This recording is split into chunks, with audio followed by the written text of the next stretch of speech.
let me get Twitter going.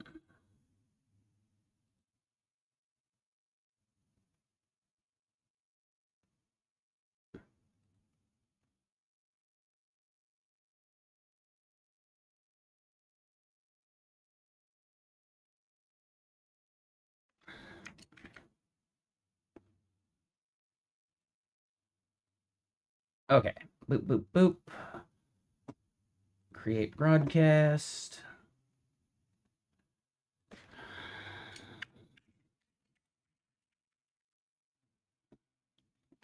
More GitBench. Stream machine, public, anyone can chat. Start immediately.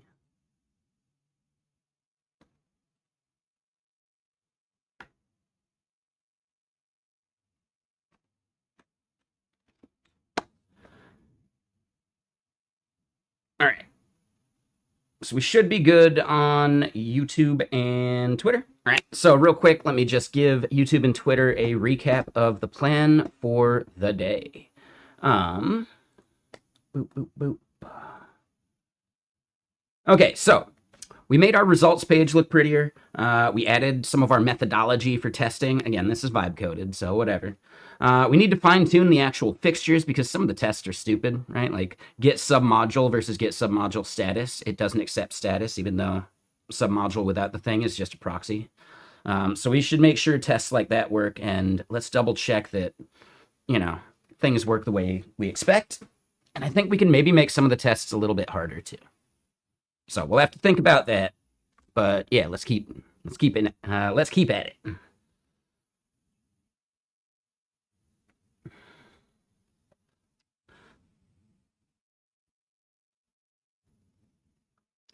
But okay, 1 second. Caleb, also, the bun rewrite to Rust.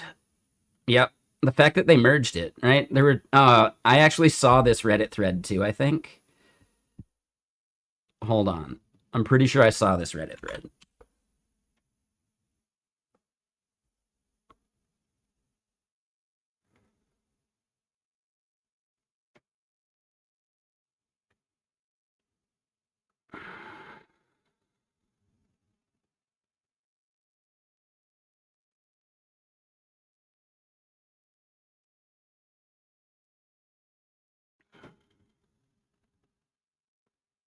Okay. Oh, and let's switch to the right seat.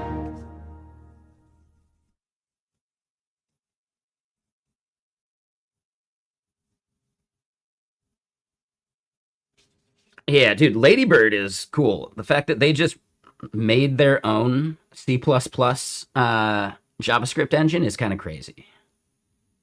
But hold on, there was a good thing in there. But wait. 600,000 lines of code, 1 week, 13,000 unsafe blocks.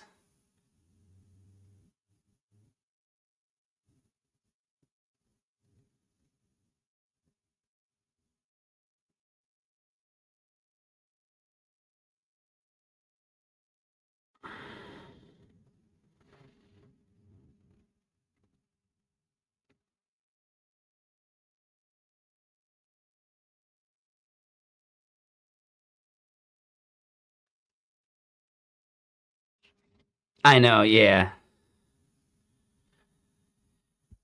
Well, I mean, obviously, he must have left off the make no mistakes part. You know?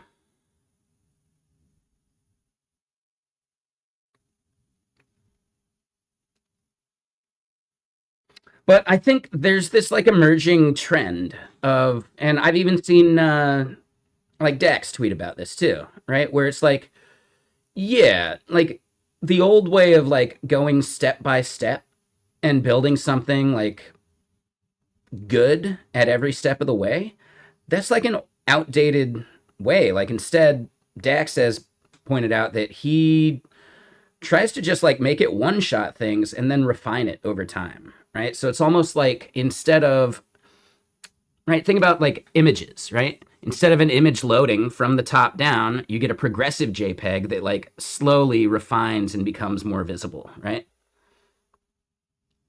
So I think there is definitely like something to that effect.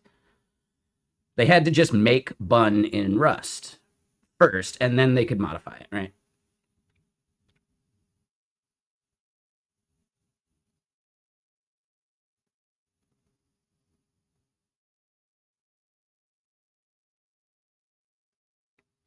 Yeah, exactly.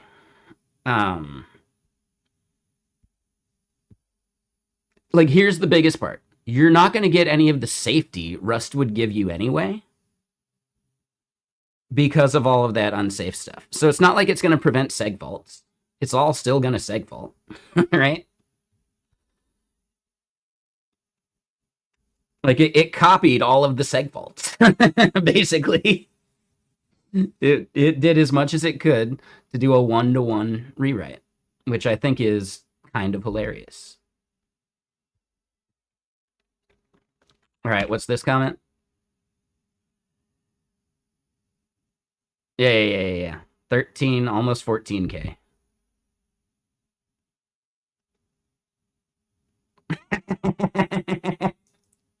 This is actually got like an interesting point. Before, there was no way to grep for the unsafe stuff because it was Zig. Now they have a number that they can track and they have a concrete way to improve the safety. Kind of smart.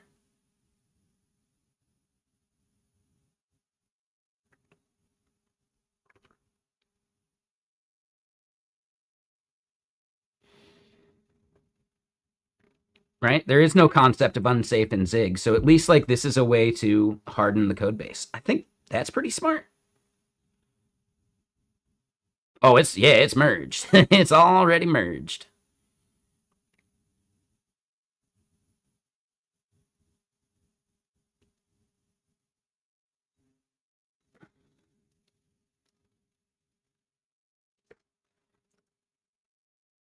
Yeah, interesting.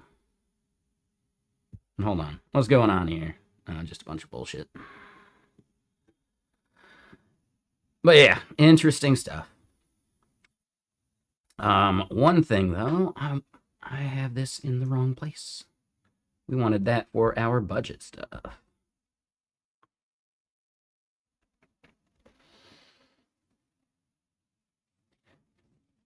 And yeah, I'm thinking I might as well cancel my Claude subscription at this point too. But I can give it a little more time. We'll at least burn some tokens. And wait a minute. Hold on. Oh, weekly limit. I was gonna say, like, what? What? But no, I do remember, like, chatting a little bit with it, so that makes sense.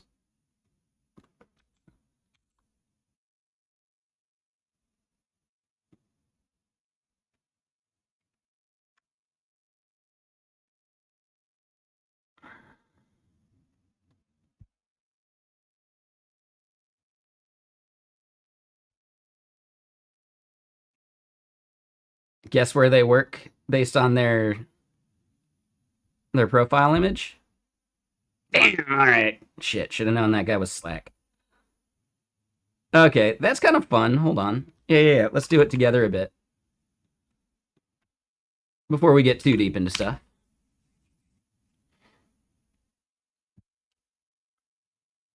Okay. Which one do you think this one works at?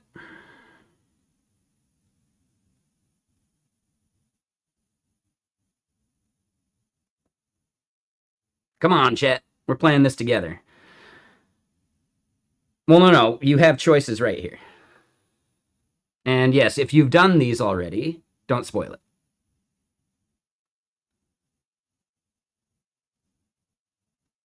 The options are right there, guys. The options are right here. All right, so someone's thinking ramp. TV Twitch is hedging their bets and saying S so that they have a 50% chance instead of 25% chance of being right. Smart. Anyone else want to guess?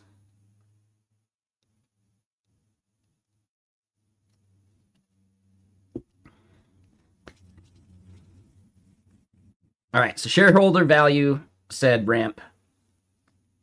That's the only one we got so far. Wrong. Slack. Next round. GitHub, Discord, Spotify, or Databricks? I'm guessing GitHub. What do y'all think? I could see Databricks too, though.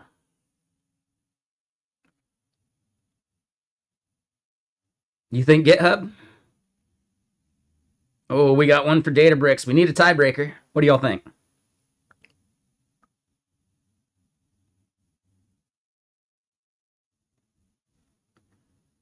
Group Product Manager. Sounds like Spotify. Okay, okay. Group Product Manager. All right, so I think we got a bit of consensus there. We had some consensus for GitHub too, so now it's a 50-50. Anyone want to break the tie between GitHub and Spotify?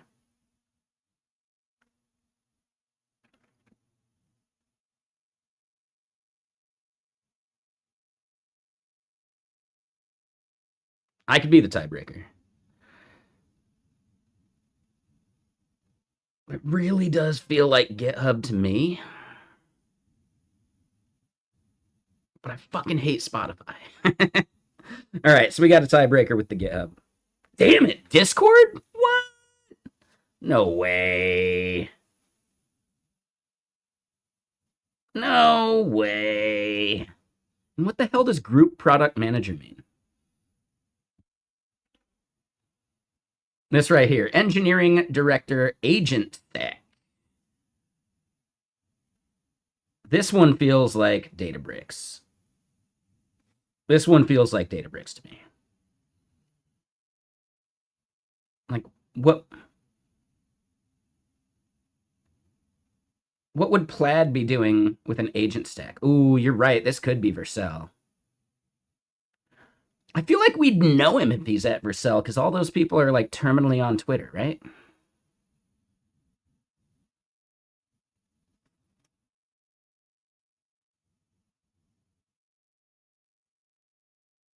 I'm feeling like this is Databricks.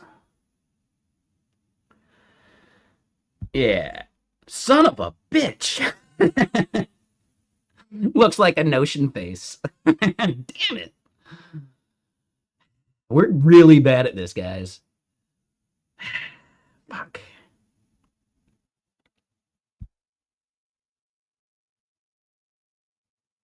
Ramp, Stripe, Shopify, Anthropic. I'm saying Anthropic because he looks a little unhinged. And it's the orange, right? Got to be Anthropic because the orange, yeah?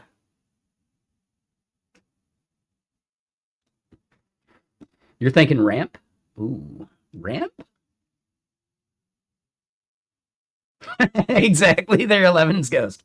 I need to do the opposite thing. It's like watching the stock market guy, Kramer, or whatever his name is. You do the opposite of whatever he pushes. The anti-Kramer index is actually like pretty high performing.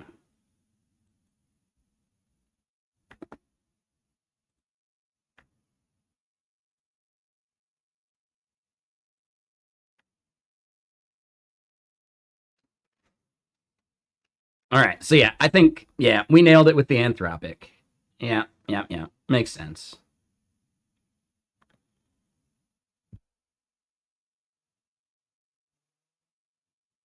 No, this is someone else's thing. Someone just showed it to us, and this stuff is hard-coded. It's not, like, randomized, but it's still pretty fun. Dude, if they just did this a bunch and made it, like, open, fuck yeah, dude. I'd be into it. All right, so you're thinking Datadog? To me, this feels like an Uber.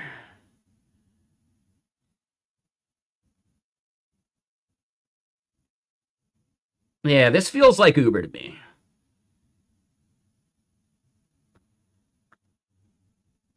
He's looking to the side because he can't look you in the eye because he's doing some shady shit.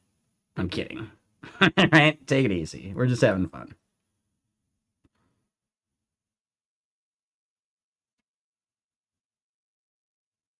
I do consider Uber a pretty shitty company, though.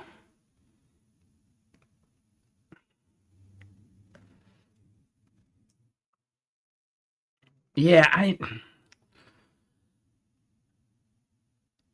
I'm gonna say Uber. I'm saying Uber. Damn it! Oh, you had it with the data dog. Good job, Sicario and F. Frank, like F. Bucheros. Son of a bitch. Yeah, skill issue, man. We got 1 out of 5.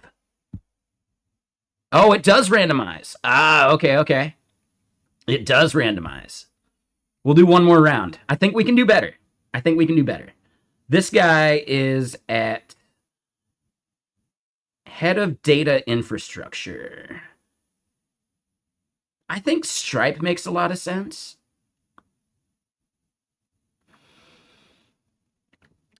Maybe shareholder, but at least like the first person that was in our first run, that one felt hard coded. I'm not sure about the ones after, but that one was actually the same one that I had looked at in a totally separate browser. But I didn't go that much deeper.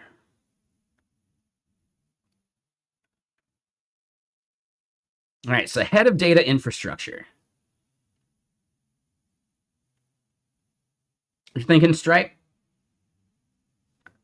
I could agree with that. I think Stripe. I'm also kind of maybe thinking Coinbase. And if history is correct, it's probably linear if we're thinking both of those two, right? Oh, we guessed it with Stripe. Good job. Good job. Oh, Jesus. This guy's a crypto bro. Nah, damn it. Sorry, like that one was just so clear in my mind, but I was wrong.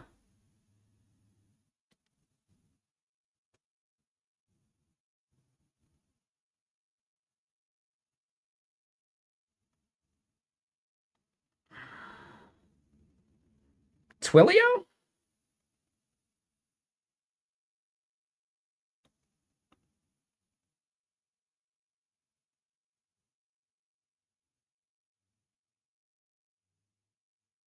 Yeah, I was thinking Notion. Oh shit.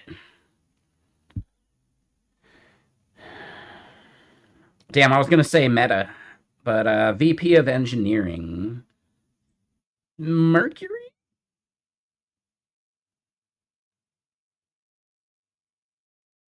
You think Apple? Just like the fidelity of the headshot?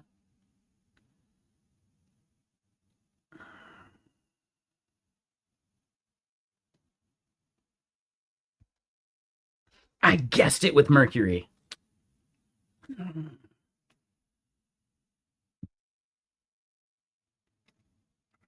Global Specialist Manager. This guy's working at Snowflake for sure.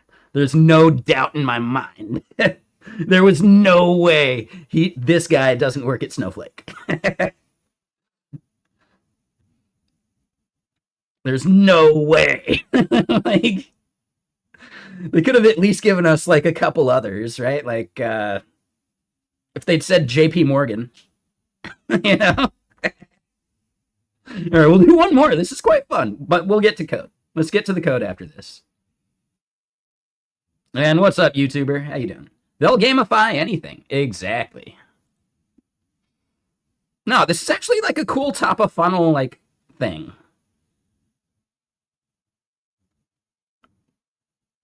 I mean, I wonder. I totally wonder. That one's not fair. You use it. This is how you found it. This is how you found crust data. Yeah, this is a fantastic top of funnel like thing. All right, design engineer. I'm gonna say Vercel. Seems like vaguely hipster. Yep. We're getting better at this.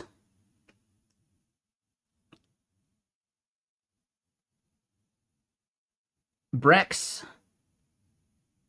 It's got to be Brex, right? Better at profiling what company people work for.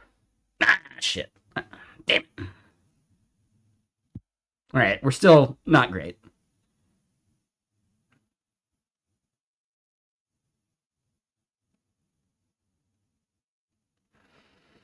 Senior staff product designer.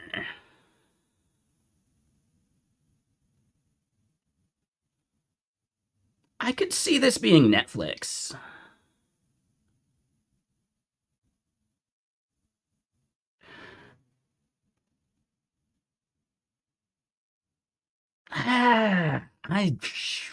Yeah, I don't know. This could be anyone. This could be any one of these.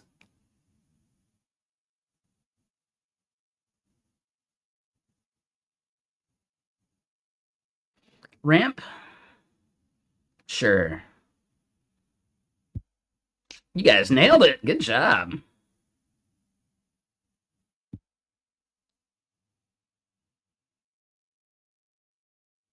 Um, Ramp and Brex are one of those like accounting kind of like services. So it's like you get a company card through them. You can then expense things, and it's like expense management, right?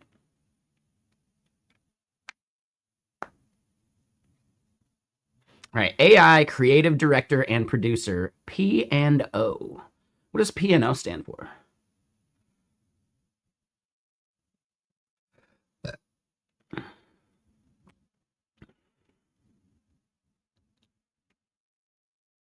Yeah.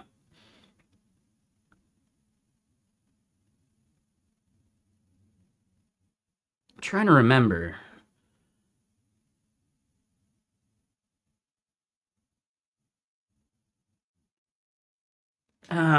And hold on. Is this actually working? Or is all my shit broken now? Okay, no, looks fine. Twitter's just being weird.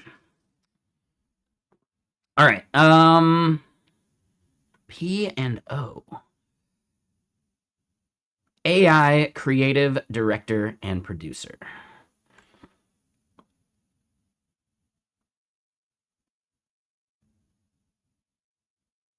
I'm gonna say Shopify or Vercel. I know, right? How many people could Pinterest even have?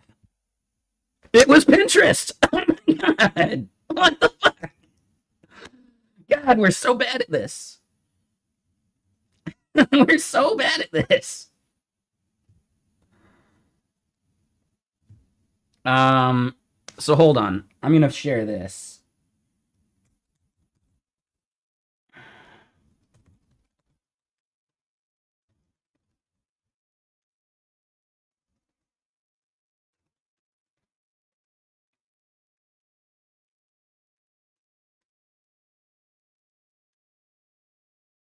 Uh,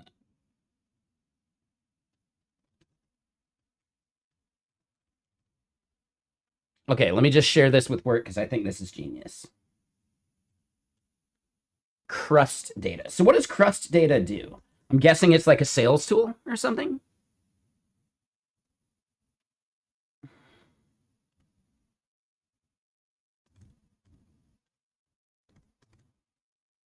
Guess the company.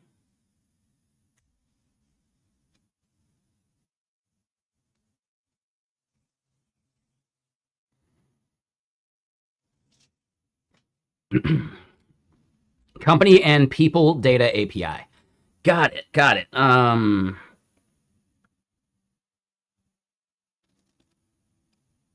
what do you use it for? For like sales calls and stuff? And hey, what's up, Unplug? How you doing? And yeah, he's the only employee left at Pinterest. We were just checking out this very fun, interesting, like top of funnel product. It's actually genius, and it's super simple, you know?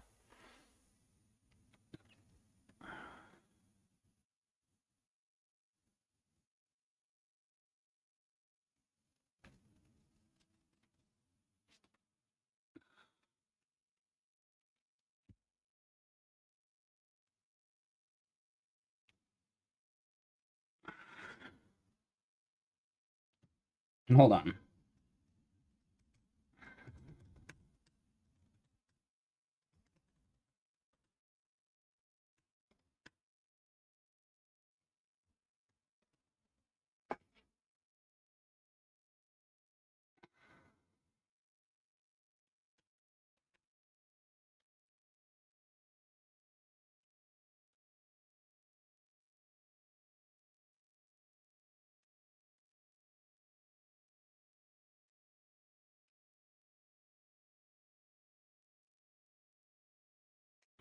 Okay. Oh, we already did it a bunch. Yeah. So check it out. Oh, how up to date is this data? Oh, good call.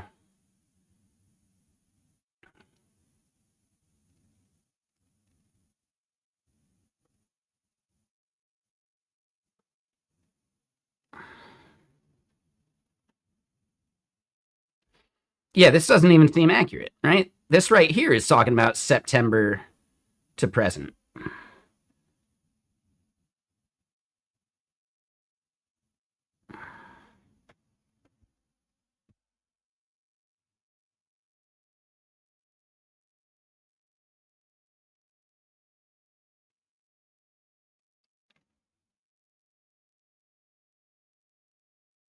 Oh, he was freelancing for Meta. Got it. And he was freelance for Pinterest. Got it. That makes sense. So he may still be at Pinterest. Yeah. Right? He may totally still be at Pinterest because he's freelancing, so he's not like a full time employee, you know?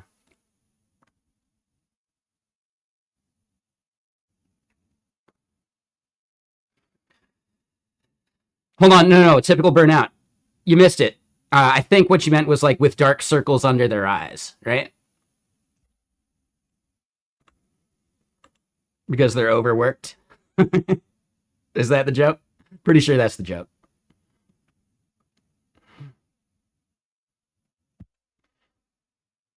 All right, and then hold on. Let me read some of this other stuff. And what up, Clog? Am I testing GHCLI calls? You've been noticing that Codex really struggles with new lines, escapes, etc. when posting GitHub comments. So it would be interesting to see that. That is not a bad idea.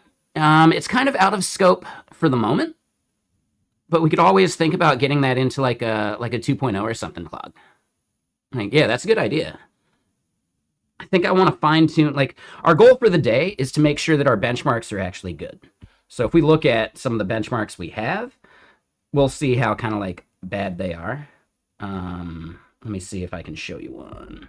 Fixtures, submodule usage.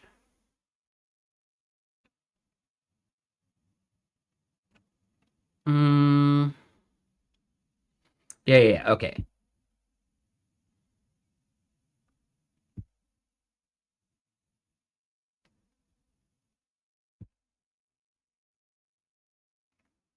Right, so submodule status is what we're expecting there.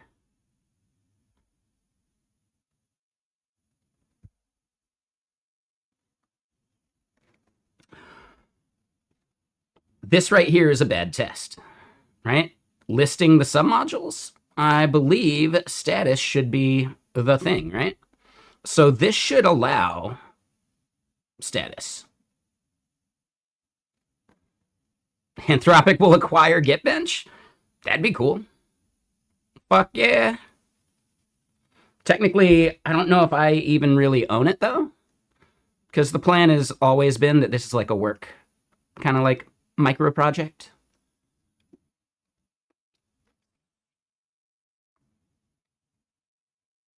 But if they want to headhunt me, you know, they could use some good publicity here on Twitch. But yeah, so we've just got like a bunch of these tests that are not great. So I want to turn Codex loose on that.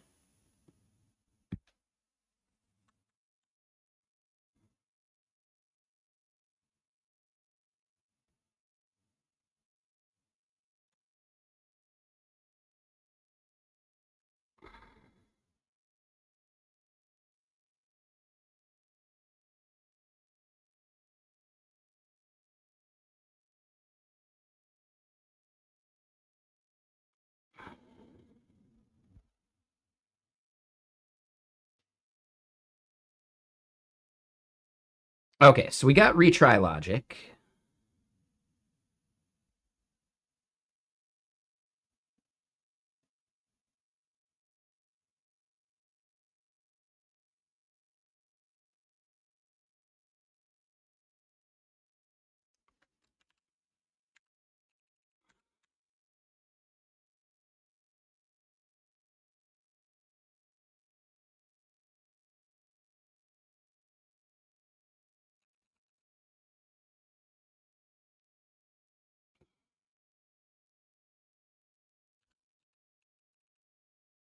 All right, let me try and run it real quick. We're still doing the cheap ones.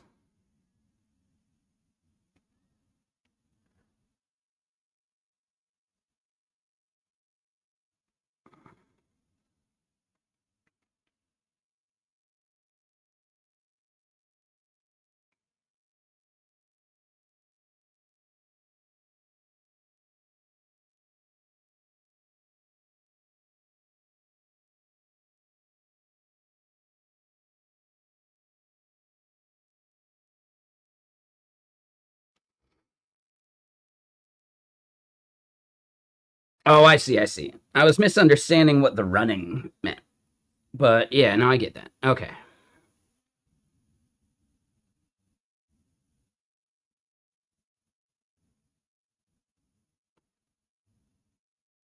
This feels about right. Okay, so yeah, I think this is working.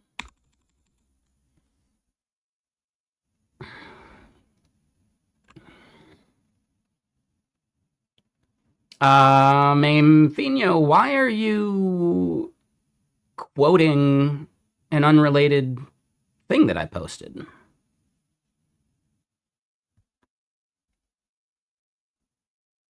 Ah, okay, okay. Just a misclick or something. And then hold on, I might have missed something. You have a rule which is on page, it happens bi-weekly, and you can get paged to solve a bug literally anytime, 24 hours a day, even at midnight.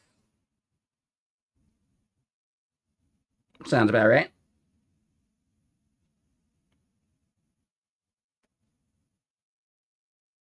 Yeah, sounds about right. So that's the Amazon thing. Makes sense. No, it's fine, Mampino. I was just curious. So yeah, the Claude thing. People are upset, man. People are upset.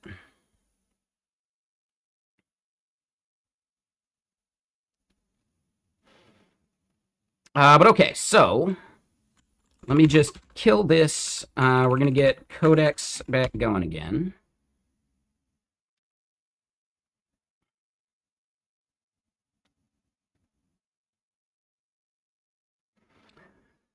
Well, I mean, Anthropic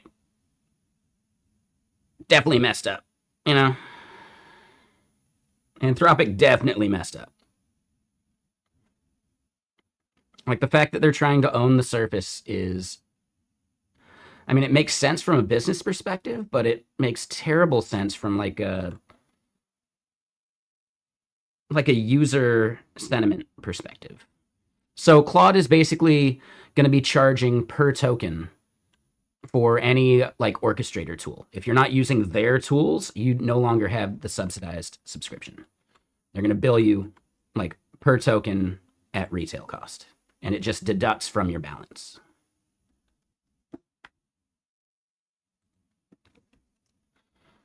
So yeah, basically they have effectively killed off Claude being viable for anyone that wants to use, a multi-model tool like T3 code or, other stuff, open code, etc. I find it interesting, but yeah, you know,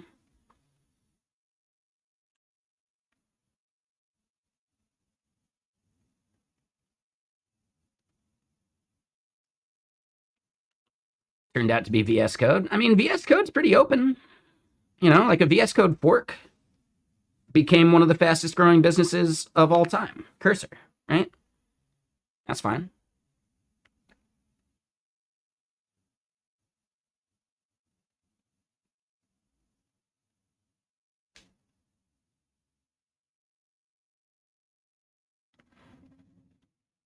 because the integration would be bad with Claude. Yeah. Theoretically, there are workarounds. I don't know if I can talk about those, but yeah, theoretically, there will be workarounds of like being able to still run Claude in these tools, but it's gonna suck.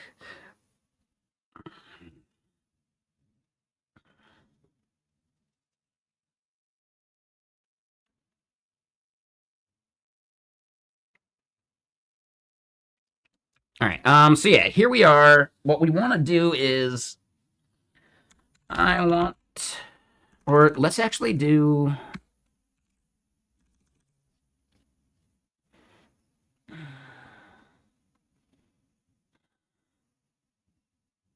Let me think about this.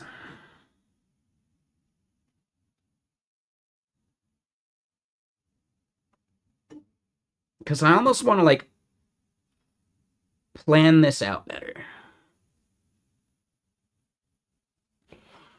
So I do want to use OpenSpec for this.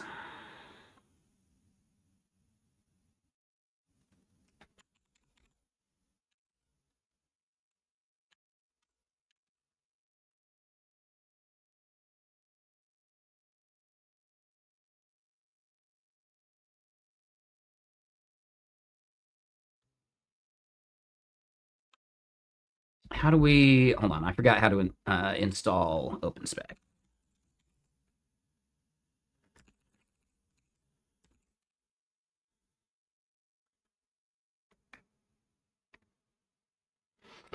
This might also be a good use case for Grill Me.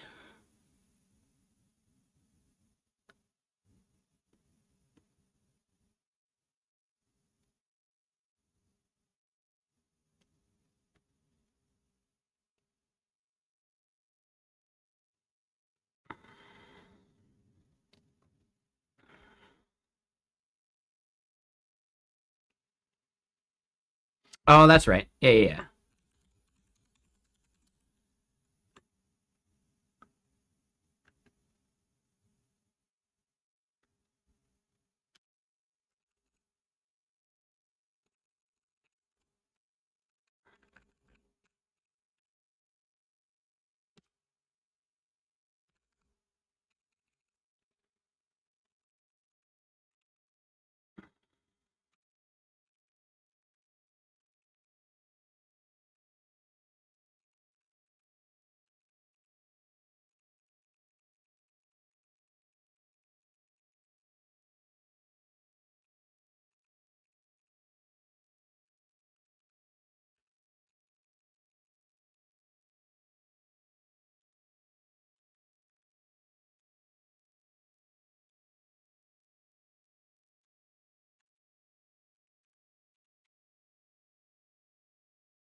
So wait, they showed me that there was like a new command. Yeah, we could just do propose. All right, so OpenSpec propose. I'm just so curious the OPSX thing isn't working.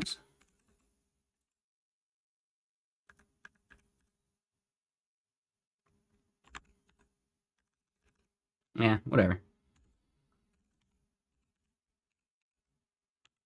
All right, so OpenSpec Explorer. I want to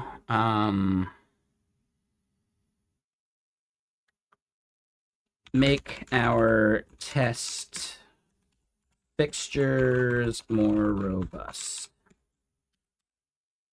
One, as an example, we see a submodule test for listing submodules.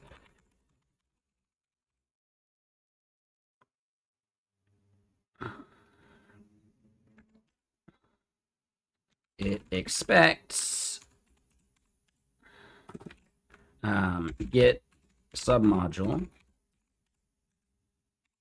but get submodule status does the same thing.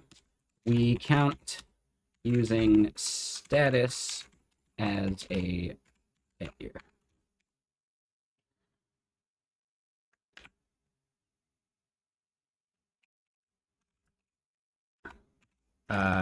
when it should be a success.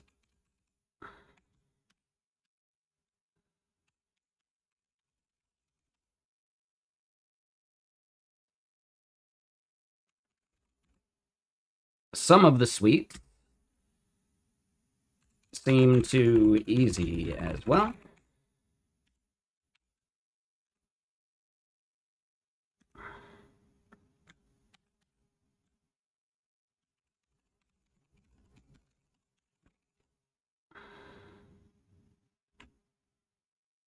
We should look at all suites and tests and fixtures for improvement. Sure.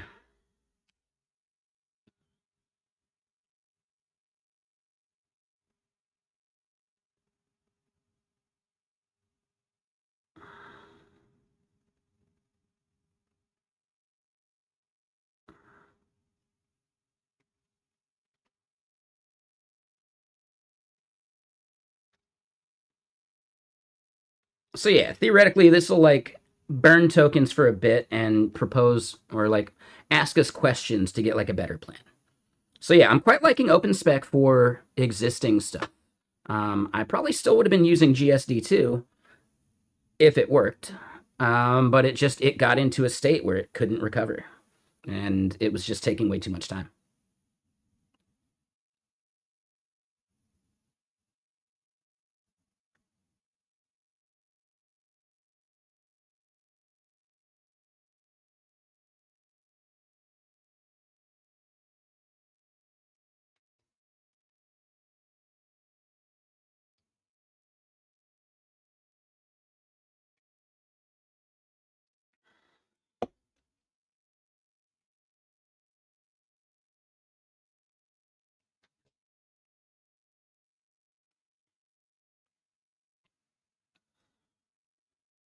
And yeah, how's everyone doing today?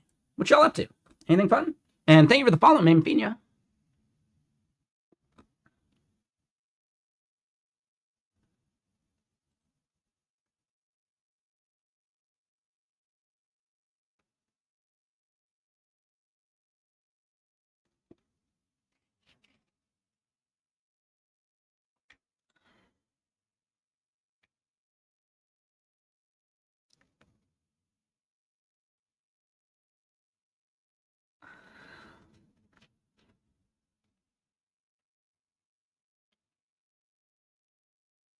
Your brain's fried from trial and error and writing shit down.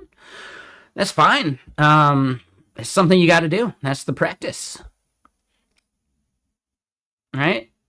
When you're doing that, when you're learning, you're creating entire new neural pathways in your brain to connect what you did with a memory of it so that you can do that faster and better in the future.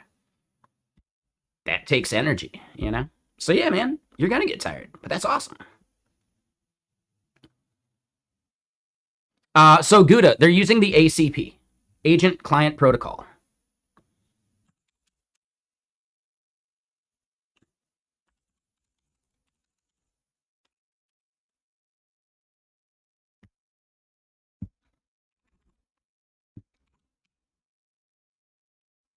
You're painting some Warhammer, just chilling? Nice. That's cool. You doing the pewter or I think plastic? I'm gonna guess pewter, right? You're a person of taste, of discerning, right? Yeah, and there's also another way. You can launch Claude with Claude-P. And that starts up like a programmatic like server that you connect to, right?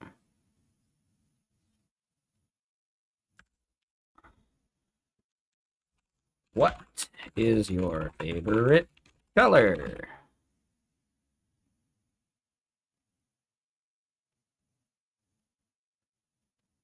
Right, so they can do Claude-P for some response stuff. It's not nearly as good as like the ACP though, because the ACP shows you like tool calls and like all those things in the history, right? But this is at least like another way that you can do these things. right? What is your quest?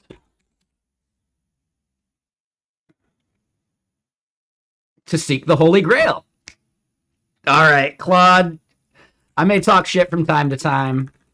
What is the average airspeed velocity of an unladen swallow?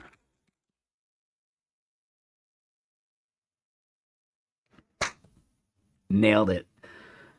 All right, Claude. Okay, you win this time.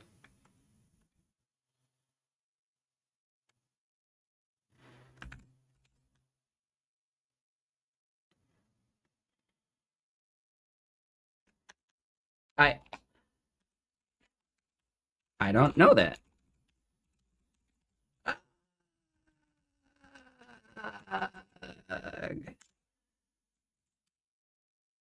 Oh.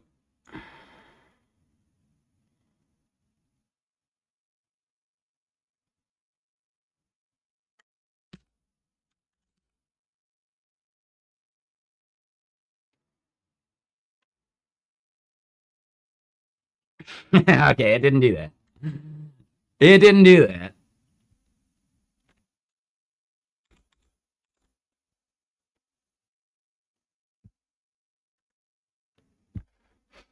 Do I do any kind of code base indexing? Not at the moment, but there are tools for that. And I saw an interesting talk where, like, using SWEbench, you could run SWEbench on your own pull requests and like give the model a corpus of like your style of coding and what we should have in this code base and what is likely to get approved, via PR, things like that, which is actually like pretty interesting. And then by doing that and filling in your Claude.md file or agentsmd file with that like metadata and context, you get like way better results of just like an SWEbench run on your code base, right? So yeah, that was an interesting talk. But I haven't done anything like that for my stuff, mainly because I'm not doing large projects like with AI yet. I've done a little bit on Masijo, like our big main project that we're working on, but I have not done anything like agentic with that, besides maybe like marketing pages or something. We are just now getting into using OpenSpec for like possibly modifying larger code bases and stuff. A lot of the other like orchestration and agentic tools I've used, like BMAD and GSD, they're very focused on like starting the project, not necessarily like jumping in when it's already halfway done. So now I'm practicing and learning up on some of it. OpenSpec is the thing we're currently messing with. There's other tools too. There's superpowers and just there's so much stuff out there, right? But yeah, we're just in our experimentation phase while these tools are still subsidized and cheap.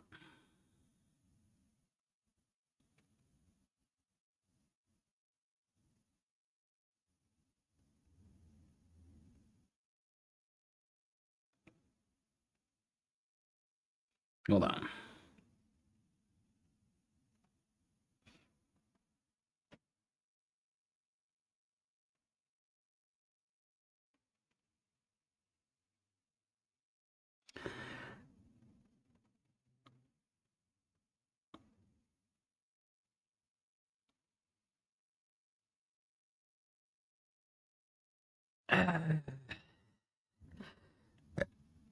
Someone's proposing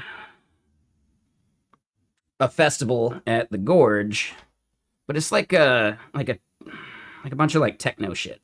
Beyond Wonderland. I don't know any of these artists. And I'm sure that part doesn't matter as much. But the bigger problem is it's on my birthday weekend.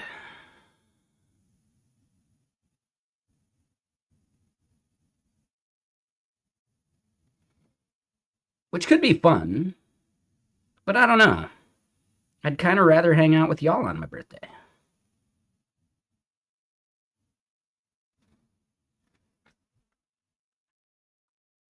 I don't know. I'll have to think about it. I'm just not sure. But yeah, what's up, Abu? How you doing?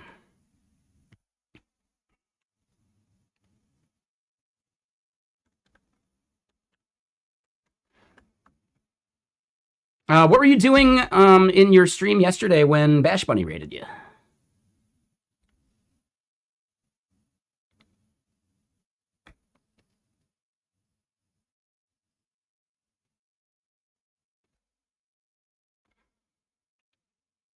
All right, how's the Clanker doing?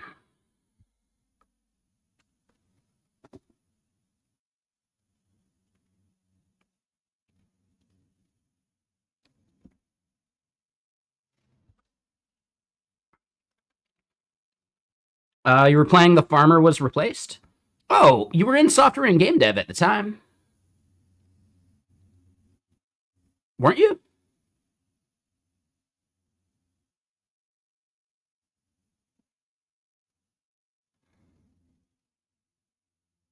Oh, it's a coding game. Oh, that's cool. Oh, wait. It's like the drone thing. Like you maintain drones like on a farm or whatever, right? Yeah, someone showed that to me actually. Yeah. Oh, that's cool. Yeah, how was it? Was that fun?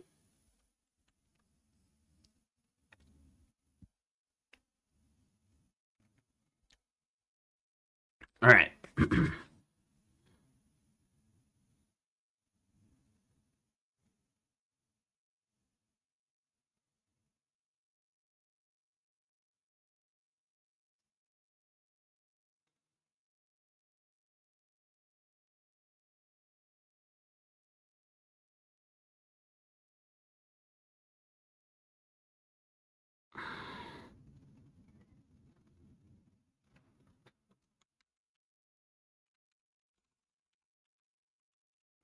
All right. Yeah, I like the plan so far.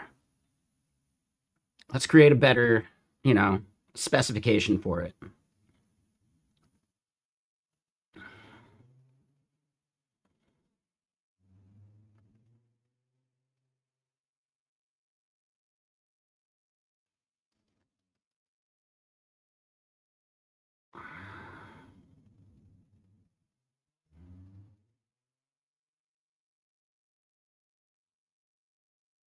Oh, that's fun. Oh, that's cool. Shit, I guess we're gonna have to play that at some point.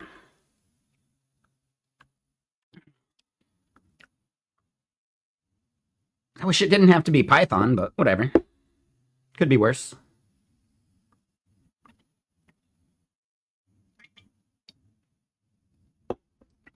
I just don't like semantic whitespace. That's all. It's a fine language. It's great for all sorts of stuff. I just don't like semantic whitespace languages. It always bites me, right? I always mess it up somewhere and can't figure it out.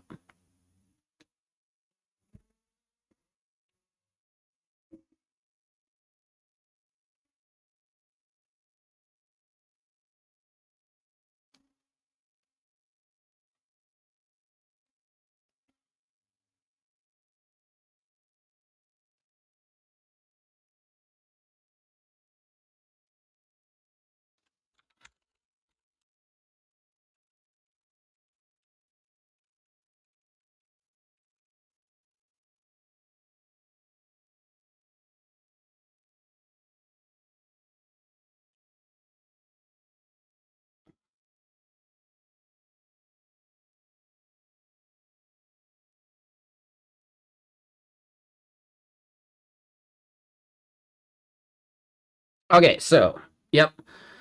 Make it data driven, normalize before comparison.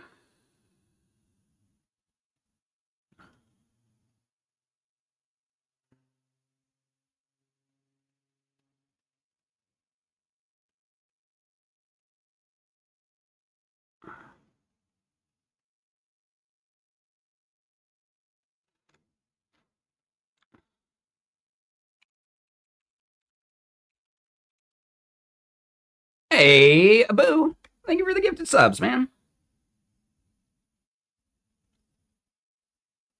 Yeah, Dom Truckus, Slim JD, Victory Grove 97, shareholder value. Hola, we them boys. Hell yeah. Yeah, thanks for supporting. No ads for those folks.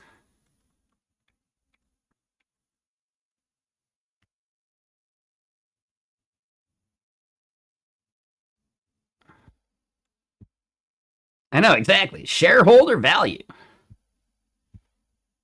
It's a good name.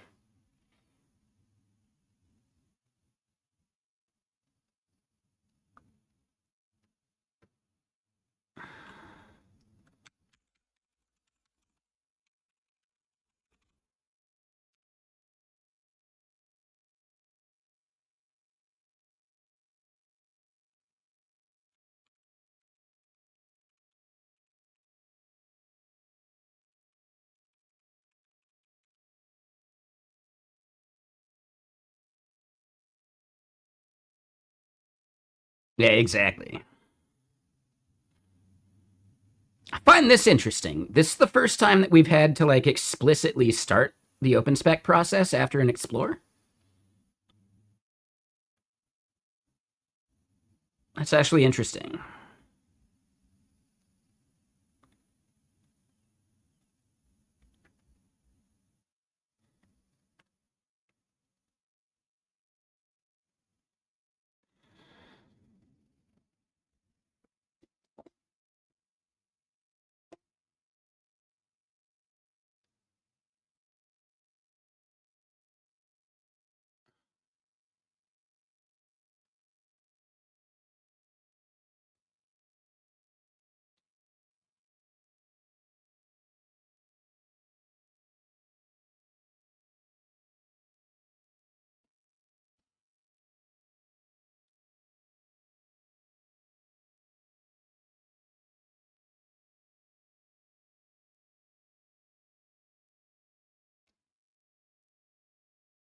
Always increasing shareholder value. Exactly. All right, so this is going to create the spec for us, and then we can turn it loose on that. I am curious what our OpenAI usage is looking like at the moment.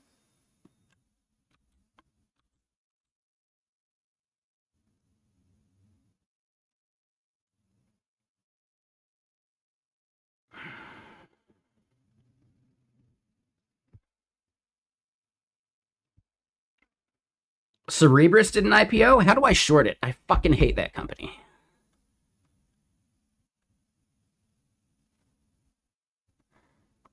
Is GitKraken thinking about IPO? I have no fucking idea. That's above my pay grade.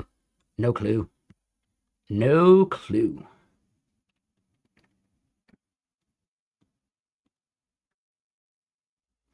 In theory, you only IPO when you need to raise capital, right?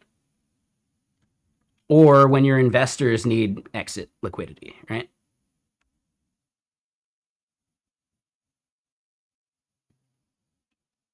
What do we think the Cerebras play is? Do you think they needed the cash? Or do you think their investors want to like cash out?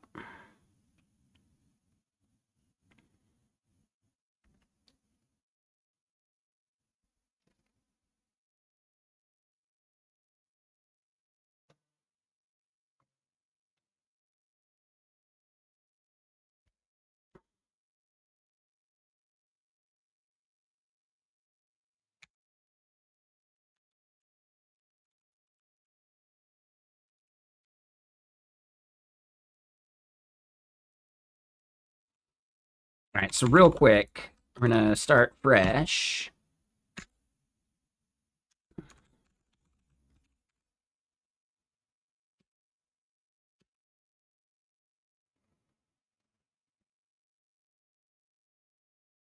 Yeah, that's what I was thinking too.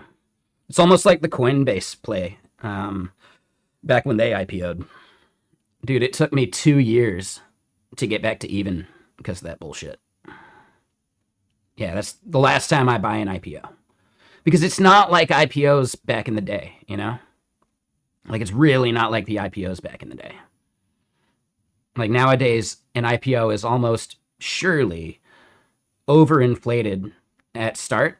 It tanks, and then eventually they build back up to, like, profitable and, like, good, you know? Not profitable, but, like, their actual value.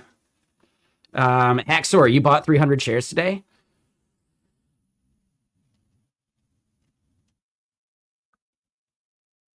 Yeah, it's almost always a liquidity grab. I think so as well. I made a mistake. It's definitely not like IPOs 20 years ago, right? It is absolutely not the same thing anymore.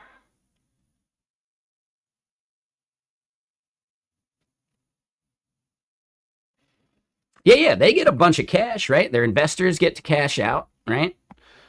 Retail and hedge funds and pensions end up being bag holders, right? But that's the big thing, Cosmic. Like, typically, a company only does it when they can't raise any more money, right? Like, maybe their last round was too high. That's about it. That's why OpenAI has to do an IPO soon, because institutional like VC funding, they're gonna have a down round on this next run, no matter what, and that is a really bad signal, and that would lead to a way lower IPO later. Like, there's a bunch of just weird superstition, I guess, around like funding and down rounds and all that bullshit. Yeah, exactly, shareholder. Yep,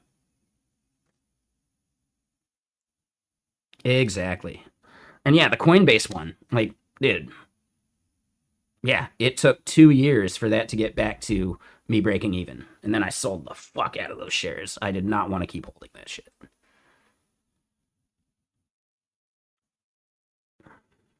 So yeah, I made a mistake.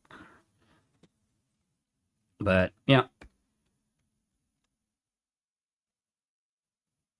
All right. So this is churning. Let's double check our usage.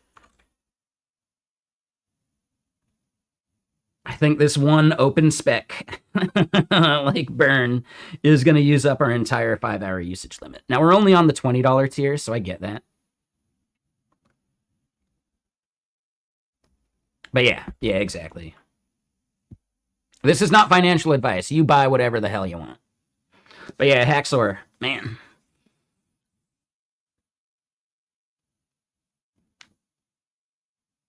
If you like the stock, it doesn't matter what the price is, right?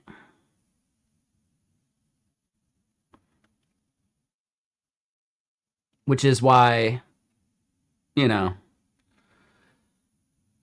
I would never buy Cerebras myself because I don't like the stock.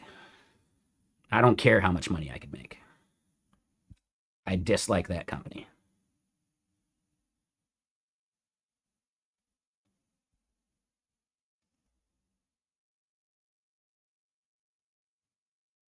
Makes sense, Cosmic.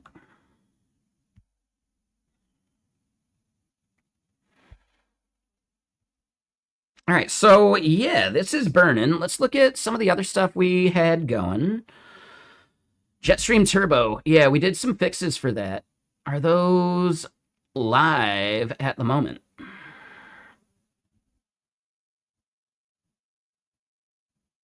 And yeah, so we got OpenSpec, we got BMed right here. And yeah, we want to keep burning on cuneiform, so we'll do that.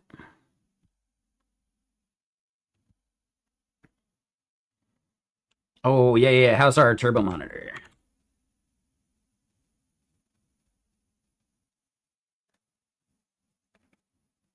Interesting. So, for some reason, this is disconnected, but it shouldn't be. Like, it should have been able to reconnect just fine. So that's odd. Oh, shit! Wait a minute. Oh, shit! For the first time ever, we've served more events than the baseline we're consuming?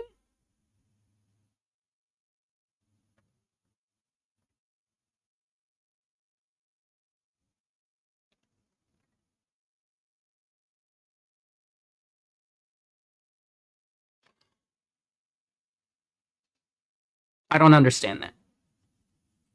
How are we? I don't know. I do not know. There's definitely something wrong here.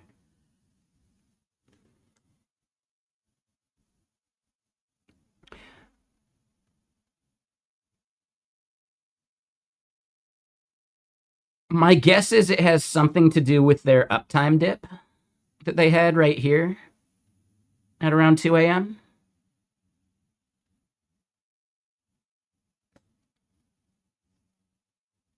And like we had enough stuff queued that it was fine.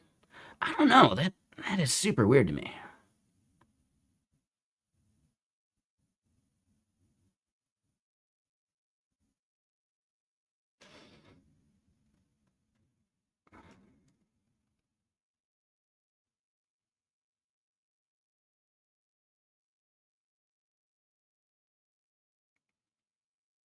Yeah, yeah, I don't know. I don't know how that happened. Okay, so then cuneiform.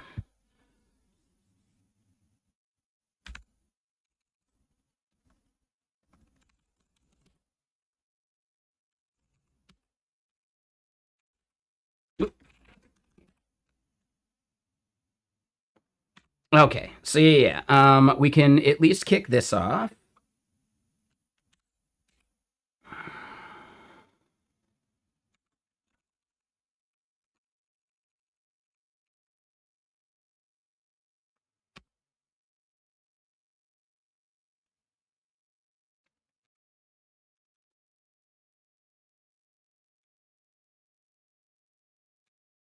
All right, so we got the model selected. We want BMed.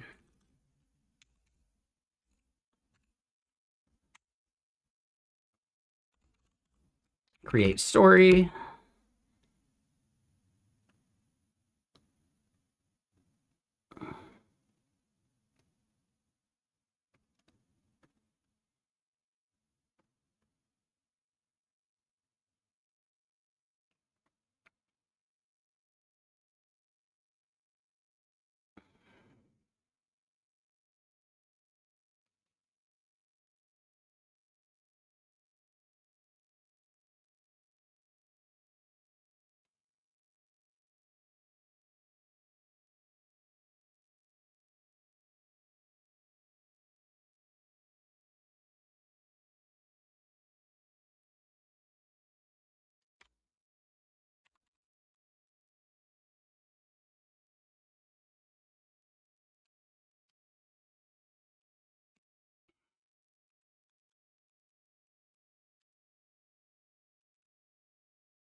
Okay. Olama list. Yeah, so those we got. I think we could remove Gemma for 26B. All right, and then we want to add Kimmy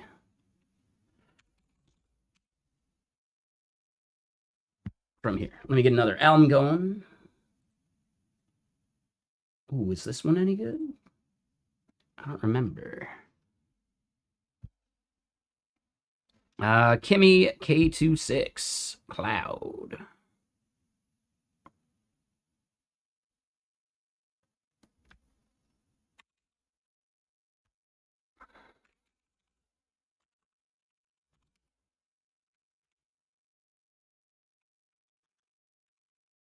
Okay, I forget the command.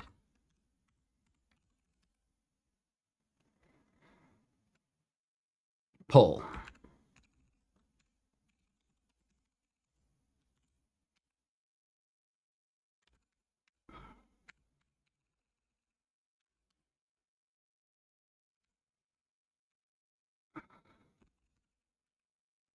Just want to see.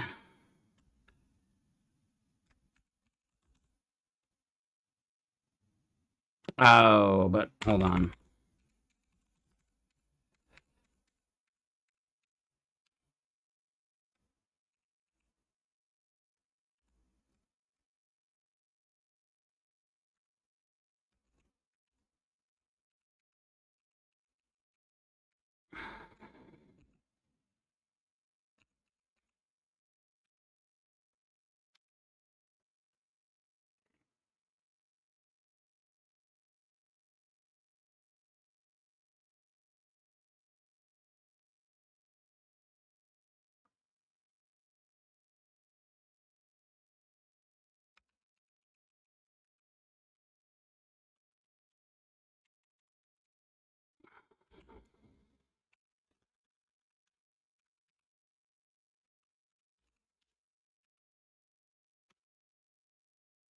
All right, there we go.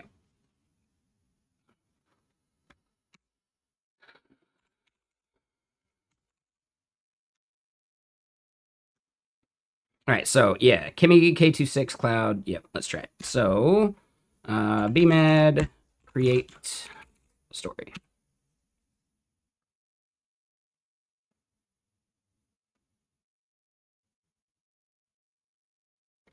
Is that got to or had to?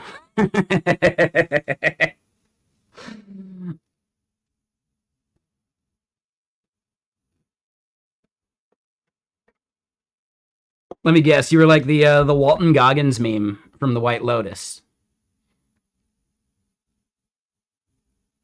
right?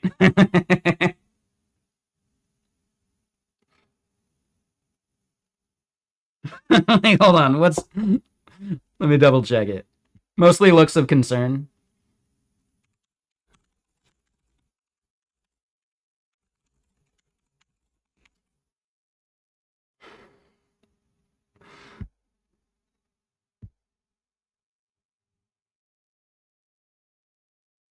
That one right there. This was you like every 10 seconds, yeah?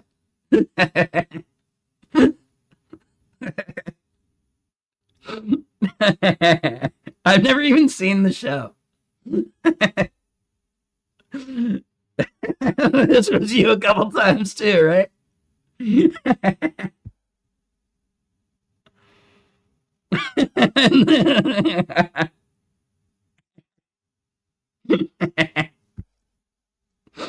These are so good.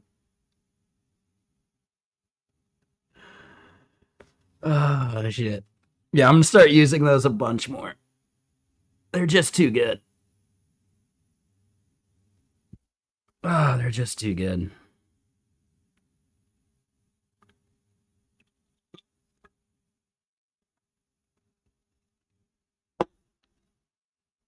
Hold on now. We're going back to it.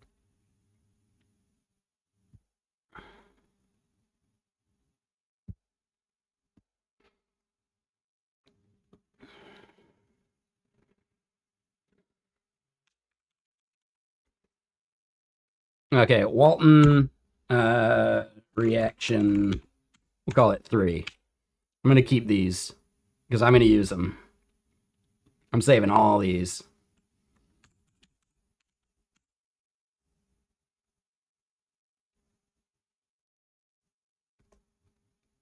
Walton reaction 2.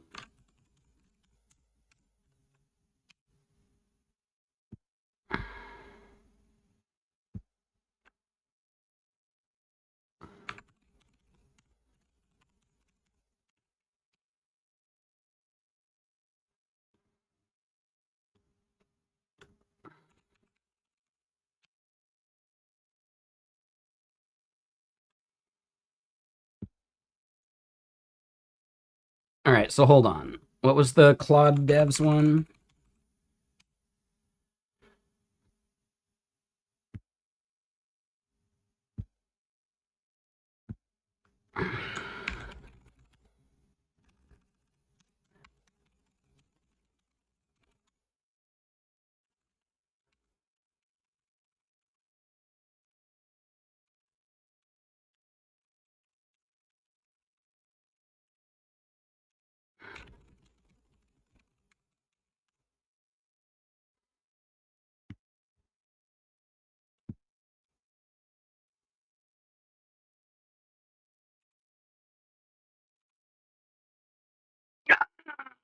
Damn it.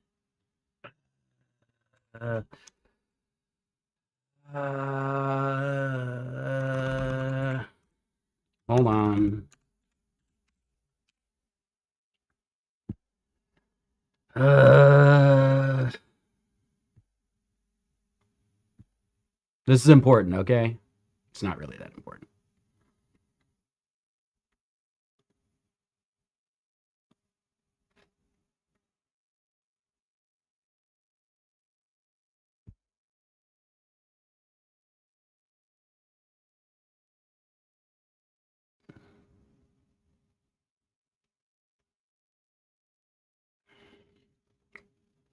Okay, so that's a way bigger GIF than I thought. How big is this fucking thing? Oh, 19? Sure. I should be uploading faster than that, though.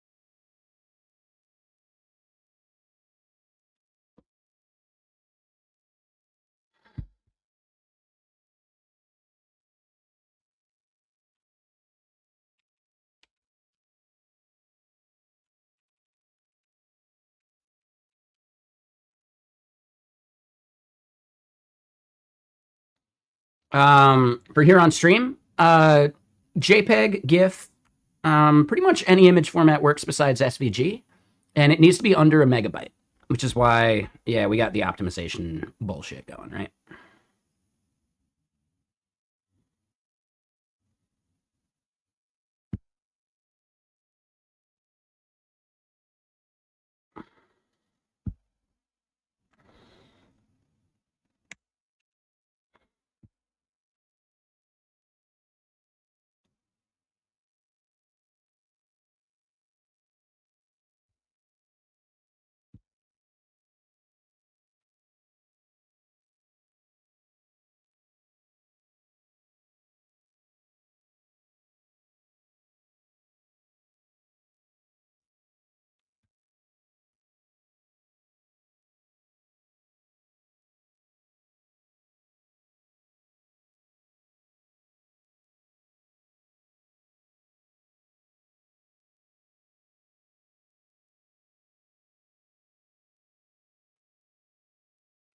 So that brought it down to like 11 meg.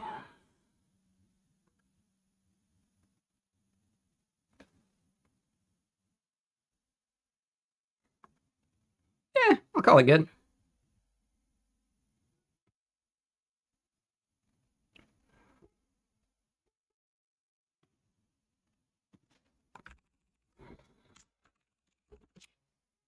All right, there we go.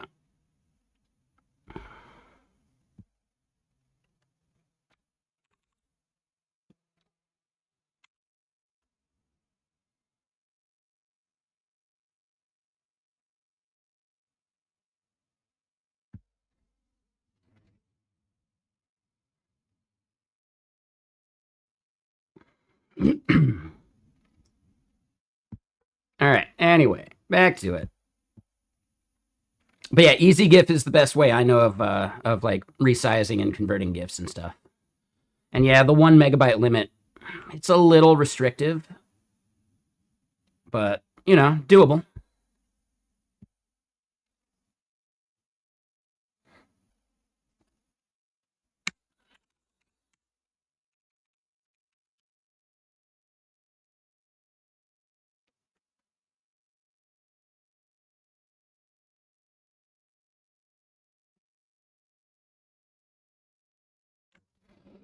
But yeah, how you doing, ACM? What you up to? I would say maybe avoid WebP. I don't see why I wouldn't support WebP, but I don't know. Like, it's always tricky.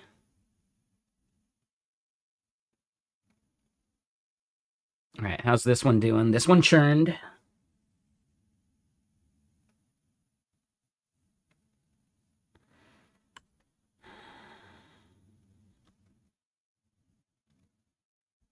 All right, how far did that take our billing? We still got 63% remaining. Okay. All right, so now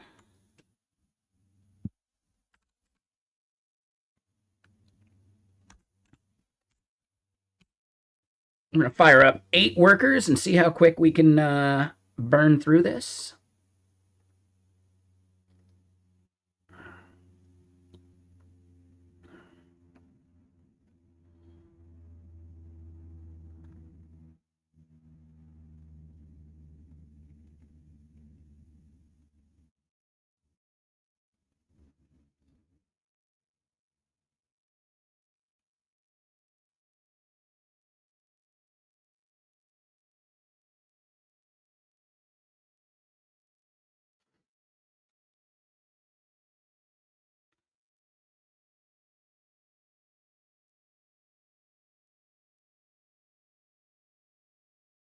Dude, GPT-OS 20B is fast.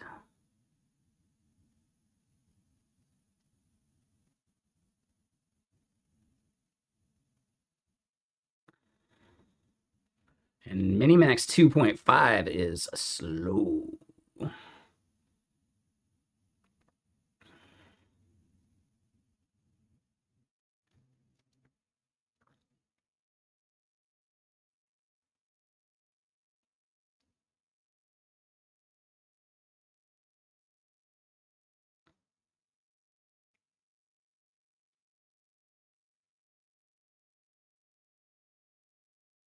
Okay, so it's not the fastest running thing in the world.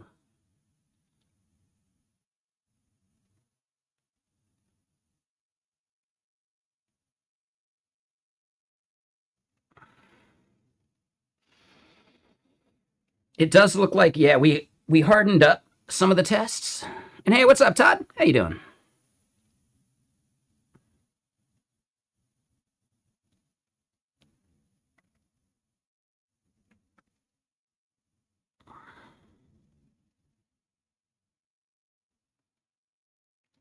I'm doing well. Doing well.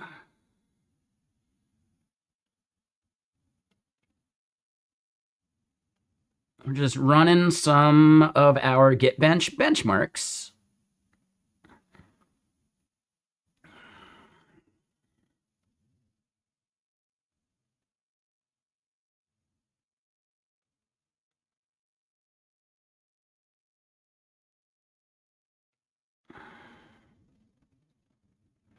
So ACM, you're working on managing an S3 bucket with data from a NoSQL database. Okay.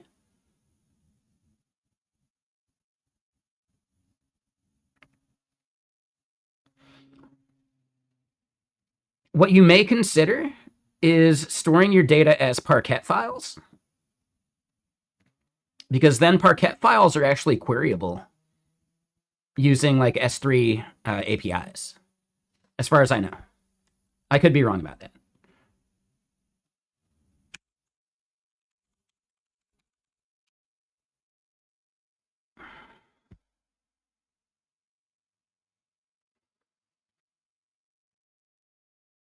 All right, so of course, depending on what you're trying to do, but by using like an intermediate format like Parquet, you can then like query it and use it with all sorts of other stuff, right? Now, maybe that's your goal. I'm just curious, are you doing this for like backup reasons, or are you doing this for like archival reasons? And I guess they're kind of the same thing, but not quite the same.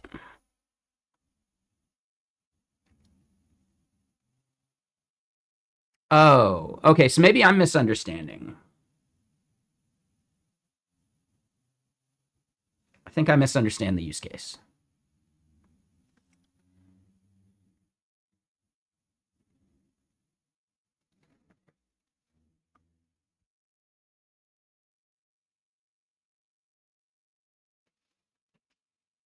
But yeah, I just think this is a really cool and interesting format for data that you possibly want to still query.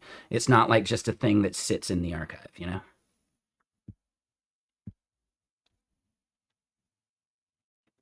But it's way cheaper to get it into S3 and query it there than it is to like scale up your Mongo instance or whatever, right?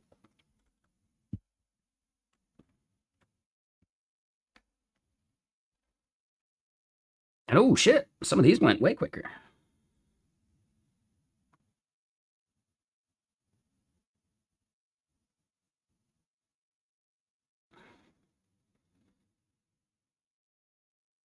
Okay, so interestingly, I don't know what these other columns are for, but we are erroring out in a way that is unacceptable.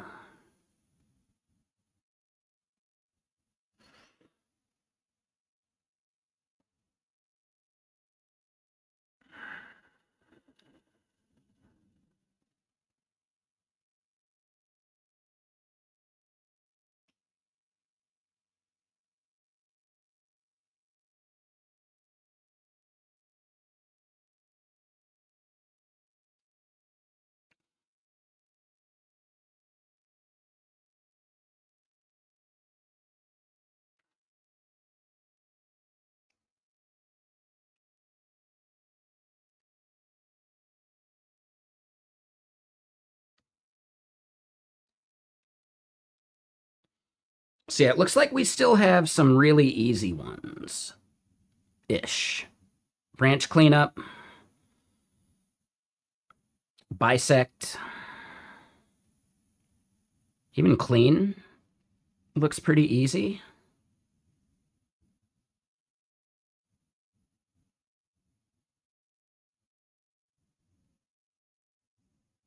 Get show, pretty easy.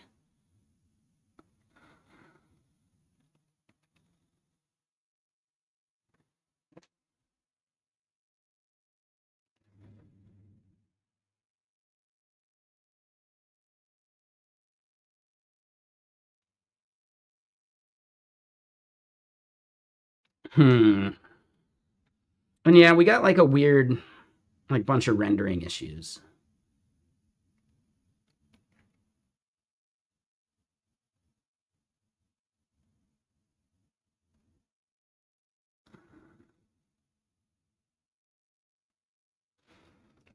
Interestingly enough,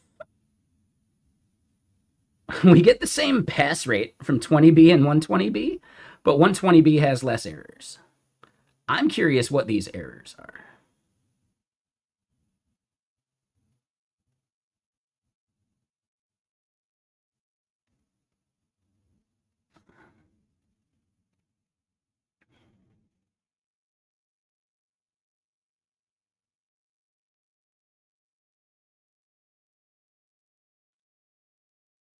And that flicker of like the error log showing is really annoying too.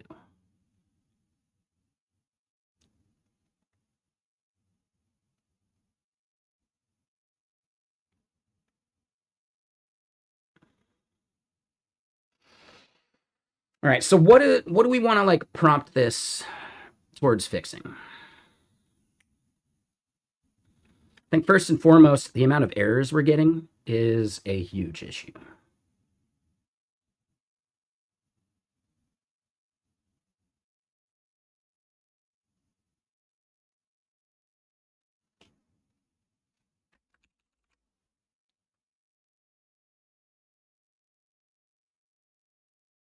So yeah, it printed that out. Um,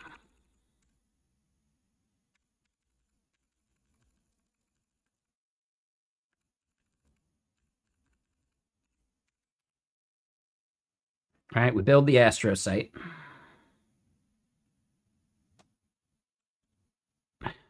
We still have this running, so it keeps doing that to us.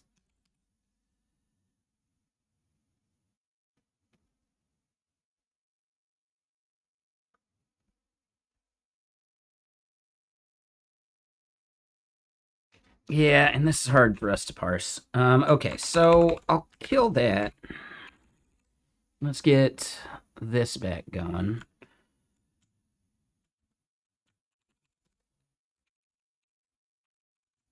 Let's get Codex back on it.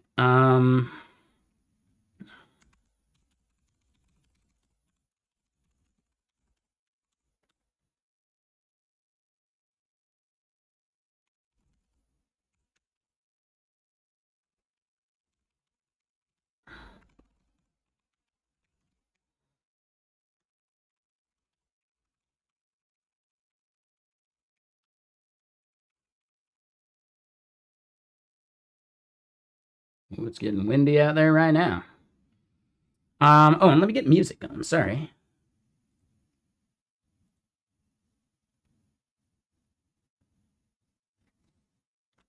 Yeah, we're not doing that. What is the cause of the errors?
So we had one runtime failure, and these others were scoring failures.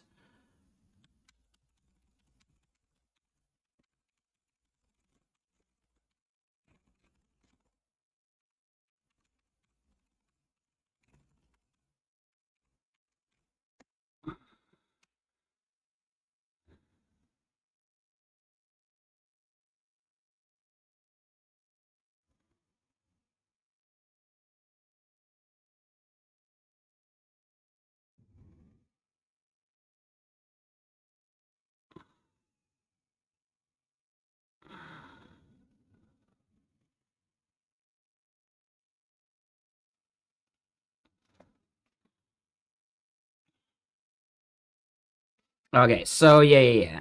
It was just an issue with our display. We're not actually having errors for these things, which I think works.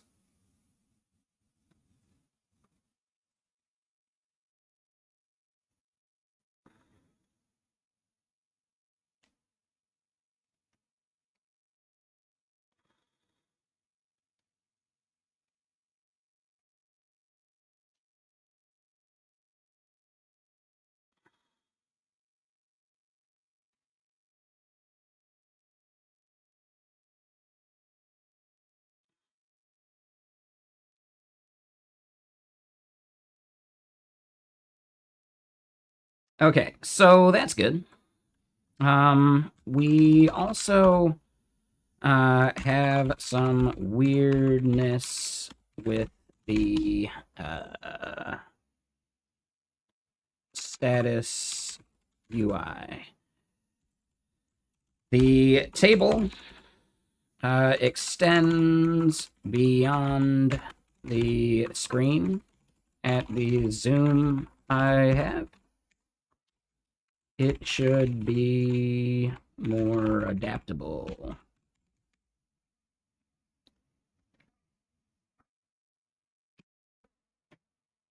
So yeah, I wanted to do that because it still kind of has the context of this other stuff.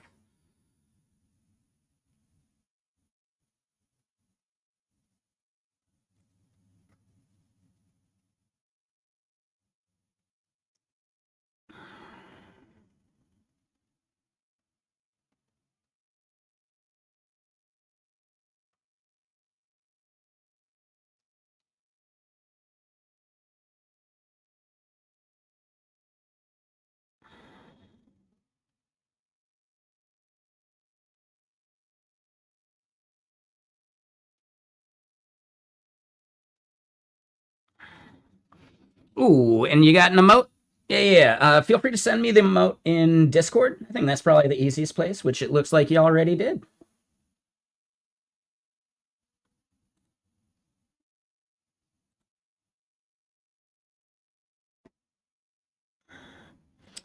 Why'd you zip it?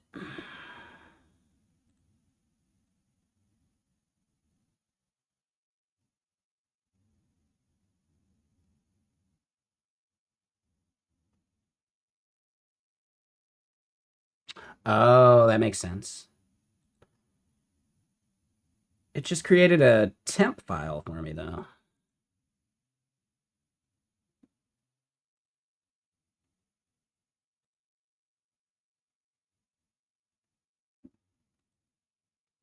Oh, there we go. Yeah, Windows is weird.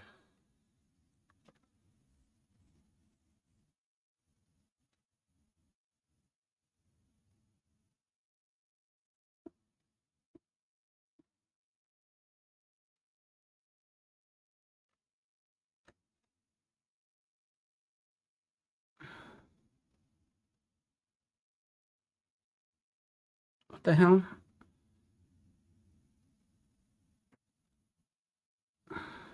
Why is that not showing up?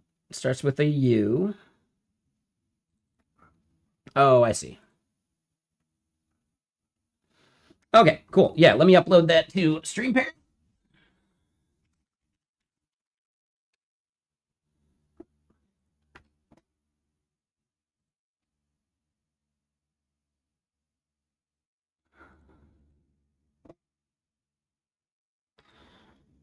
I'm gonna add a new one.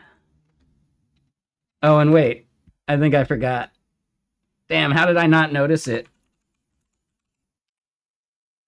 How did I not notice that when people were talking about Cerebrus in their IPO? I forgot we did that.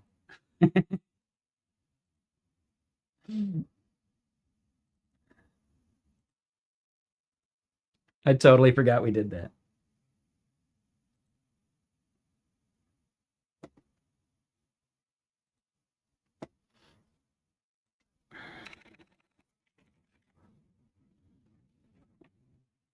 Okay.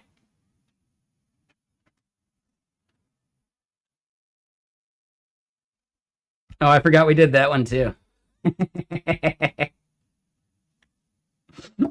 totally forgot we did that one. All right, so did it blend?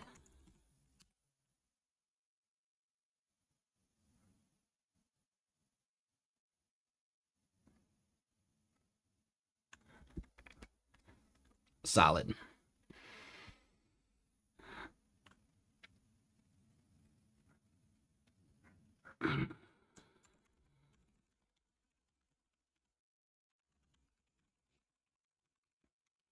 We also need to be vertical space aware.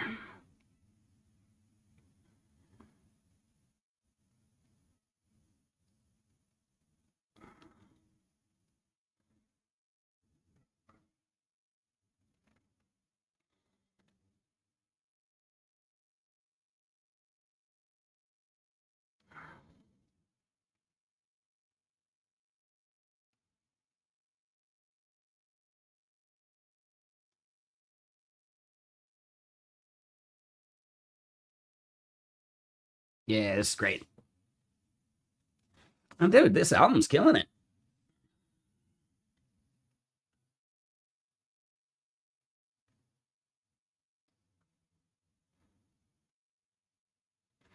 This almost sounds like some Droid Bishop or something.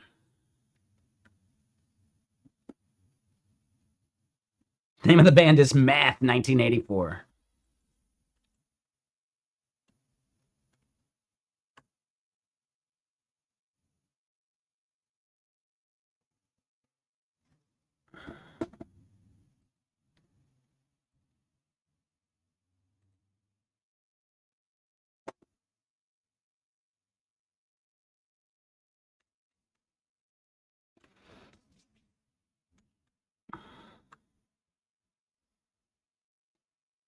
And how we doing on tokens here? Actually, that's not so bad.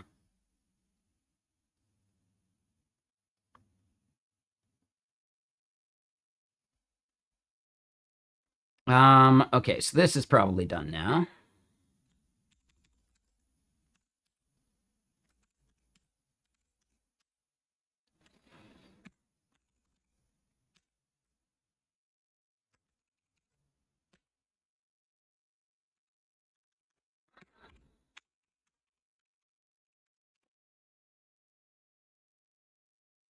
All right, so BMAD code review kicking off.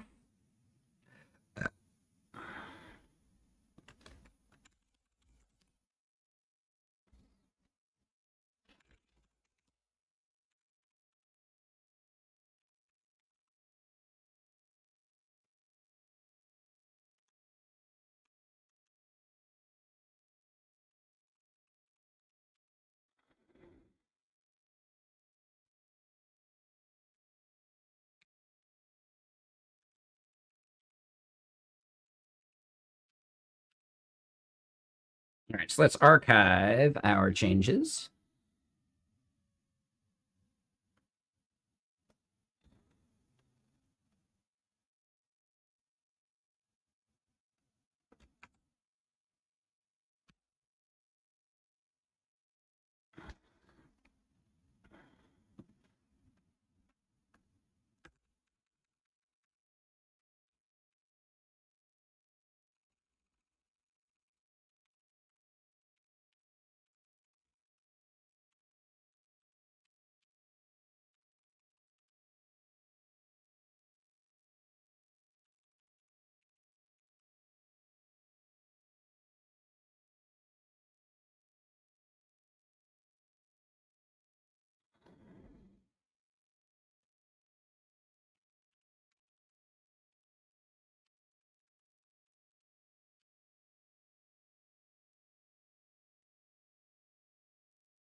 All right, we're going to add the contributing and the README.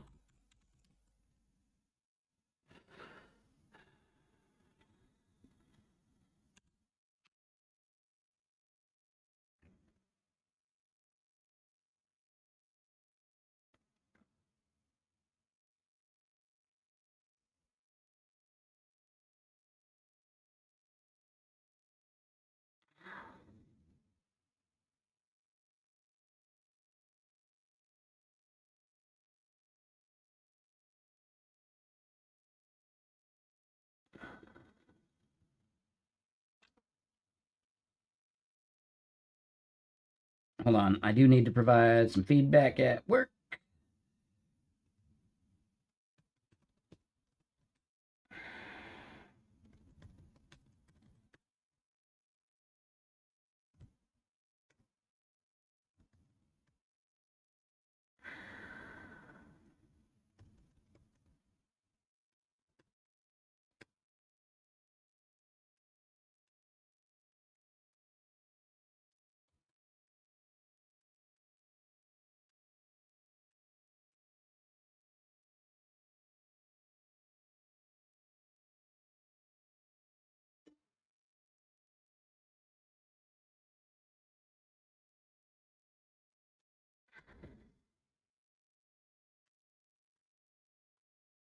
Okay.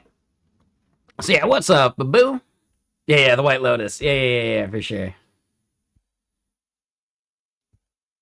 All right, so we archived that. Let's do another archive change.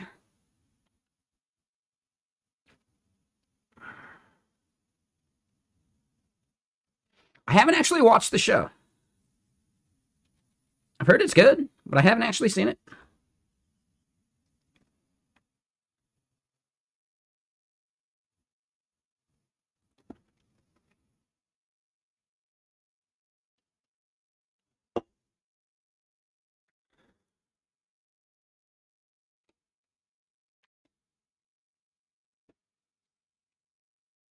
Yeah, I've heard it's quite good.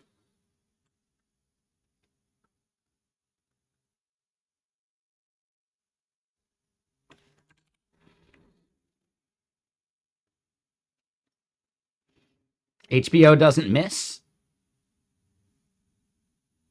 Did you not watch the last season of Game of Thrones?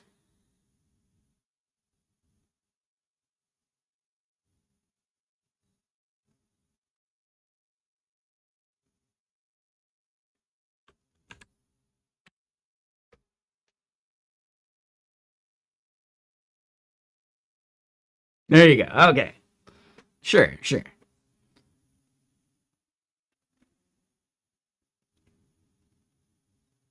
All right, even Steph Curry doesn't have a 100% 3-point percentage, right?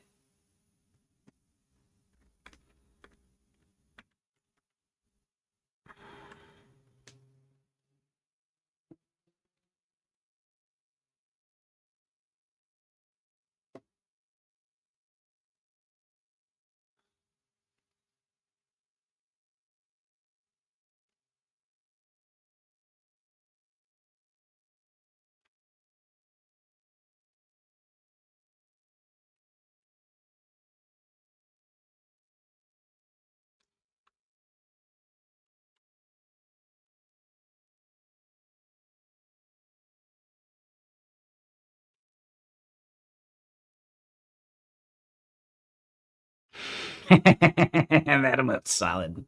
I can't believe Twitch approved that one. Is that one of yours? That is a good one, man. That is solid.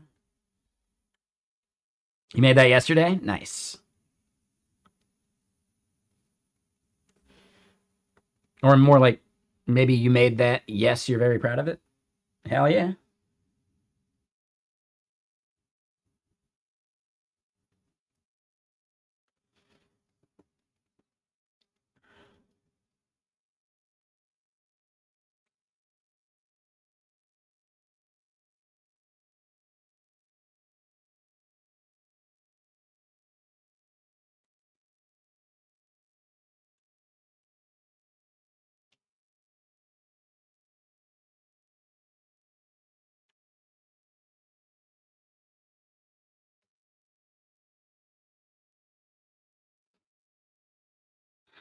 Okay, so now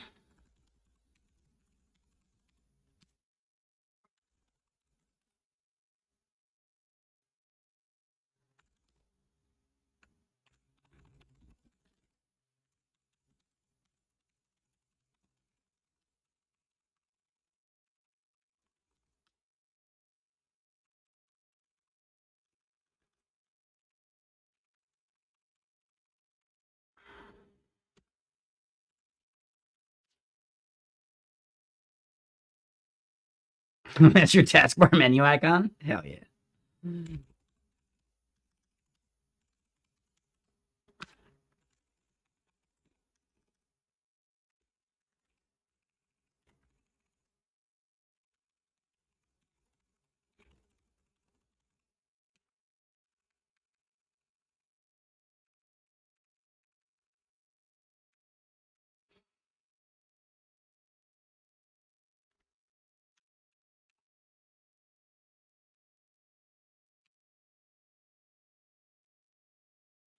Okay, so yeah, they condensed down the table. Nice.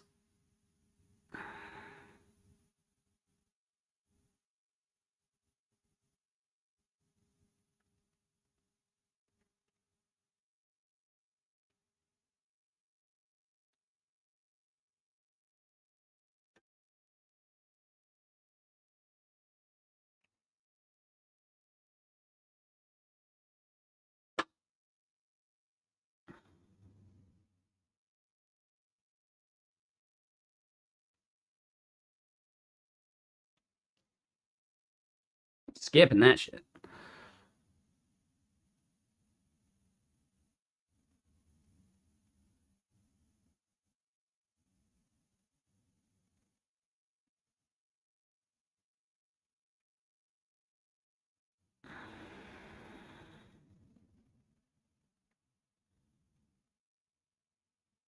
All right, come on, man. Stop the singing.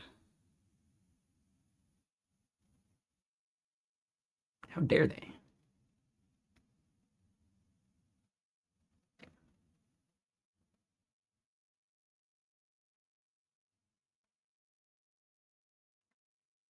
And wait a minute.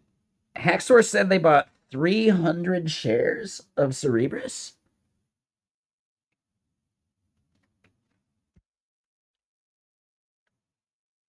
Isn't that 90K?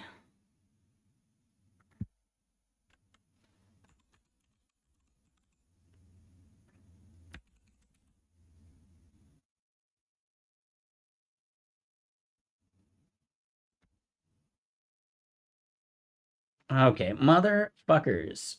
They got one more chance. If they're singing on this one, cut. Yeah, that's 90K.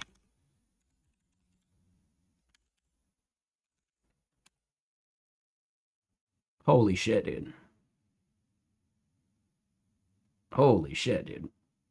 Damn, Hacksaw. I hope you like the stock.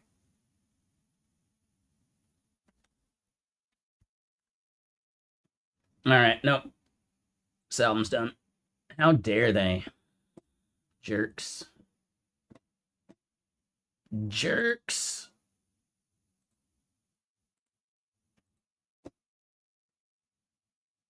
Okay, I'm picking this one just because it's a badass cover.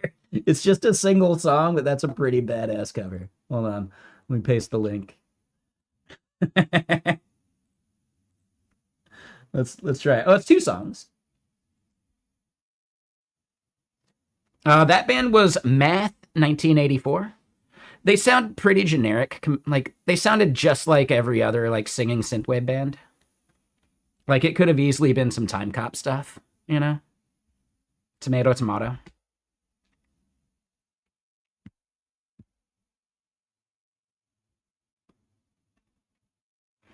But yeah, hold on, dude. I'm sure it's AI slop. That's a pretty solid image. That is a solid cover.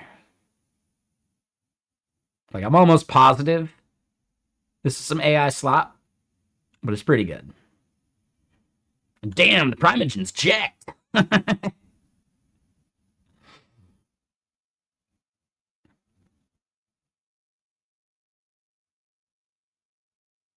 Oh, really?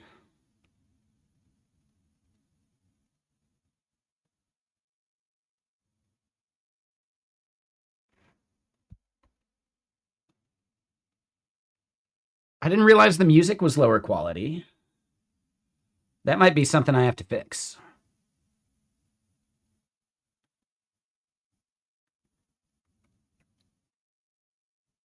Because I hear the bass.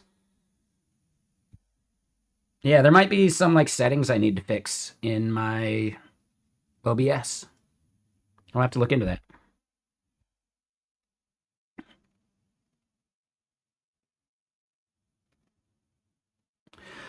I mean, YouTube just has better audio in general.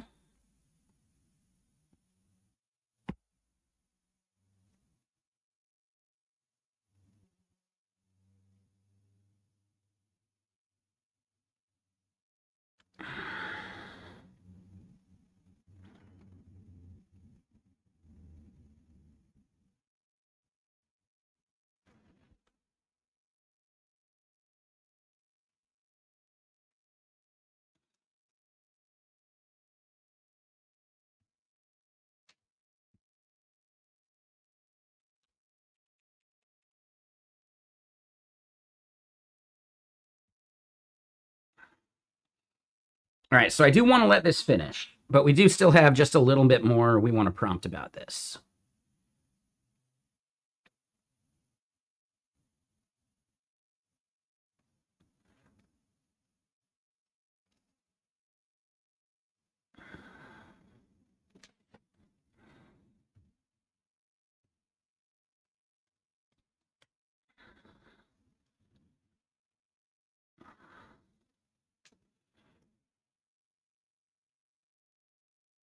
It does seem like it runs faster with the 12 concurrent fixtures, which is good. We still get some weird artifacting, though.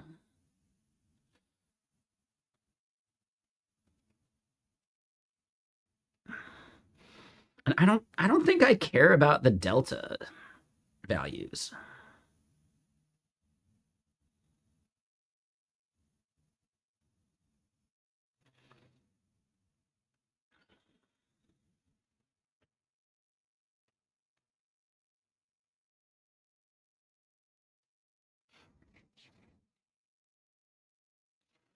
Okay.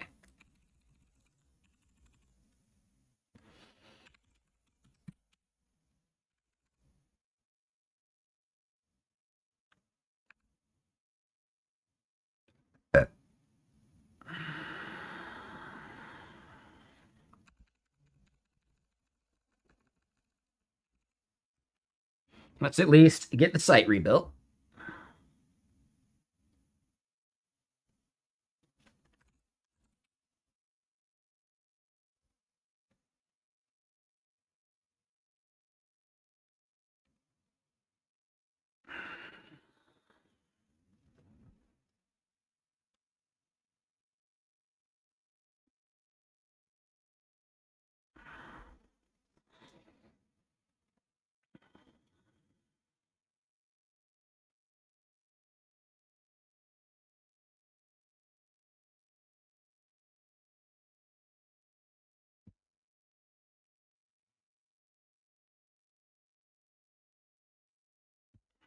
Okay, and we get an error there. That's a separate one. But okay, so let's start this up again.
We should also think about how the UI will look when we potentially have dozens of models to run.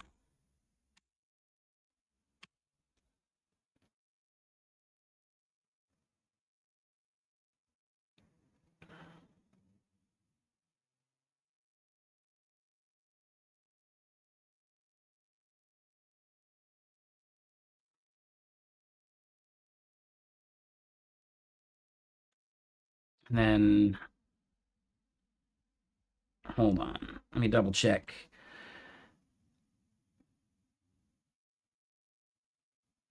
So yeah, a bunch of cached token usage, which is good.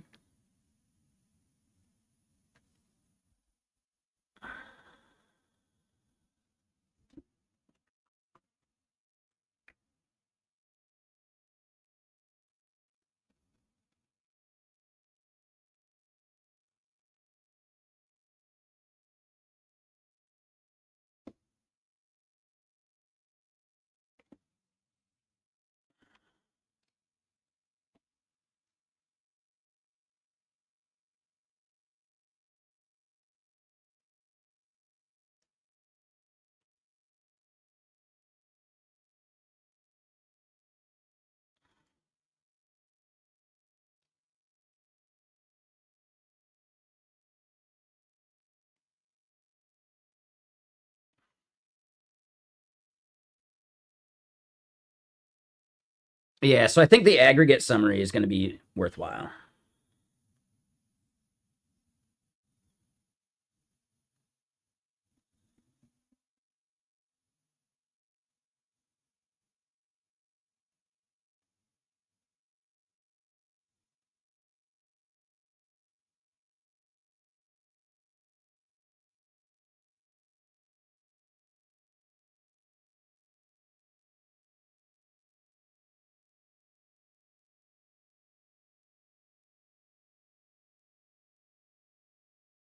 Okay, so yeah, it's like it's checking and testing with a bunch of different widths, which is good.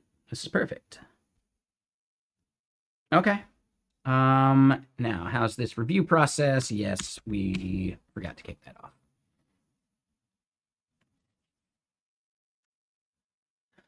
Yeah, those two songs were good. This could be a good next album here.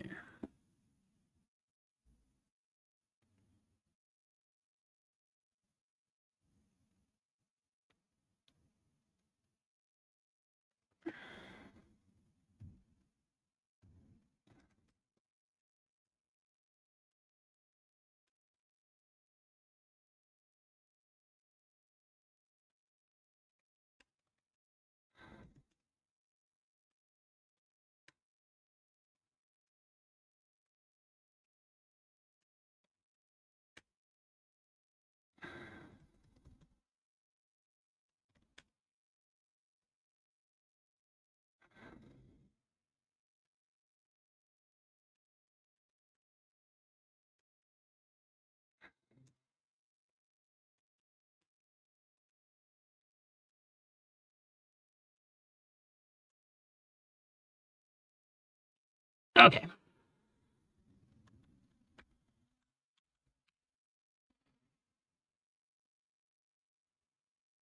All right, so that's kicking off.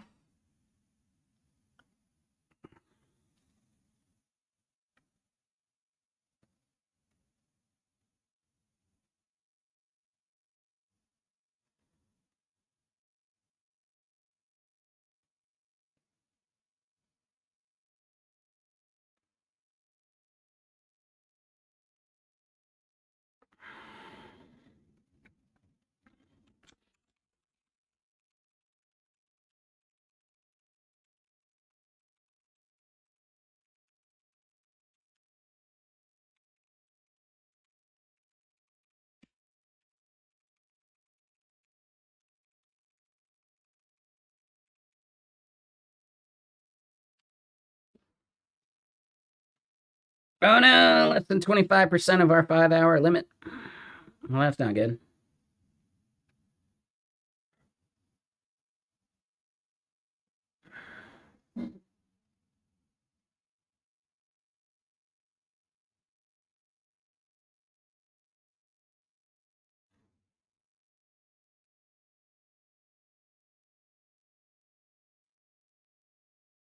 Wait, what was the explanation?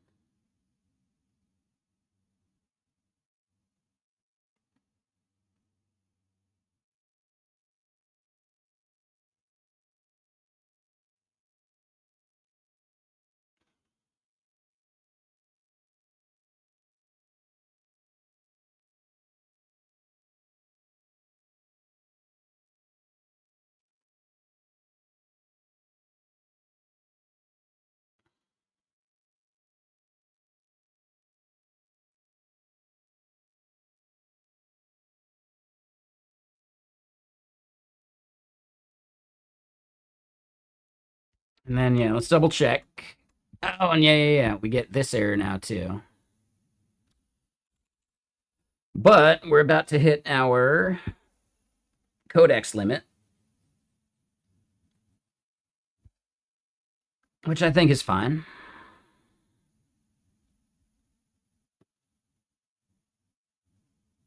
Okay, so hold on.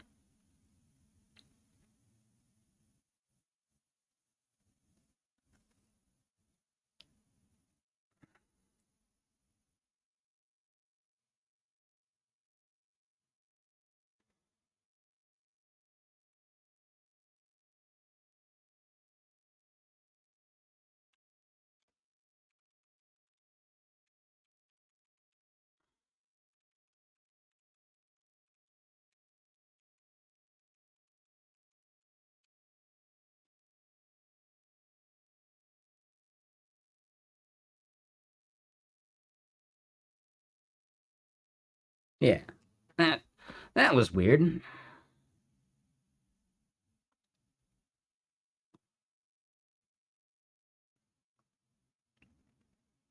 All right. So then we do one more thing here. We get an error when clicking into some models in the Astro site.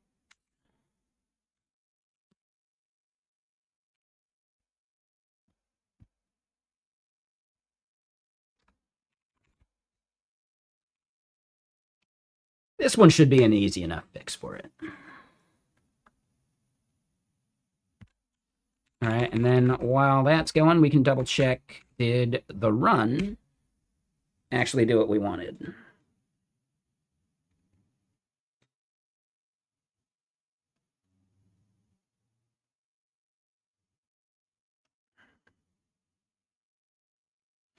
Ooh, this is good. Oh, it cooked on this one. Oh, it really cooked.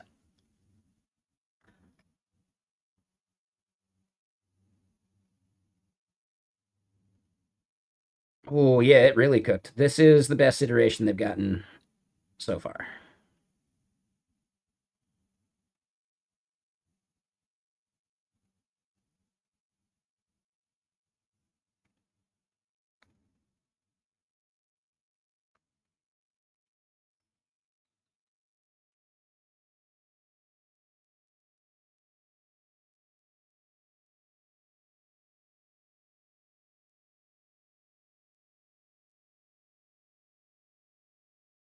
All right, we don't get the flickers anymore.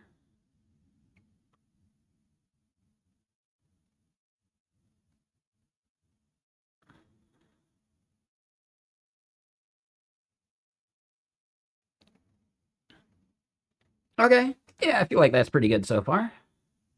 Oh,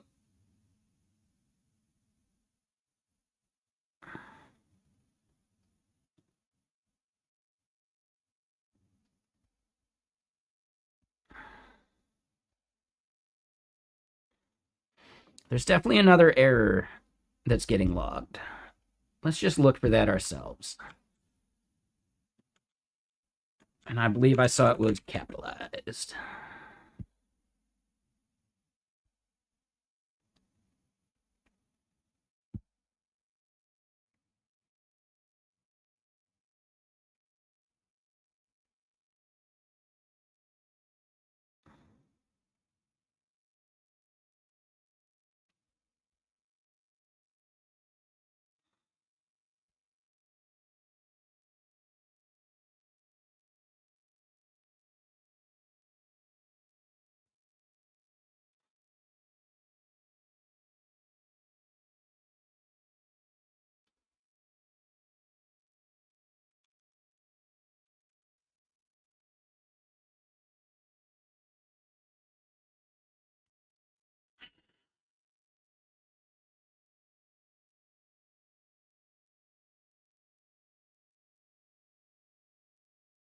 All right, so I don't care about the open code or Pi skills.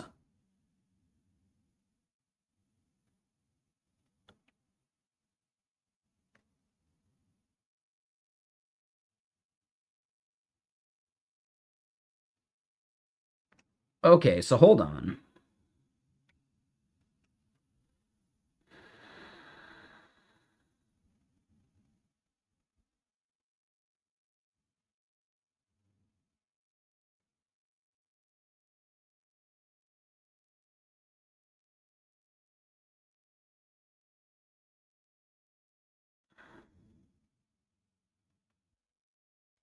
Let's double check and see if we can see its result flicker again.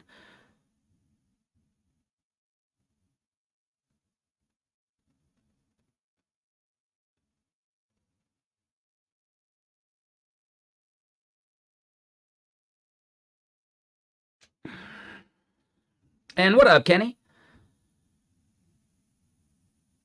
Are the tests doing real Git operations? Yes, they are. So it's actually spinning up like work trees for each one of these things and running stuff in those work trees and spinning them up and down and all that.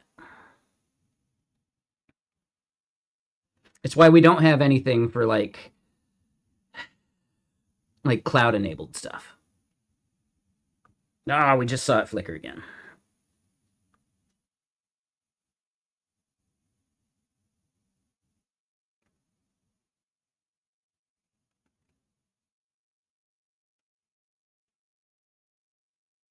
Is anyone able to find it in the VOD and verify what error is happening? Like, not in the VOD, but just like scrubbing back a bit.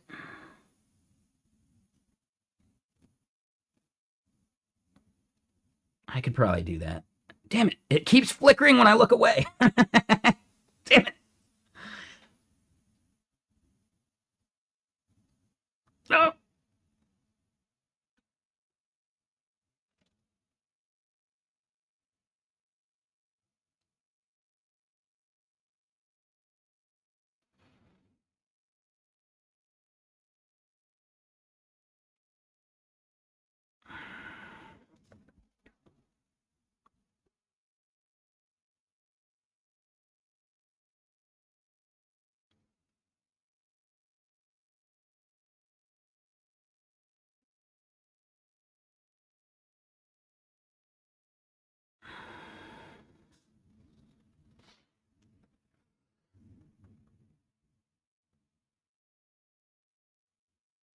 I think that's fine. I'm okay with that fix.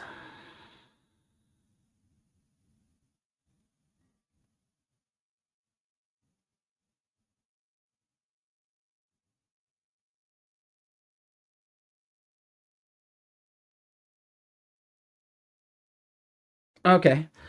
So that'll work.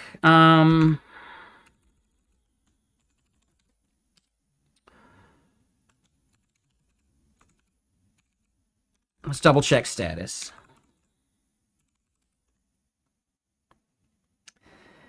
We've got 11% left in our 5-hour limit.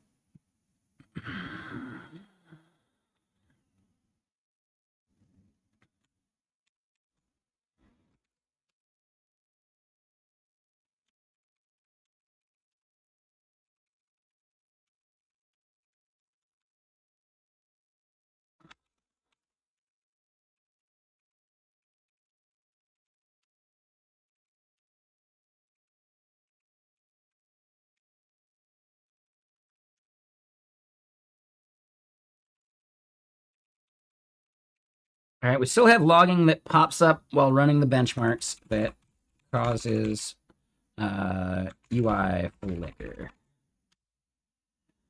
All logging should go to a file instead.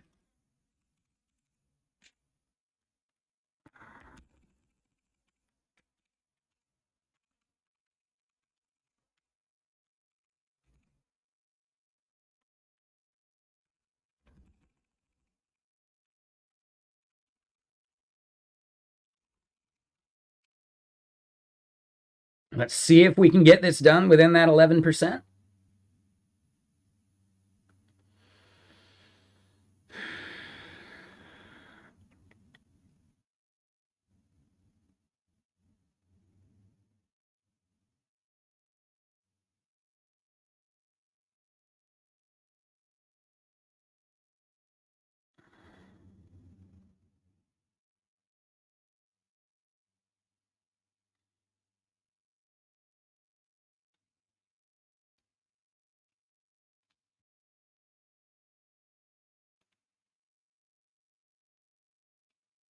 session maxing, right? Not token maxing, session maxing.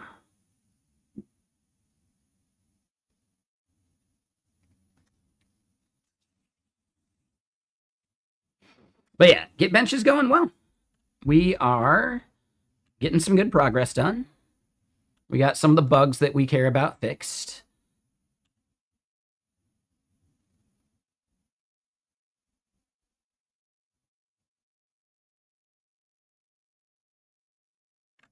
All right, do it. I don't understand why this is requiring us to do so much of this like manually. It usually just runs to completion on its findings. So there's something weird going on there.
All right, so we've got some things here.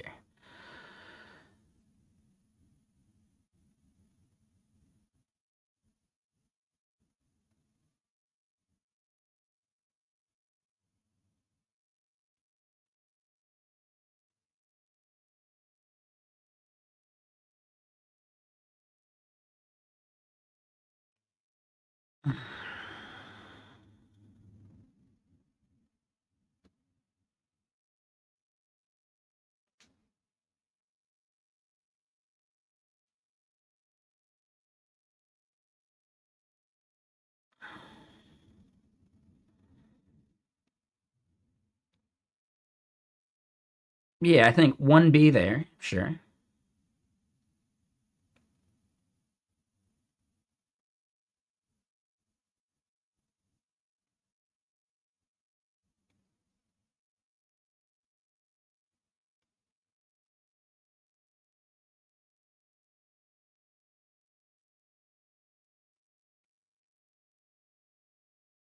I think maybe 2C, add evidence in a follow-up.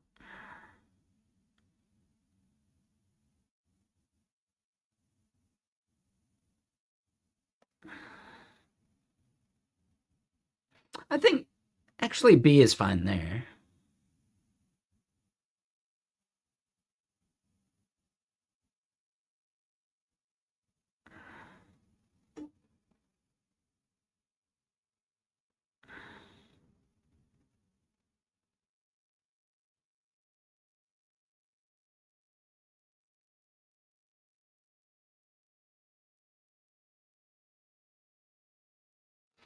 Okay.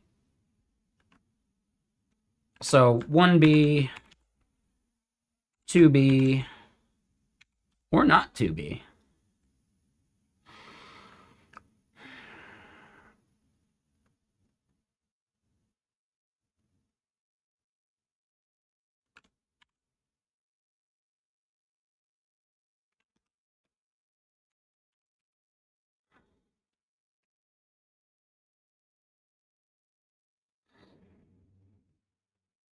All right, so we'll get those kicking off.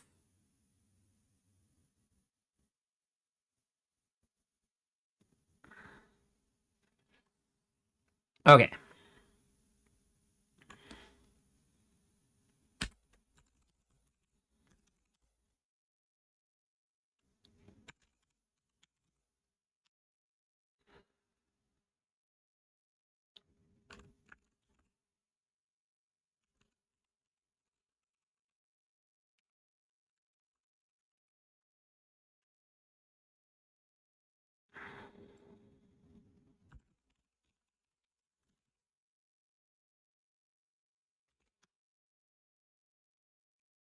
All right, let's double check. And dude, oh man, 3%. Oh, we got right on up in there. All right, this is probably not the ideal flow, but I don't want to do anything with our work in progress at the moment.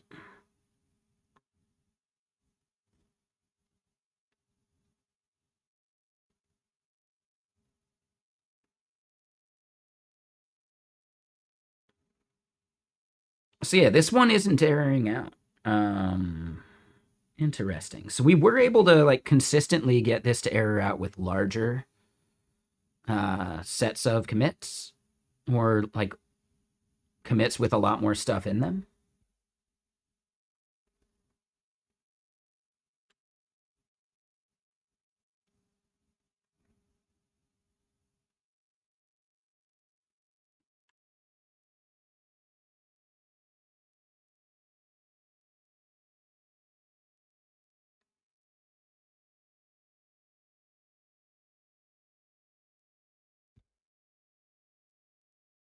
Yeah, it looks good.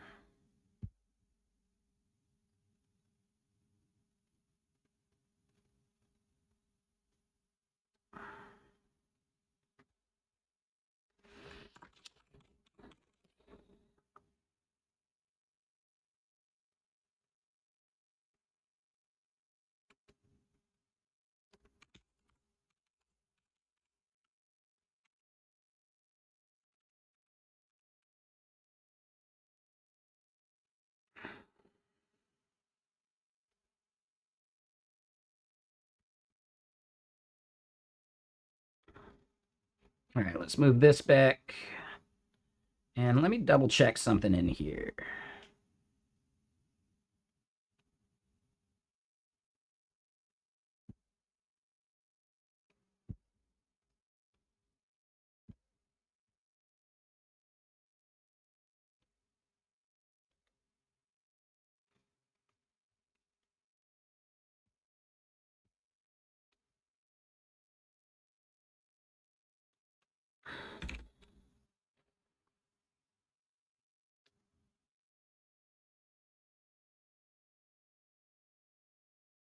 I like the idea of committing the result.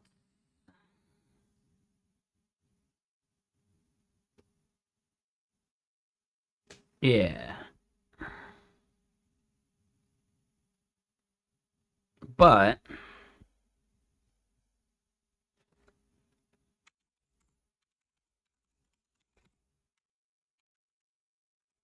do that too.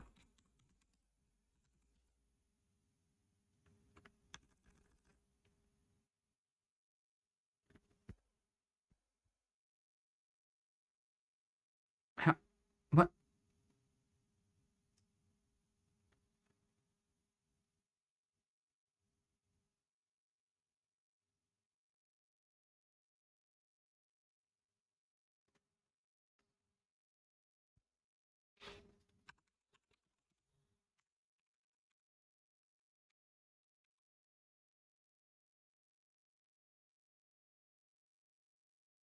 Yeah, that was weird that it was even in there. Like, we don't have the entry for GitBench logs. That is weird to me.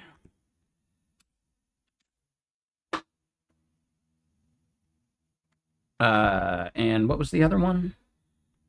Plot.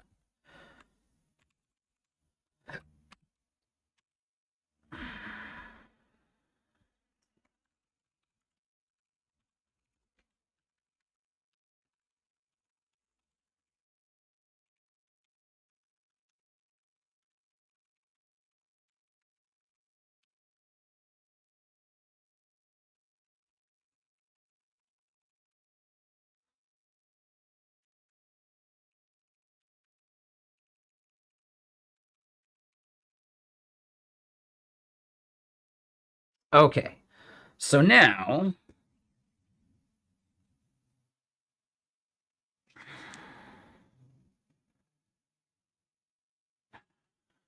what's our next step? what we want to do is maybe still validate which of these tests are harder or easier. I should also add more models to our testing. So let me do that real quick, because I have to go in and edit the file that has our key in it.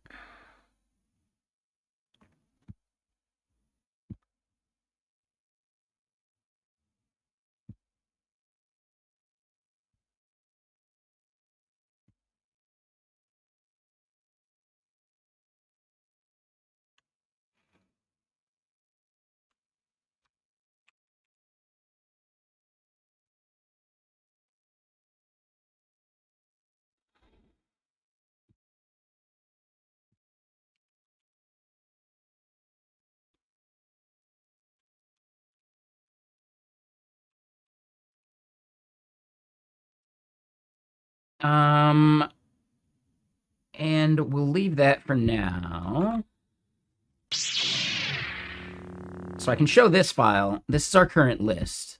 What we may want to do is then start adding like reasoning levels and some of that stuff.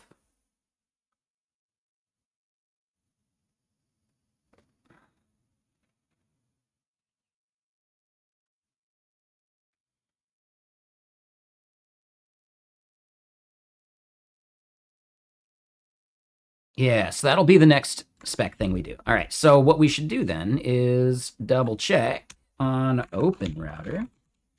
And what up, Canal Cheese? How you doing? Ooh, and yeah, I had a question for you. Would you be willing to hop on a call with one of my coworkers about that whole like insights thing we were talking about? Because think about it this way, right? Like not necessarily like the gimmick of like your progress compared to your team, but what about if you're like an indie hacker, a solo dev, or any of that? Right? Like what kind of stuff there would be useful for a solo dev to understand about how they're using AI and all that stuff? If that's something you'd be interested in talking about, I'd be happy to connect you with the person running that project. If you want, just reach out to me over on Discord and I'll get you the link. Totally up to you. No pressure if not. I want to ask Four Wheel as well, because I think he had some good opinions about the whole like AI dev tracking stuff too. And that goes for anyone else. Like, yeah, if you're using AI and you want to track like, well, which model is more effective, or I don't know, like if you have ideas for that and you'd be willing to hop on a call, that'd be awesome. But no pressure.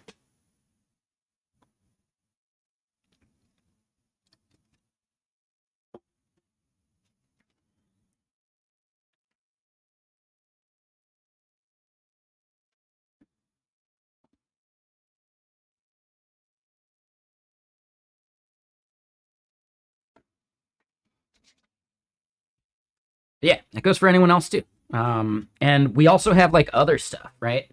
That we want to talk about that I kind of need like a better exact context for. I think I'm still waiting on the slides and stuff for it. But the idea is more like branding kind of stuff and like general direction.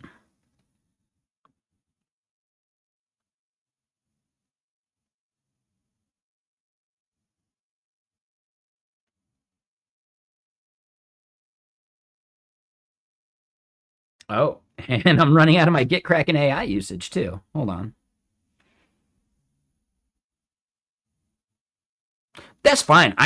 Whether you're representative of the average dev or not, it does sound like you have opinions that I think we would benefit from. And it doesn't even have to be this week at all. Right? Like next week would be fine. Like what I would do is I would get you a link and then you could like pick the time that works best for you, right? Because I think it's a HubSpot link, but it's just like cal.com or Calendly or any of those where you can like you just send someone the link to the calendar and they pick the time that works for them. So totally up to you. No pressure.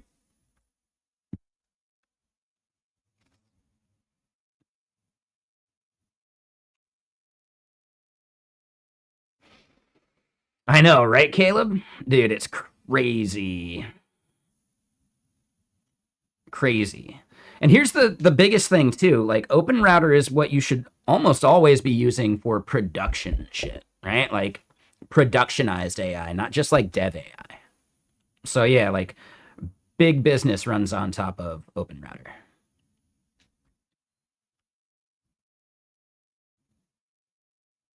All right. So real quick, I want to see GPT OSS.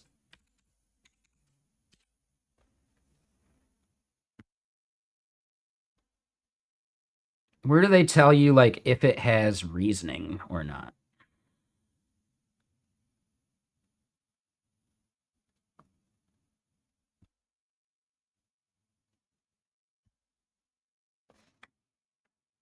Okay, yeah, totally fine.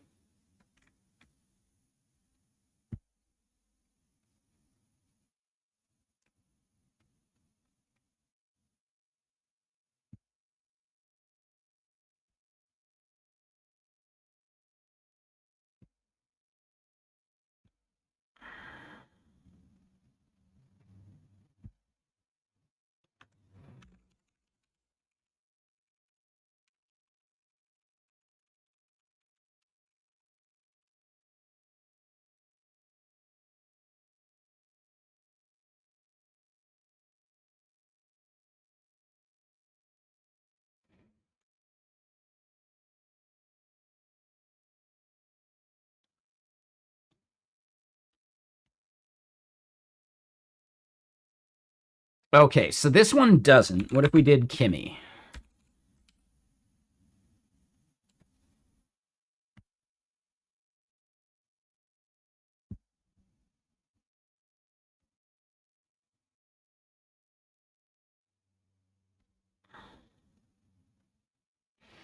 Maybe it's in the compare.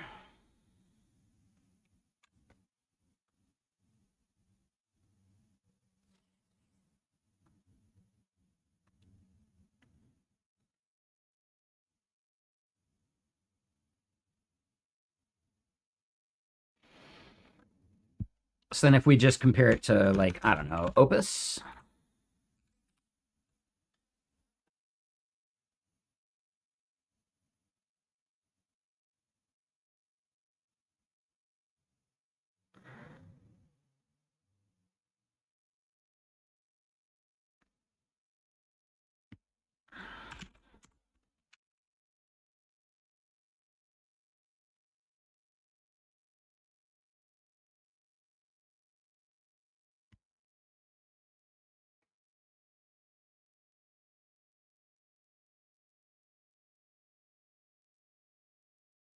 So no caching support for GPT OSS, but I don't see anything that says whether it would or would not support reasoning.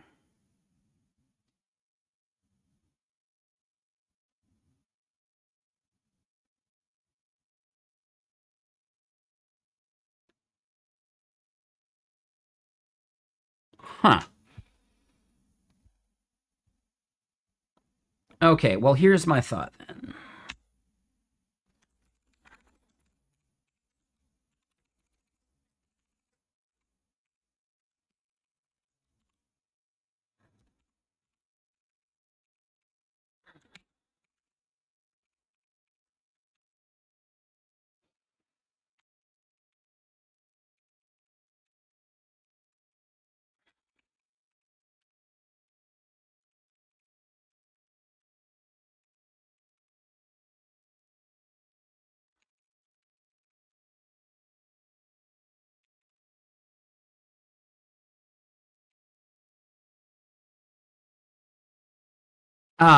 And then hold on. Yeah, let me double check what you're saying there. For a client, you have this whole drama right now where you keep trying to turn on the inbuilt CDC in G-Cloud. And when you do, it goes haywire, processing a terabyte of data every 10 minutes, charging you 1K plus per day. And yeah, the level of support is absolutely non-existent. No. Like there's an entire cottage industry spun up about supporting these as a third party, you know, which is crazy. Okay, so change data capture. Copying data from MySQL to BigQuery. Got it. And I forgot, yeah, you're a big fan of BigQuery, aren't you? Yeah, I totally forgot about that conversation till now. Let me do one thing here.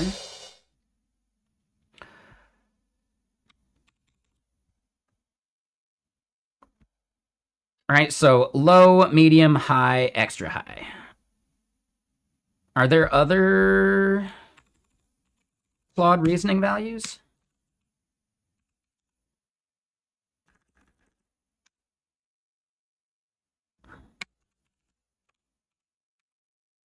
Yeah, there's max as well. So low, medium, high, extra high, max.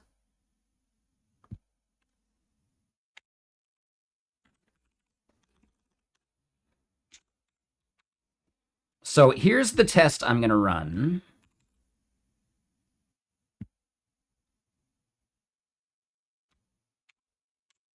We're going to do just Anthropic.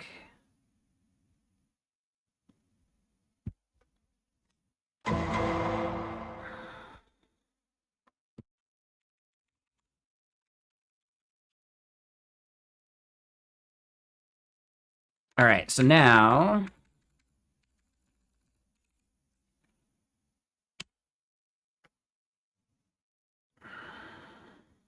we'll also see how much money this burns.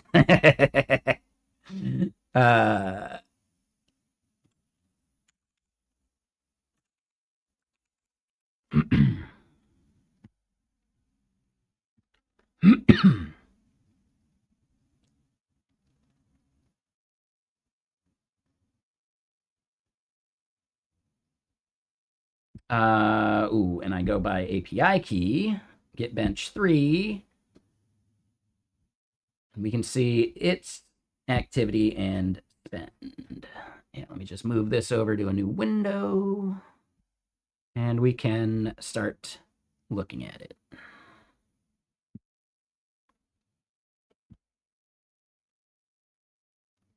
All right.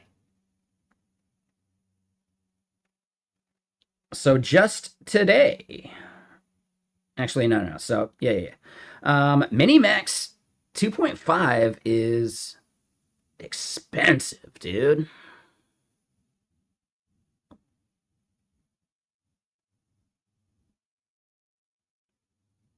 Now, we ran a bunch of times, but still, that's interesting.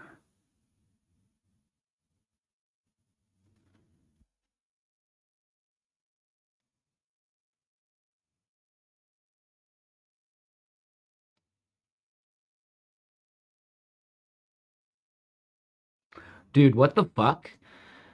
Dude, this is a really bad model, man. GPT OSS 120B destroys this shit. We should have added the 120B just to demonstrate.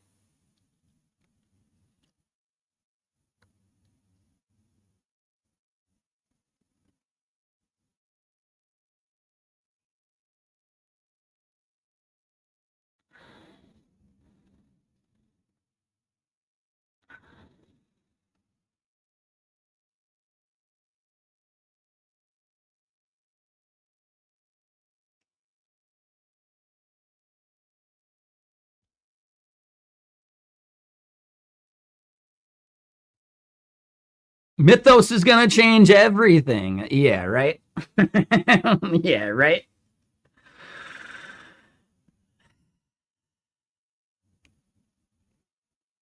I am curious how much reasoning effort impacts this.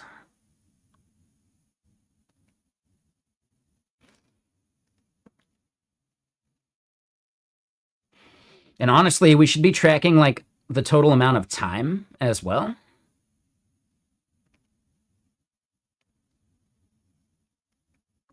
But dude, this is dog shit. This is so bad. Wow, dude. Yeah, Opus fucking blows. We are tracking costs for sure. We definitely have cost tracked. We're maybe not displaying it that well yet, which I think will be part of our next open spec stuff. Like there's a few things that I want to start planning out with OpenSpec. And I just hold on, I spaced. JD's fighter, Mr. Sir. Hey, sorry, thank you for that sub an hour ago. I hope you're still out there. I got sidetracked. I saw it pop up, and then my brain was just like, all right, we're doing something else now, yeah? So, sorry about that.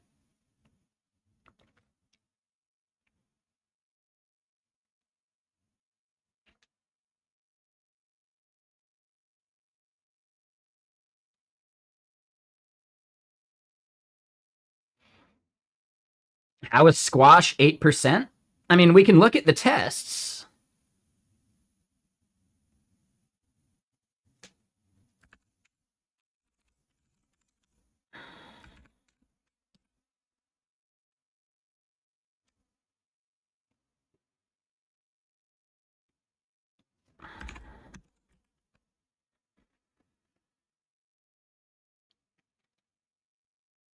But yeah, it's only passing one of the squash tests.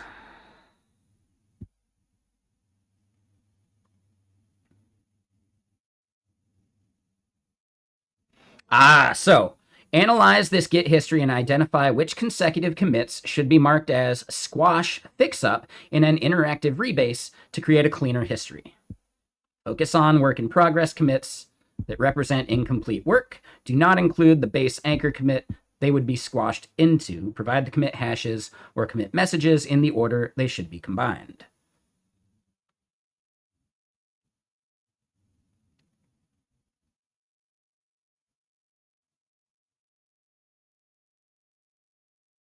So it added a bunch of extra stuff too. Right? So it's really just based upon like its ability to follow this prompt.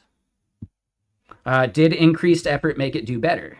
Well, as we go back and look, no, it actually did worse. Well, no, technically low and max are good. So it's like low and max do decent-ish, but then medium, high, and extra high are all just like idiots. You know, like what? What? All right, so now here's my next test. We're gonna do this,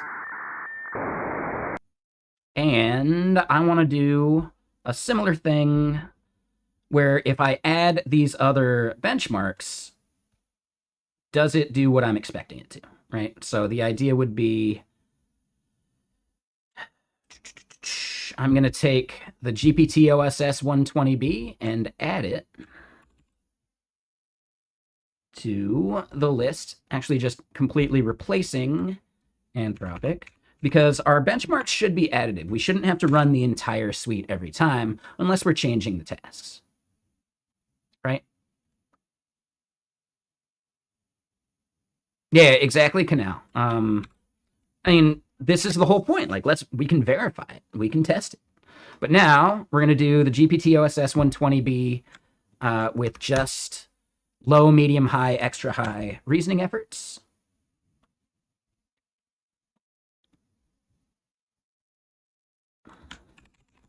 And my goal would be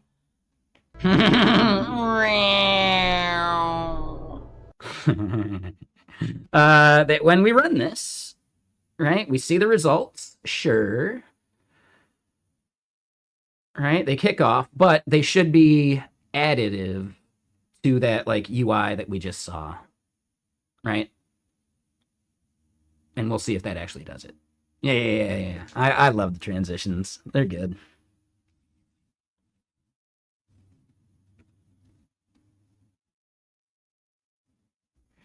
I think that one was proposed by Codephobia.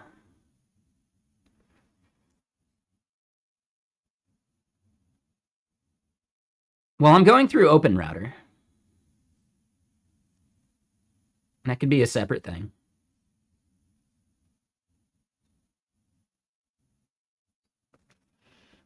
Let me get more music going. Ooh, smooth wave.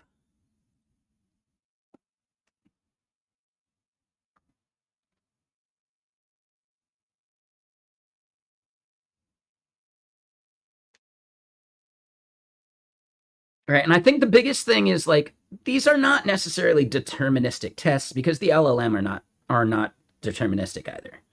So running them over time would be useful, or if we ran them multiple times and aggregated would be useful. And maybe that's like another part of the test we want to do. But yeah, look at it already. Like, dude, the stupid models do the squash just fine. Right? Isn't that weird?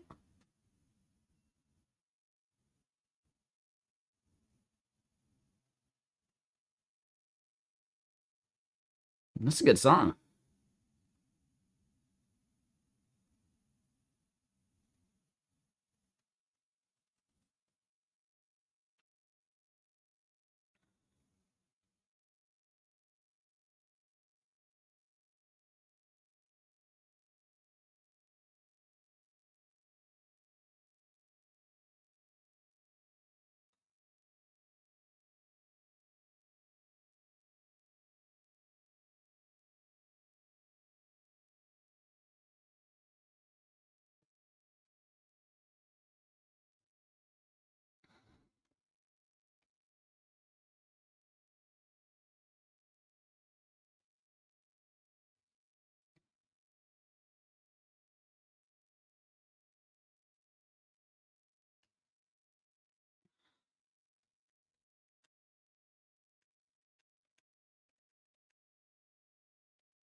Okay.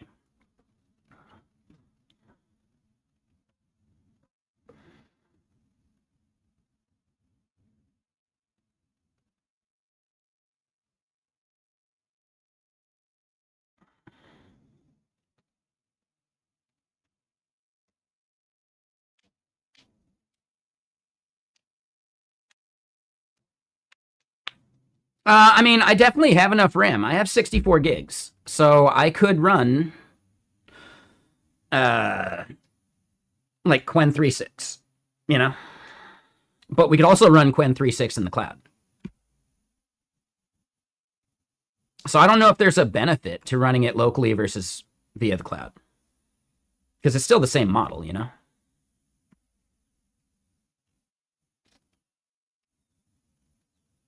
But dude, we're not even done with our tests yet. And we're at a higher pass rate than all of Anthropic. Yeah, cloud would be faster too. But at least it would help me make a decision about what local models might be worth it. So I think, yeah, should be fine. You know, they're all on Open Router, you know?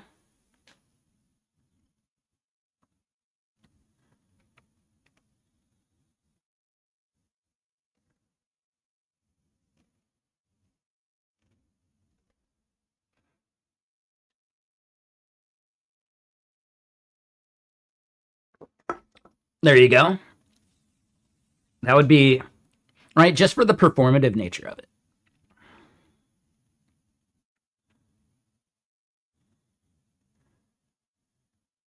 And I mean, technically, well, we're doing 120B right now, but GPT-OSS 20B is locally hostable, and it also outperforms Claude. At this point, I'm pretty sure every single model we test is going to outperform Claude. That's crazy, right? That's fucking crazy. All right, so let's see. Did it? Okay, aggregated 9 unique runs.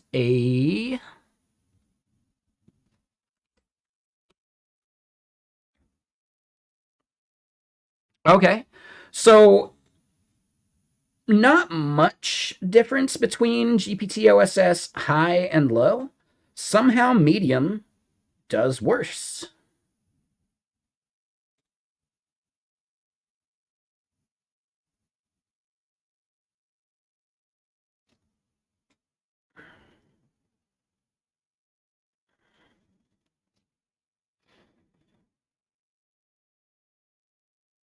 Okay. Now, hold on. Let's double check cost here.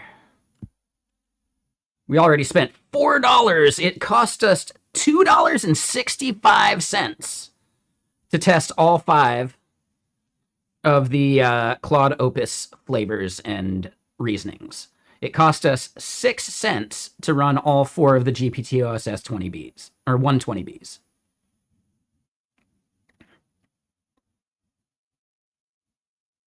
Dude, that's fucking crazy. Dude, and it's like, it's better.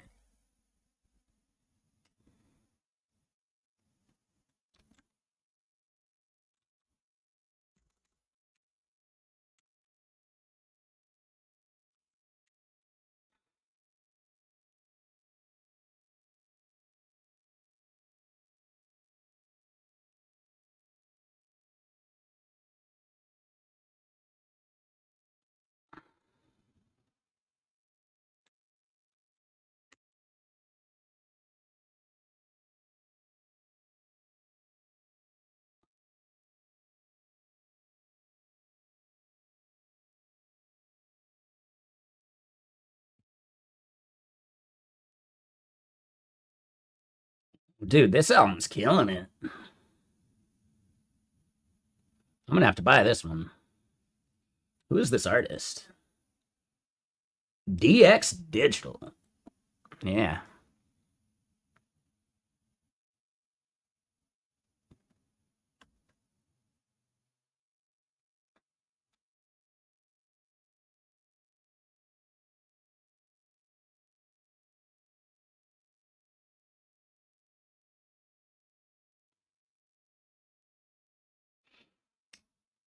There's a much bigger spread of the Anthropic stuff, too, which I think is interesting. But okay.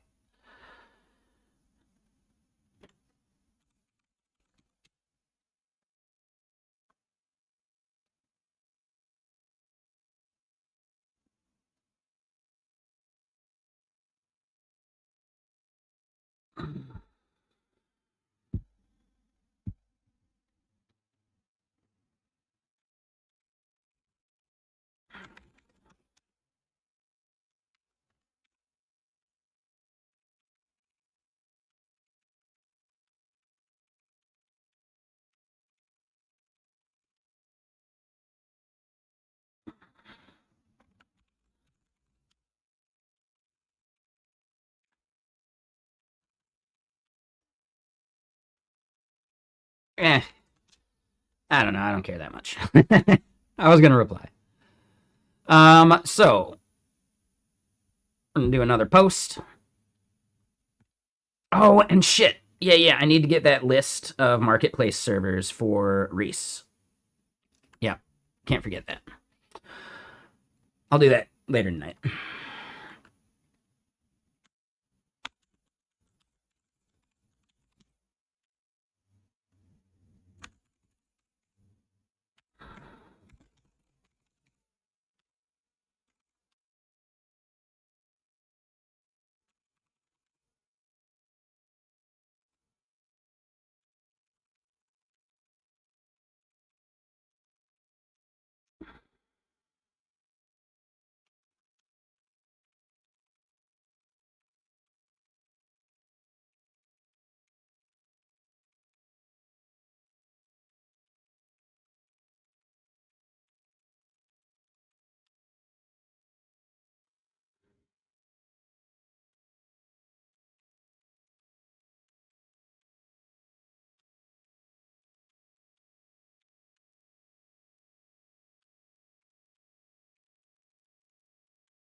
Um, Test these models at different times of the day. Yeah, exactly. Oh, that would be a fun experiment. Yeah, right?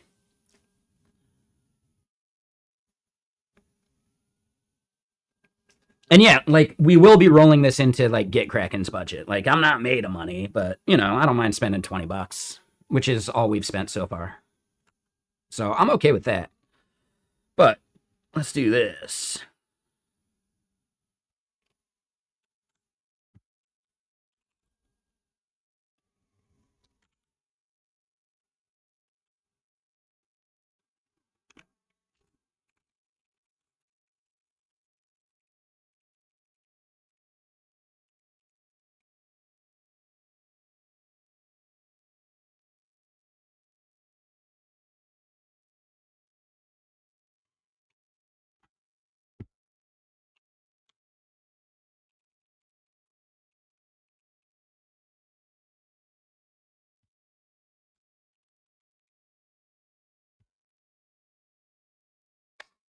Straight up tag them. But yeah, better or worse during peak hours? Yeah, that would be a cool test too, for sure. And maybe it's like a separate benchmark, right? Like maybe it's not part of the GitBench suite, but it's just like a quick experiment using the boilerplate we already have.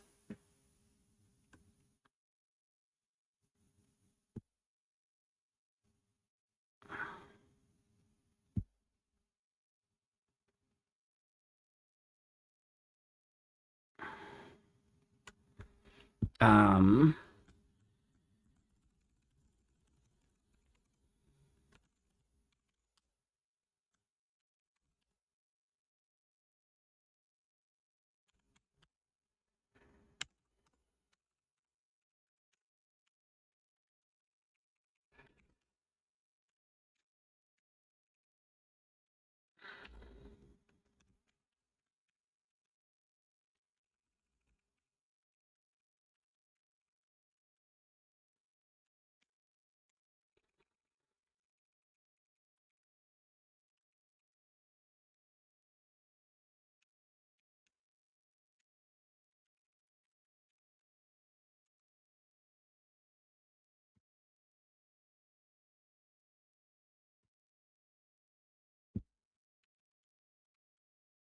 do we tag OpenAI?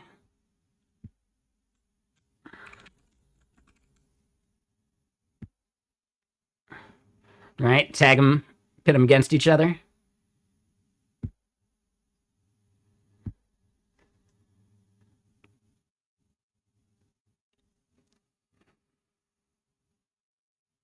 All right, you two, now kiss.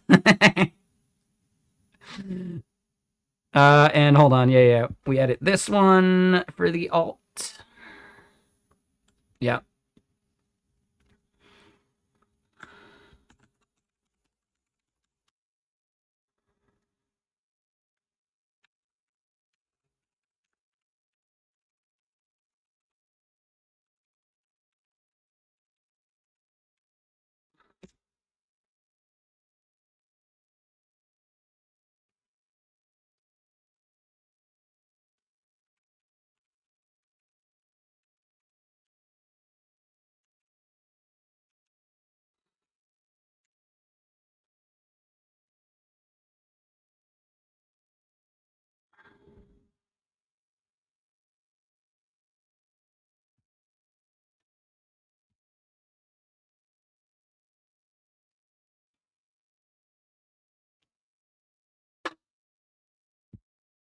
All right, I'll share it off to the other places too.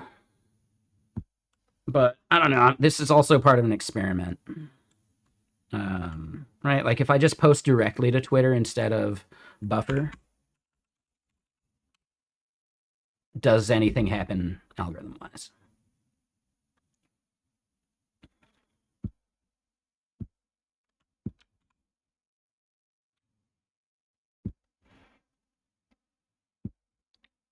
Oh, wrong one. Turn off that.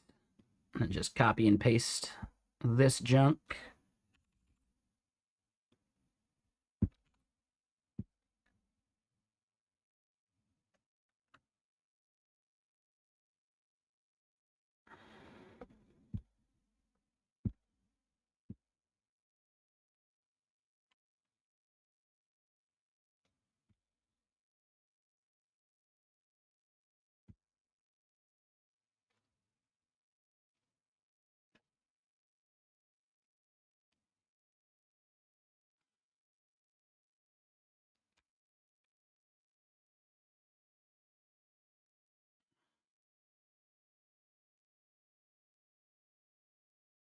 And then, hold on. Let me grab that tweet.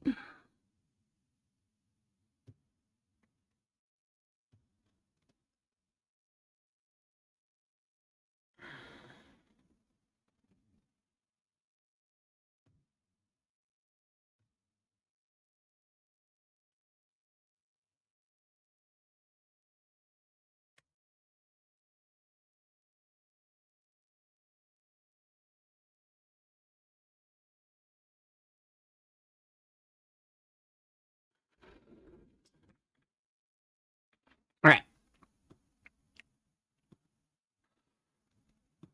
So let's close some of these and let's start really thinking about what we want to do. And let's clean up some tabs. We got way too many chilling right now. And actually, I think I wanted to keep that for now.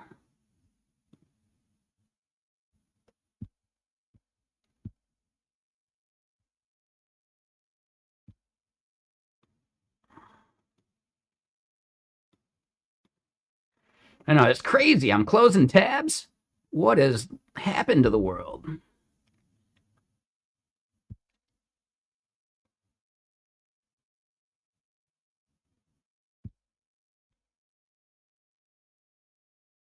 Oh, yeah. I want to keep some of that around.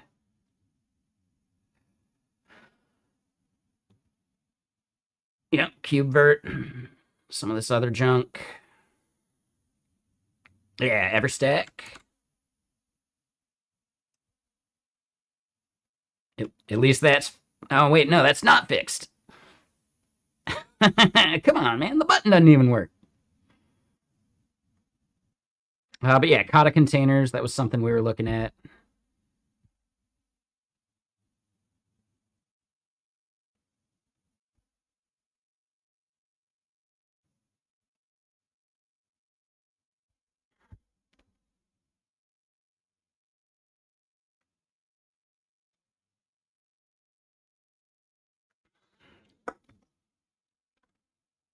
All right.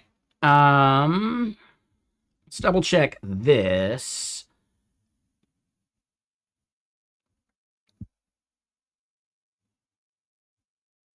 How much do I have in credits?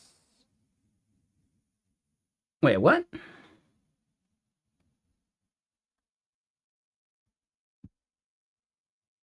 How did I land on exactly $10 left?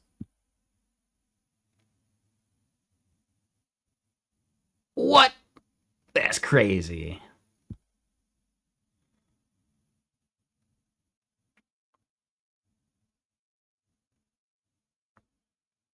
That's crazy. Okay, so that's just funny to me. That's awesome. Okay. Now, here's the thing. We're seeing Gemini 3.1 Pro as way more expensive than Opus even though it's technically cheaper. Yeah, I think we finished it like just in time. We finished it like just in time.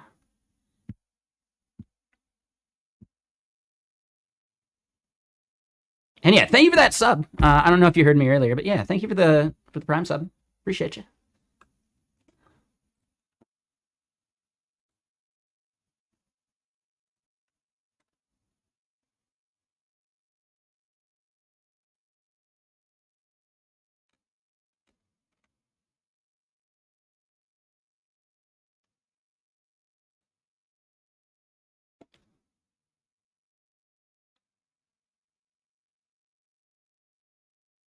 And yeah, someone else already kind of pointed that out. Status, no, not B-Sky app.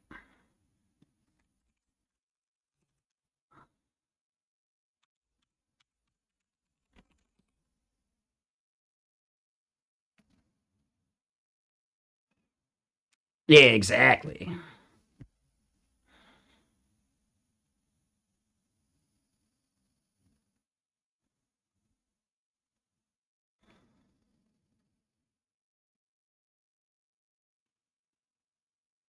Dude, this is just bad.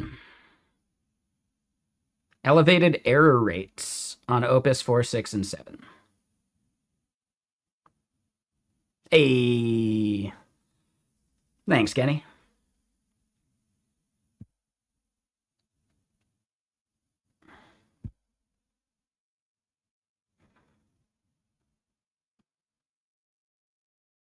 Yeah, exactly. Elevated error rates. Uh-huh.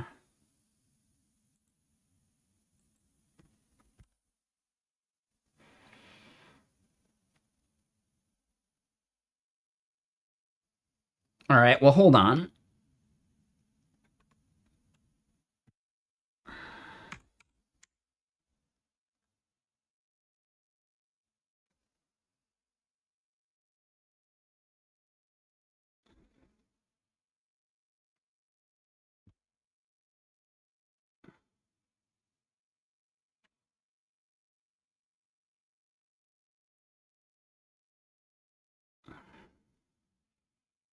Okay, so yeah, looks like I didn't get any of the 529 errors. So I got lucky.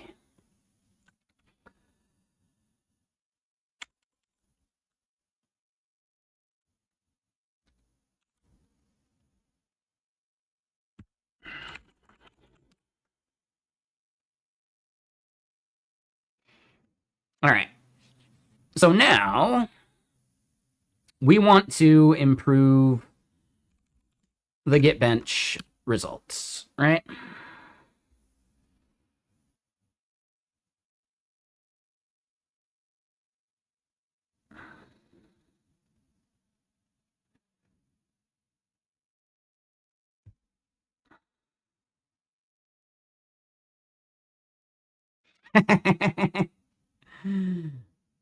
Average cost, E minus 5, eh? I don't think average cost per fixture is worthwhile. We only care about the full run. All right, so let's do that. We're going to get Pi back open.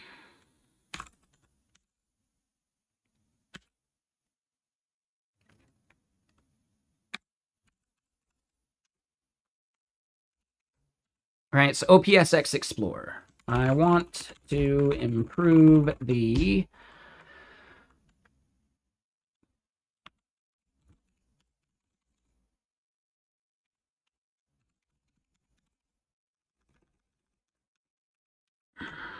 All right, so one, we don't care about average fixture cost.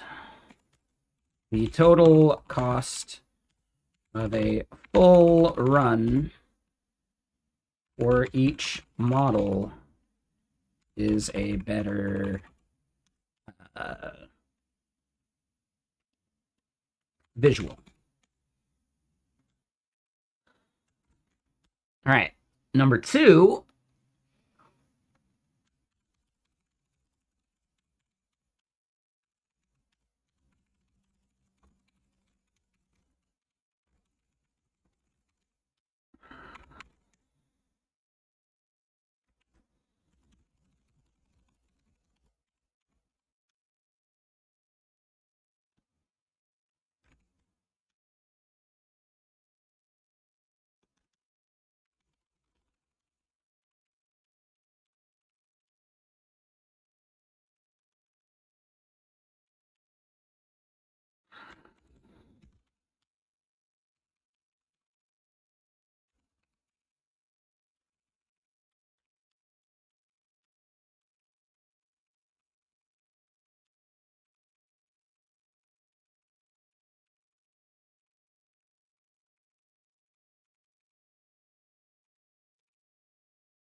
Right, then we can drill deeper into a specific effort levels run.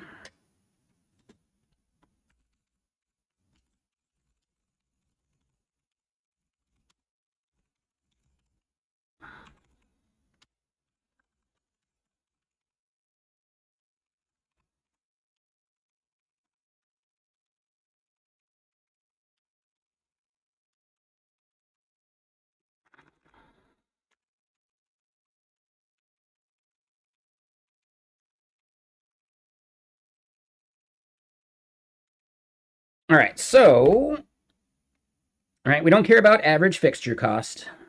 Total cost of a full run for each model is a better visual. We should probably group effort levels in the model view. The top level model page should be more of an overview of the effort levels. Then we can drill deeper into a specific effort levels run.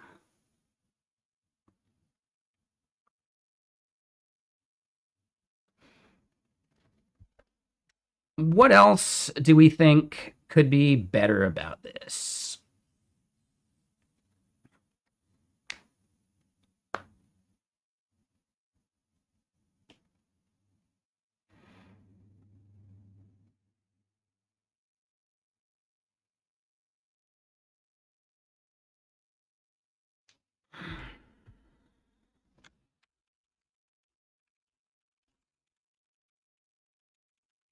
I think we are going to have a lot of models eventually. The main model summary.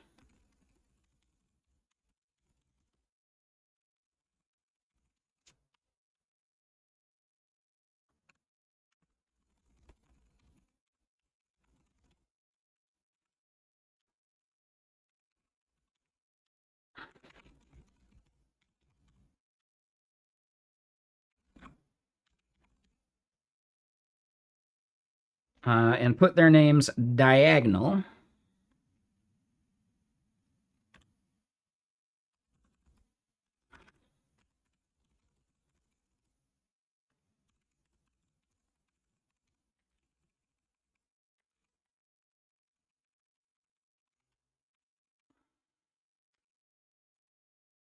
Right?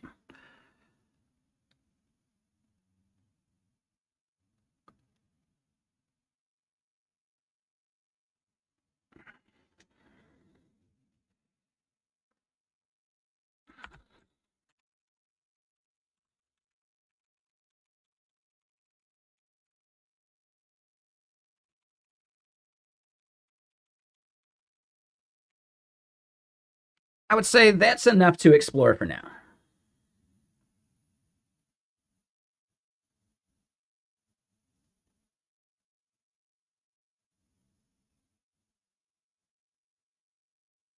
All right, so then while that's kind of kicking, let's look at this. So batch apply all of that.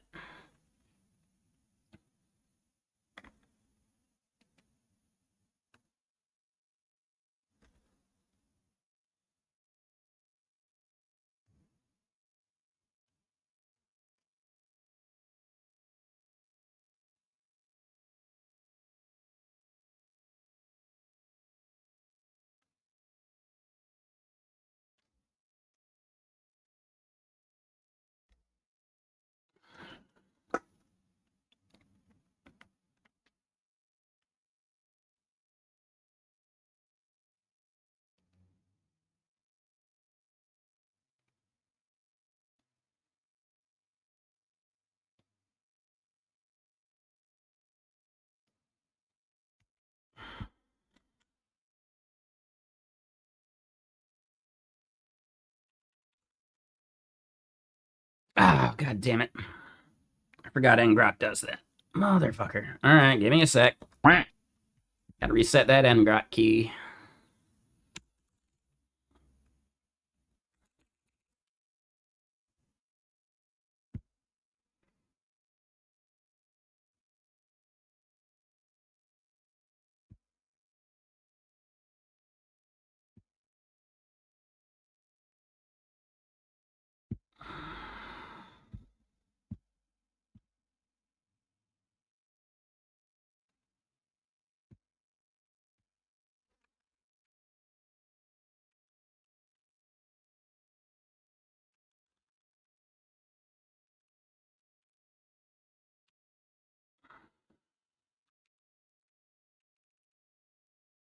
All right.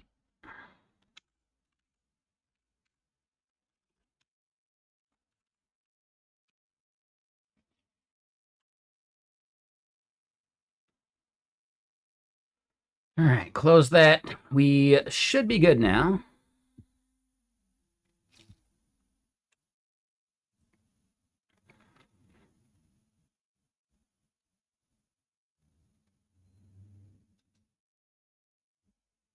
Make sure I'm not leaking anything. Copy and paste something random, and we should be good. Give him an enema.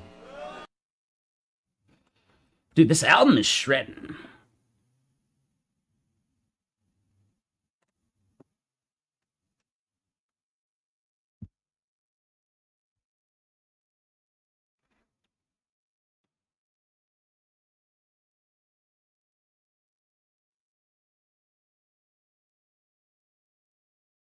Here's a quick question.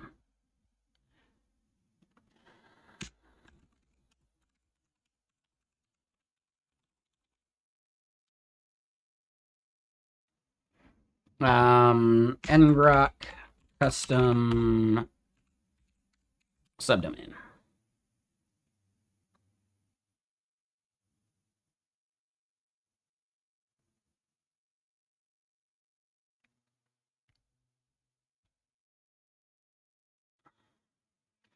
Okay. But they dox this shit. Hold on. Yeah, they totally dox a key on that main page, which I find really annoying. But domains.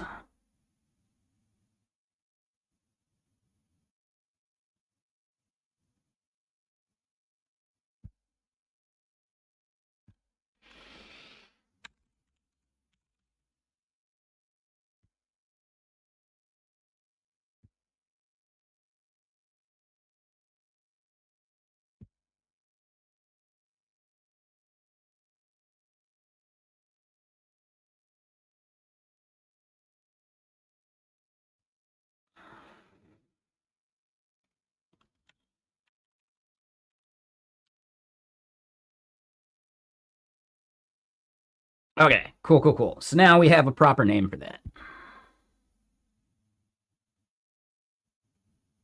I can close this and that.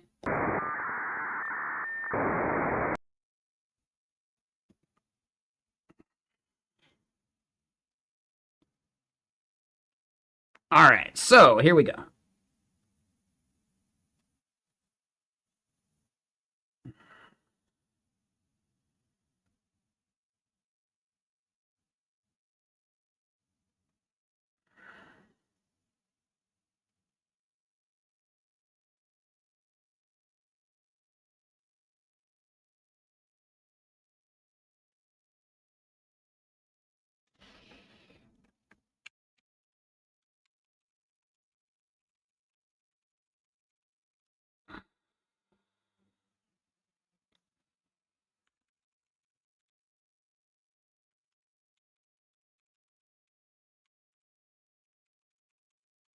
I think we could even use the provider's name as a subdirectory, so we don't need the tilde anymore.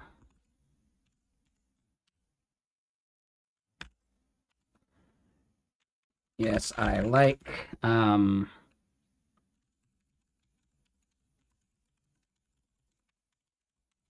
yes, I like reasoning level being a subpath. A sub path. Sure. All right, so then what's the other plan here? Model selector. It currently shows all models flat. Should it also show grouped options?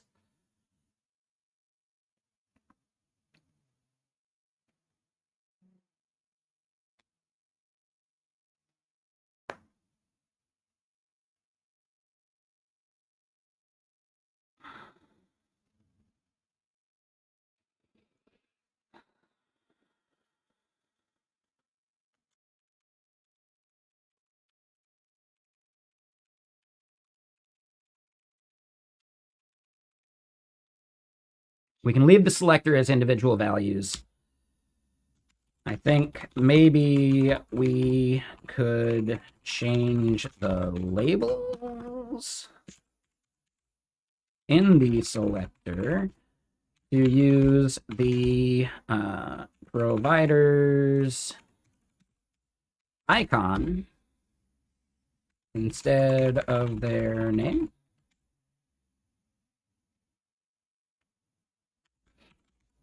The selector should also not need to be full width at large desktop sizes.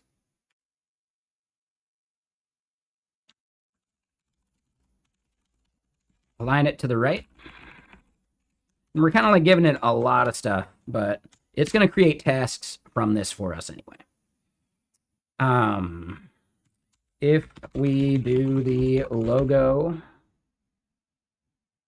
thing instead of name,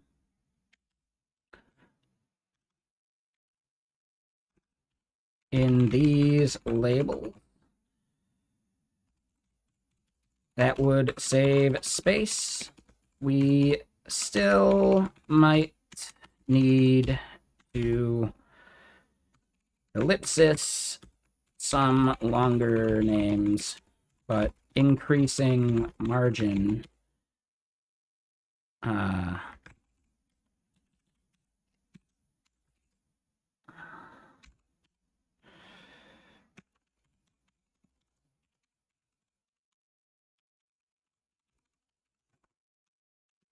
there we go, right?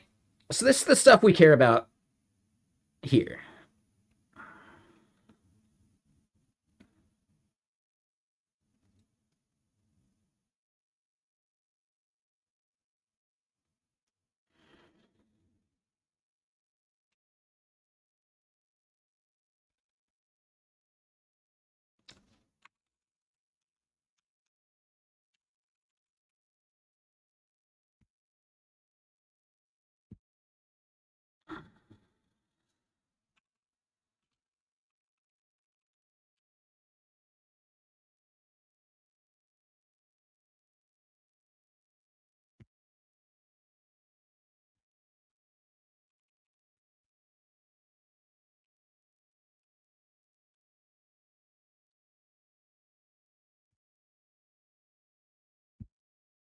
Okay, so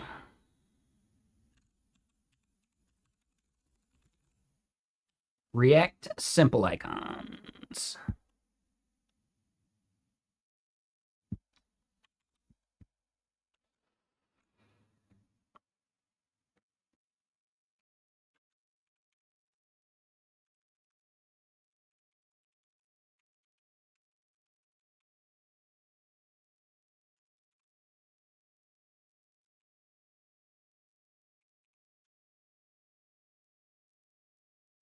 We can use icons from React simple icons for brand icons.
Yeah, this feels like some good direction so far.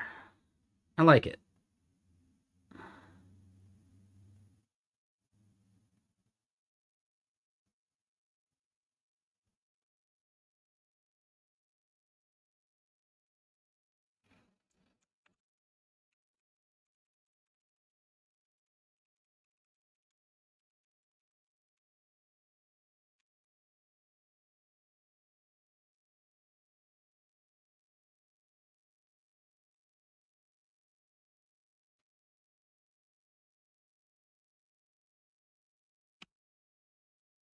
Yeah.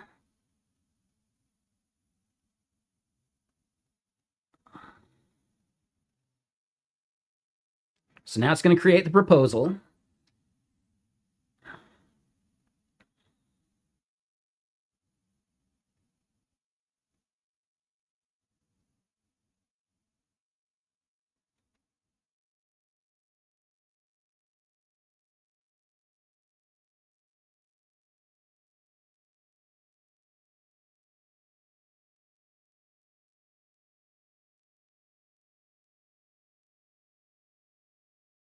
Okay. So yeah, that's just gonna churn and burn on our Olama stuff. No problem. How's this one doing? We're gonna rerun code review.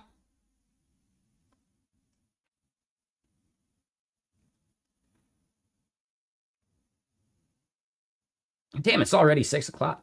Crazy. I'm guessing James and Worm are not available tonight. So yeah, just want to double check that. I do think we could have a whiskey, you know. Went a little ham yesterday, so we'll want to take it kind of easy. And also, I got shit to do today. All right, there's a CFP that's wrapping up for CYC. Got to submit stuff for that because I've been slacking. Blog post I got to finish. And I got to submit multiple things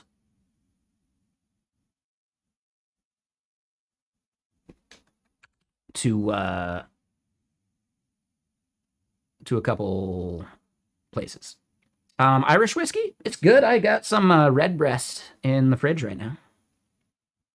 And it's not that I necessarily hate scotch, because I have had some really good scotches. I just don't like the peat flavor, right? Like, I'm not a fan of that, like, peaty flavor.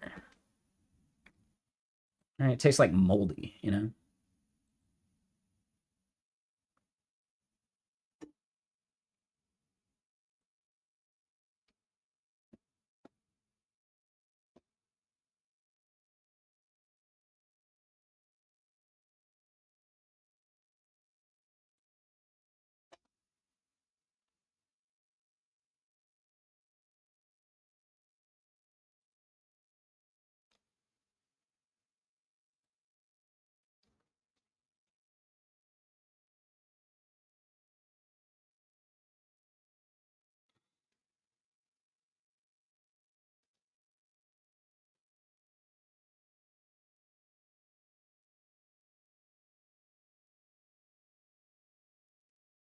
You stop drinking? Yeah, I should probably, like, I'm not going to full on quit, because I don't necessarily believe in that, but I should definitely be cutting down.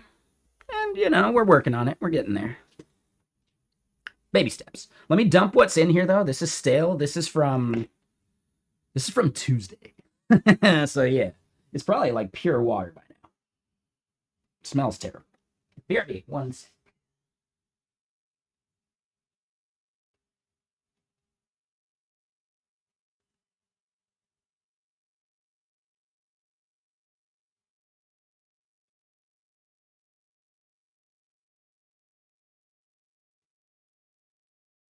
Oh, I got a question for people. Anyone here ever cook Mongolian beef?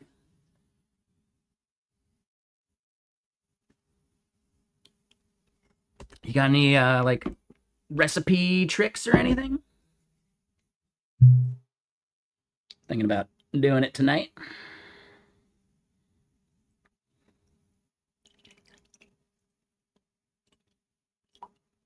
Like, I got beef thawing. I could do just pho again. Ooh, actually, I might be out of the pho. But yeah, Mongolian beef sounds pretty good, especially because I want to cook up enough rice to then do fried rice again tomorrow. Because I want to get good at, like, a homemade fried rice.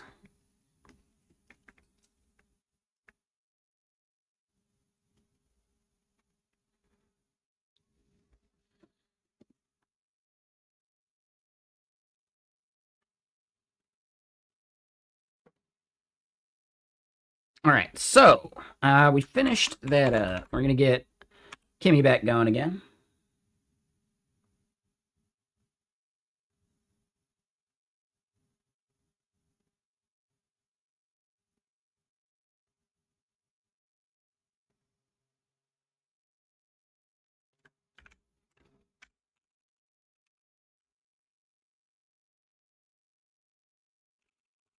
I'm gonna try this again, but open code Go, you're kind of fucking blowing it, dude.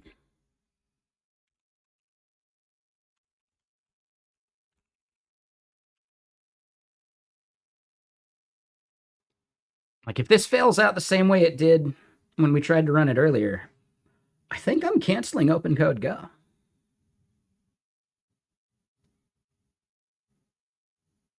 Yeah, again. What the fuck, dude? Error 400 from provider.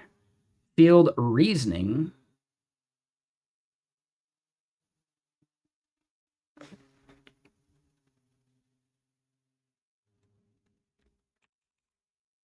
Does open code Go not support reasoning for Kimmy?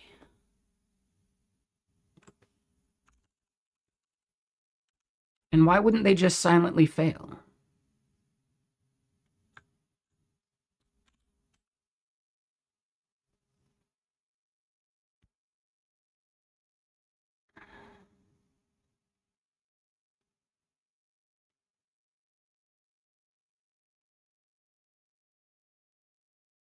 You think it's a token max? Wait, what do you mean by that?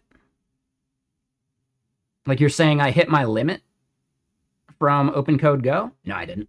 Not even close. There's no way. There's no fucking way. I haven't even used it. There's no fucking way, dude. Oh, you think Kimmy is being constrained on thinking tokens? Oh. But here's the thing. We don't get it from any other, like, when we use Kimmy on Olama, we don't get that. Like, we don't have that problem. Like, this is strictly open code Go fucking up. Right? Like, works fine on Olama, fails on open code Go. You think it's an open code thing? Part of their harness? Well, I'm not using their harness. I'm using Pi. I'm not even using their harness.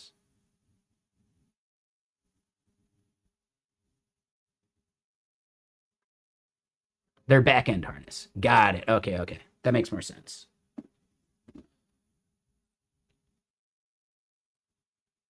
Why would they do that, right? Like, aren't they just going to bill me for the tokens that I use anyway?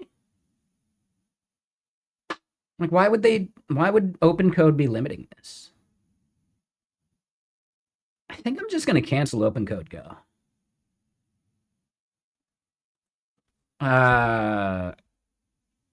Configurable, like, back here in settings or something?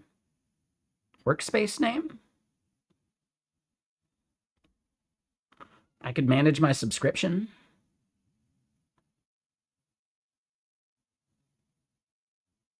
Like in my API calls. What do you mean by that, Jeffrey?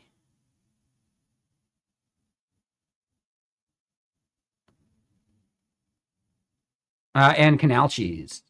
OpenCode Go definitely does not do that. OpenCode Zen may have been doing something like that, but Go does not. Let me get more music going though.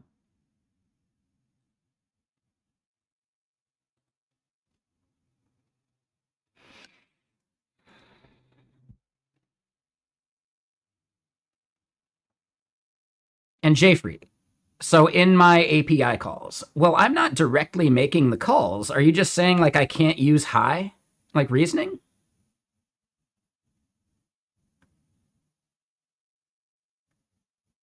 A setting for thinking tokens. You mean effort level? Oh.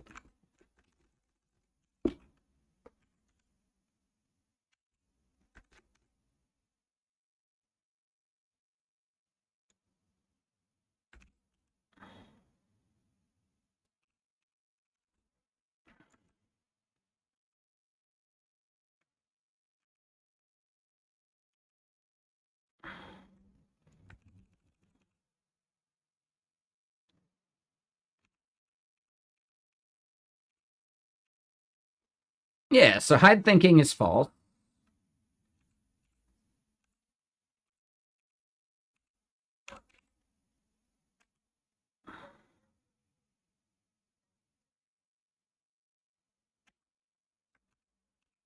Yeah, So we can set thinking level, but there's nothing I can set in Pi that would modify what we're sending.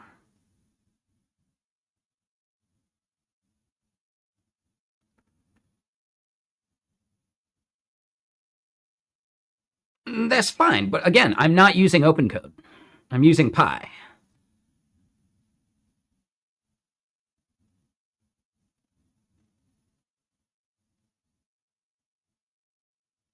Like I can't use OpenCode with these skills I want to run because it fucks with the pathing in like a gnarly way. Like it just can't find the BMAD files that it's looking for. It's really annoying.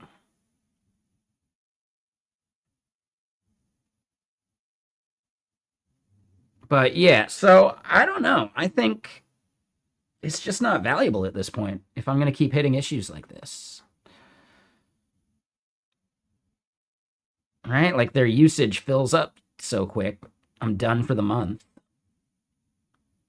I don't know. I'm thinking I'm going to cancel OpenCode Go.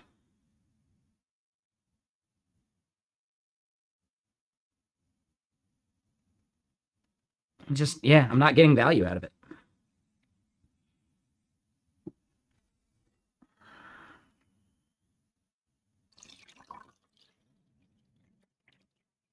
I'm going to cancel Claude too. Not getting value out of that either. I do get good value out of Codex for the 20. Yep. Yeah, Minimax is good. I would say, Kenny, you should give Olama a try because I think you get just as much Minimax usage, but then you can try other models too.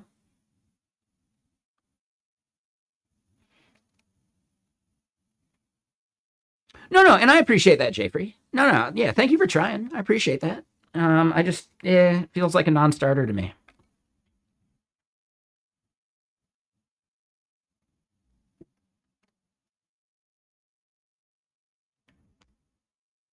That's true. That's true. Yeah. $10 versus 20. It adds up. So yeah. No worries. I think Olama would be smart to open up a $10 tier, right?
And yeah, I don't know where to report a bug for OpenCode Go. Do they have a support page? No. Nope.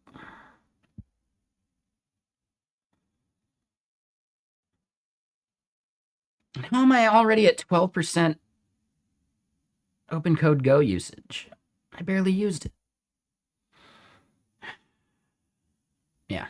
It's not worth it. I'm gonna cancel anyway, but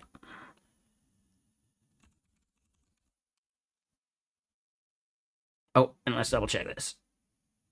Yeah. Well, thank you, Rodrigo.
Lots of net problems today, all day. Sounds about right.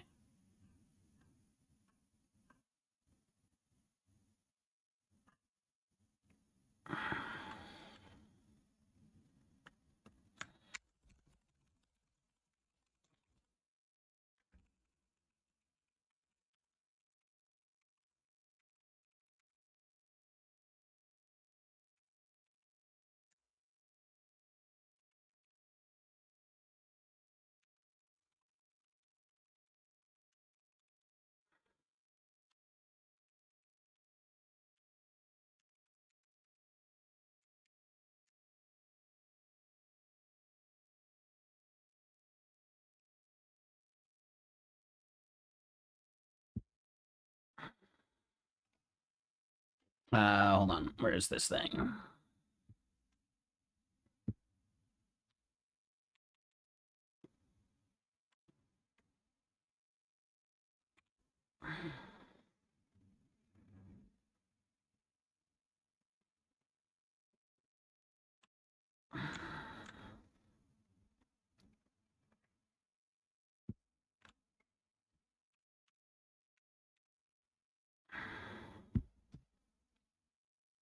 Dex,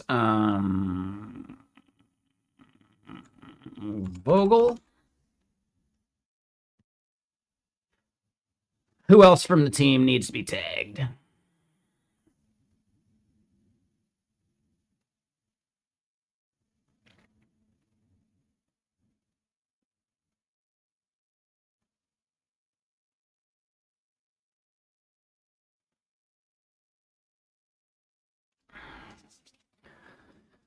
Who else is like, you know, Twitter famous that we could tag for support here?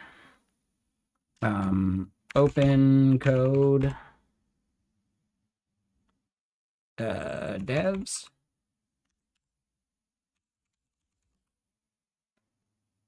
Adam.dev. Oh, that's right. Yeah. I'll tag Adam too.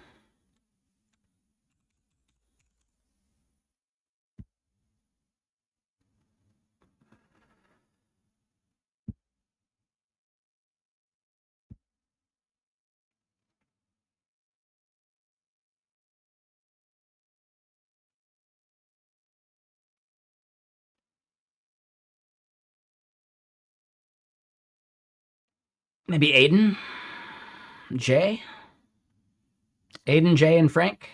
I don't want to like overload it. I just want to like, I don't know. I just want to make sure I'm tagging people to get results. Uh,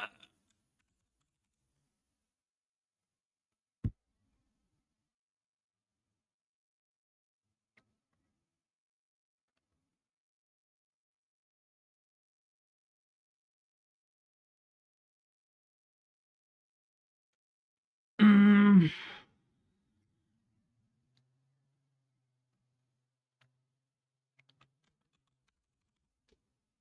Aiden at least follows me.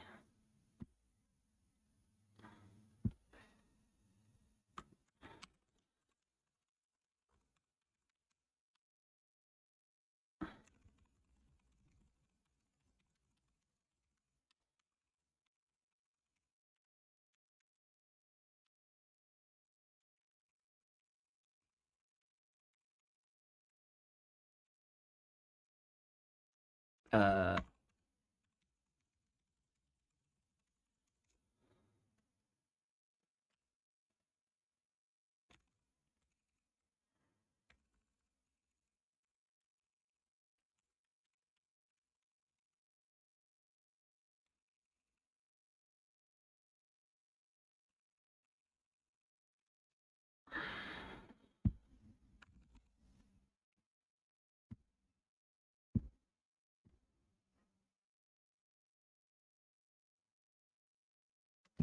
sure.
All right, good enough. That'll figure it out. That'll learn them.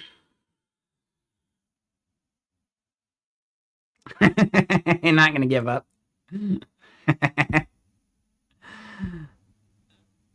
All right, we'll like both of those for sure. Why not? All right. Yeah, sorry for tagging all your devs, guys.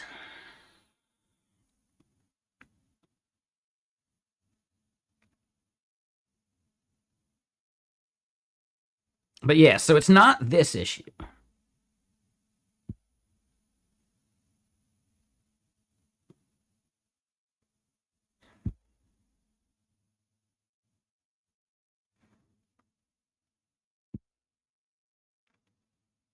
Oh, here we go.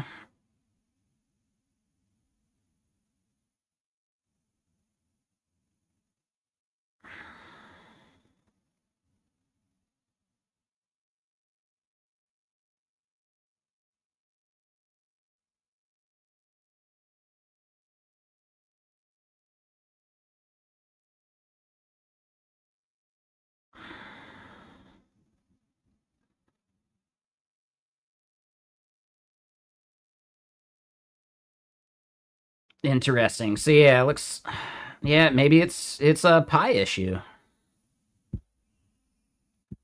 But yeah, at the end of the day, I don't get this problem with the Olama flavor. That's kind of weird, isn't it?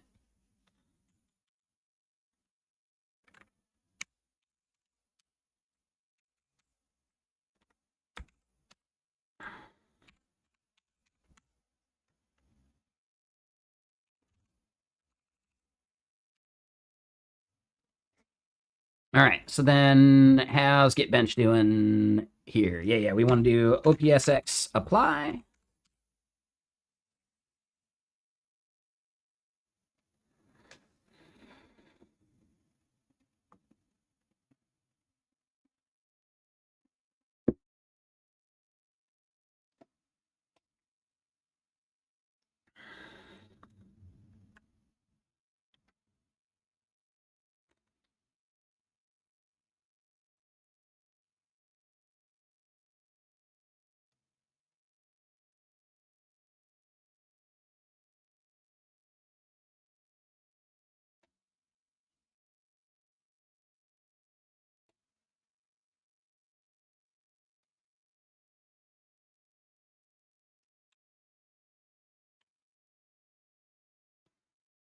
All right. This album's a little too slow for me. Let's get something maybe more upbeat, possibly crunchier.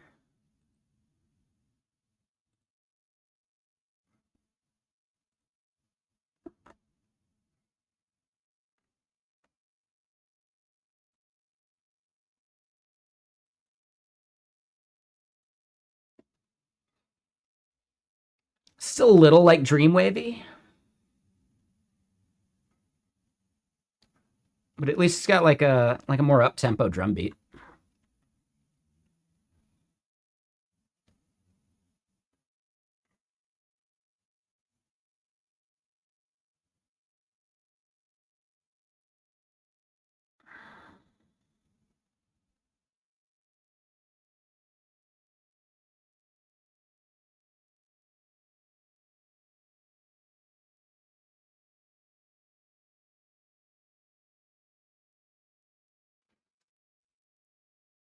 Seven a.m. You got to get some sleep. Yeah, dude, you should get some sleep, man.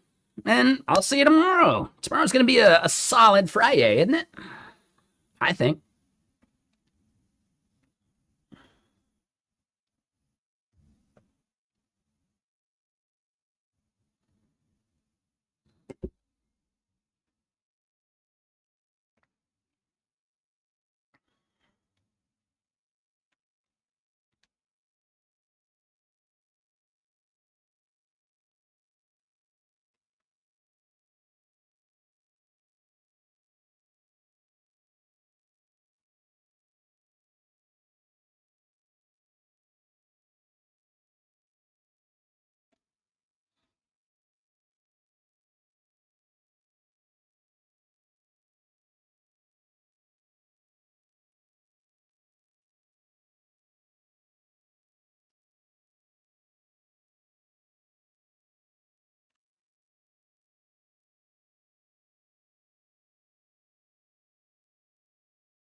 Aha. So yeah, I'm glad we're at this part. And yeah, we should definitely reset the context window.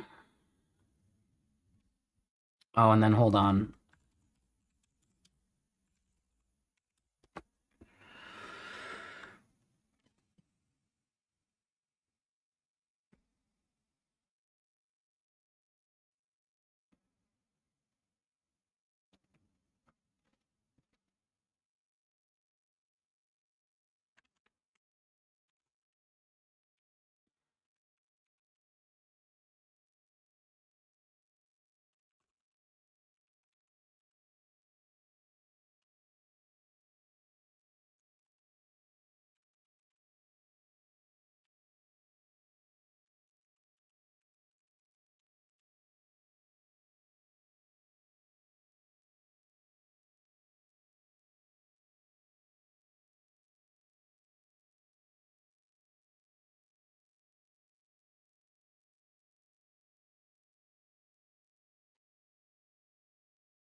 Deployment day. Hope the team didn't mess their code up. Otherwise, this weekend will also be gone. Yikes, dude.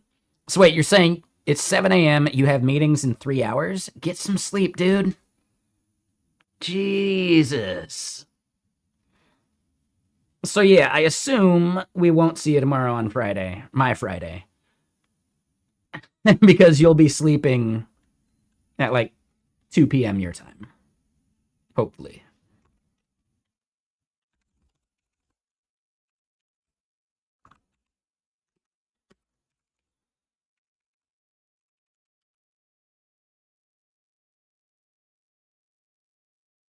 Yeah. The bags under your eyes have bags under their eyes. It's one of my favorite quotes. I don't even know where I got it from.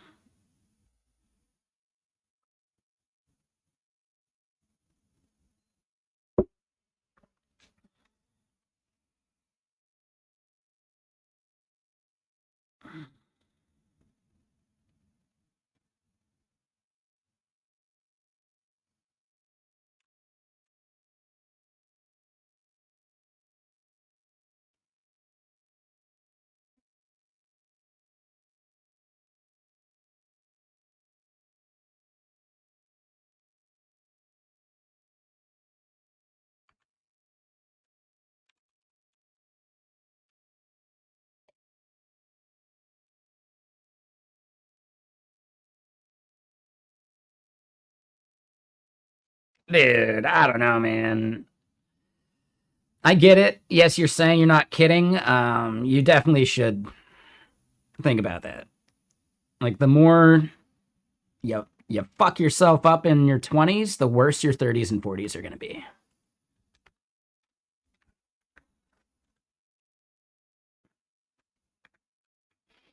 Take it from me. I've had a dislocating shoulder for 18 years.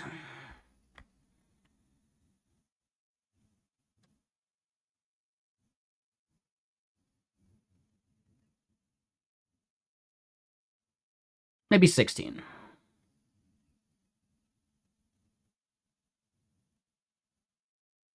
Actually, no. I think it's the full 20.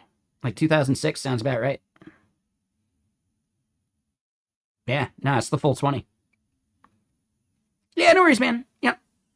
Anyway, get some sleep. Have a good one. We'll see you soon. Whether it's tomorrow or the day after, we'll see you soon.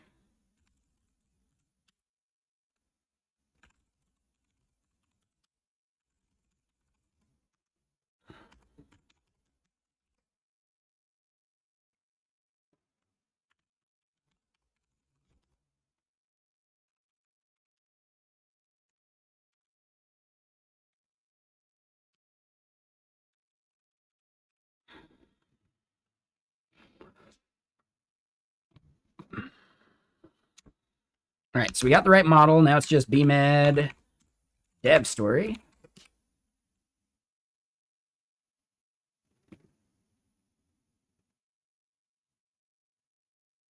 Hell yeah. We'll see you soon then, man. Get some fucking sleep.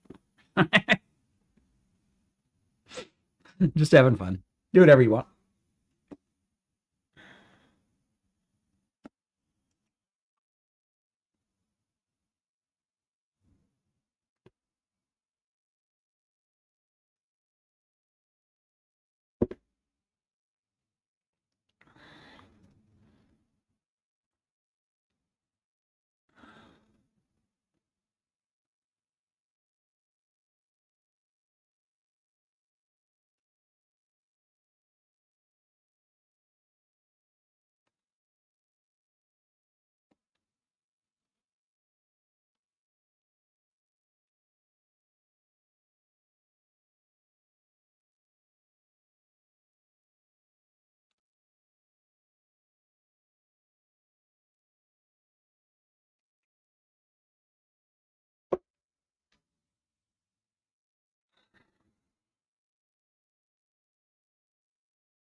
And you know what? Yeah. This is a perfect time to send a message.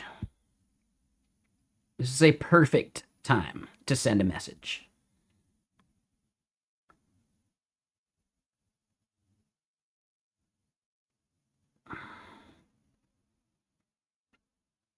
Let me double check this just in case they try to dox something.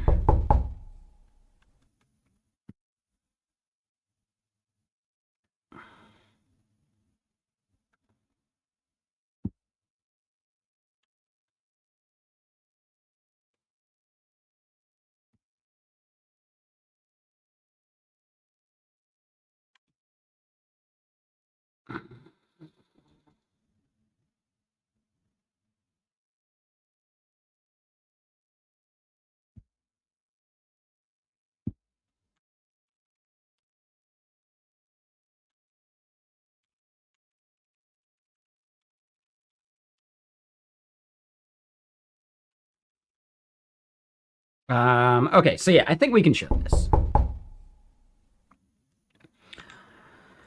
So what's our plan here?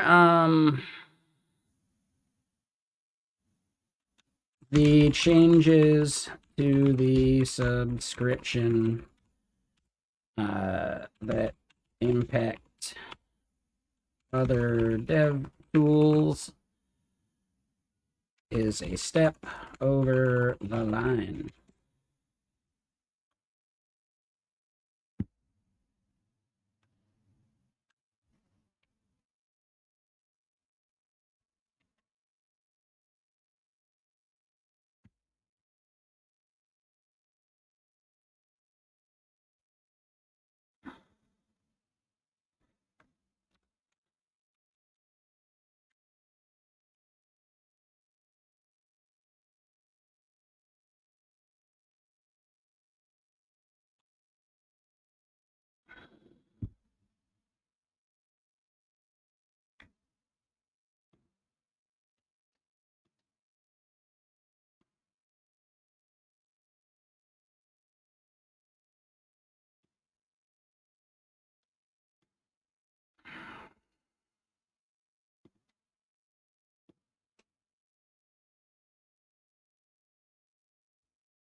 All right, so hold on.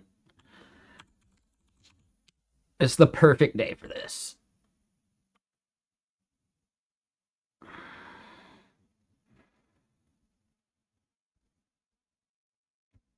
Hold on, gotta find Theo's tweet.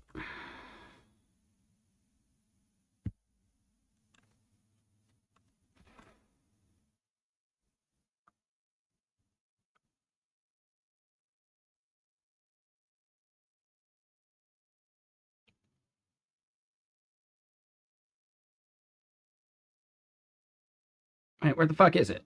Ah,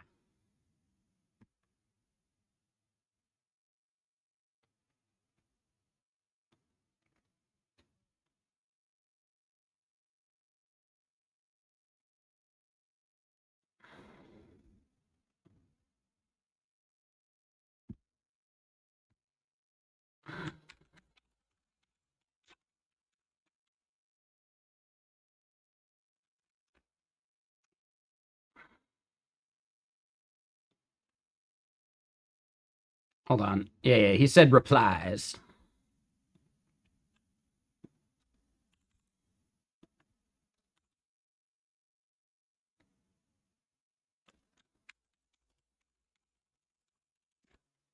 I'm doing my part. Honestly, because it's a shit product anyway. But if I can, get him to donate $10 to open source, there we go.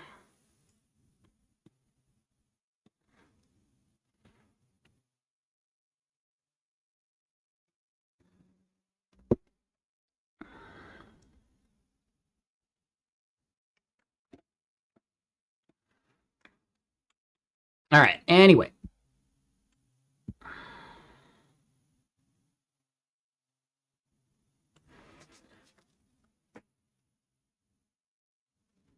So let's look at what we got going here. All tasks complete. OPSX archive. Yeah, sure.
All right, so that's churning. That's churning.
Okay, that was weird.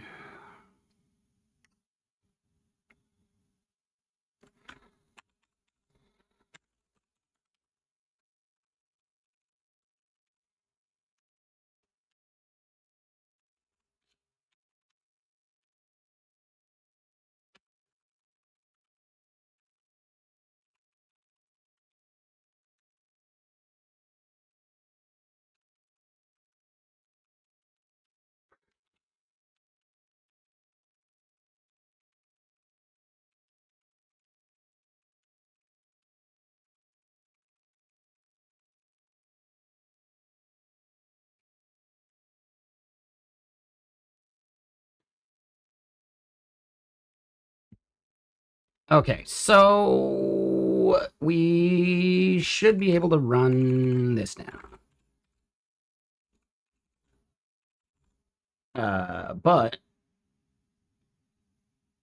we want to make sure we're doing it within here.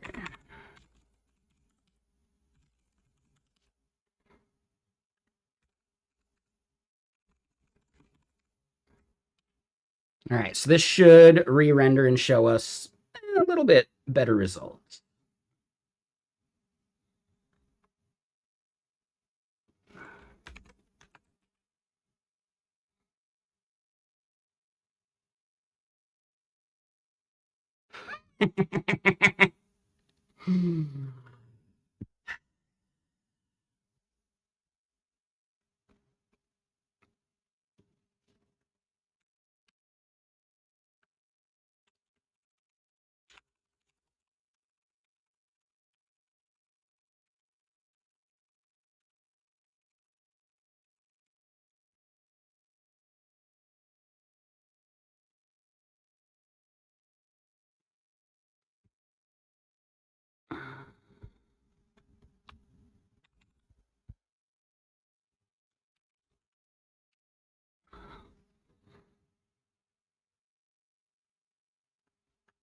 Oh yeah, yeah. This is that song. Yeah, yeah, yeah. I get it. I get it. Yeah. First song was good. That one, eh.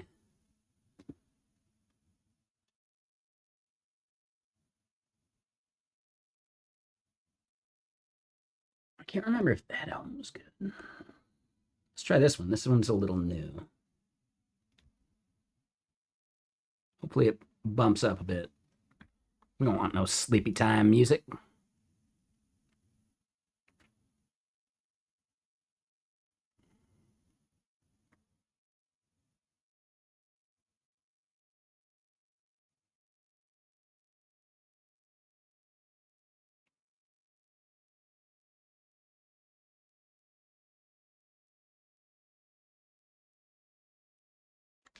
Hold on.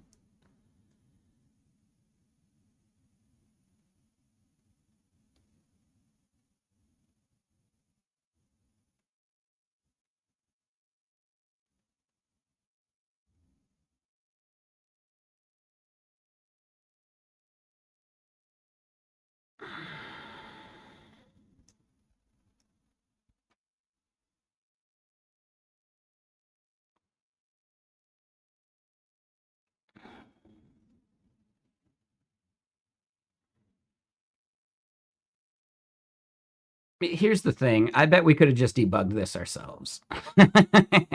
It seems like this thing has lost the plot.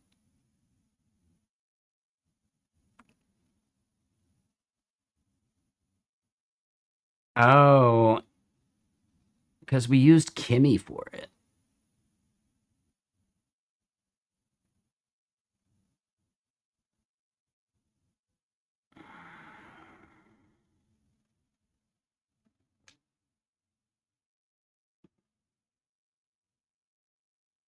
Interesting. So Kimmy doesn't actually seem as capable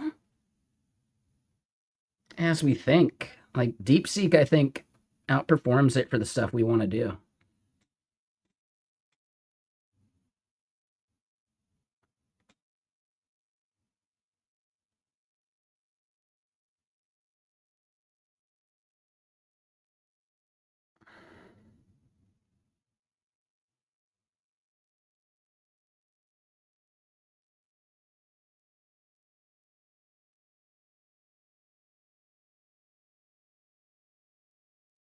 Using Quen 3.6 Plus, I haven't used that nearly enough.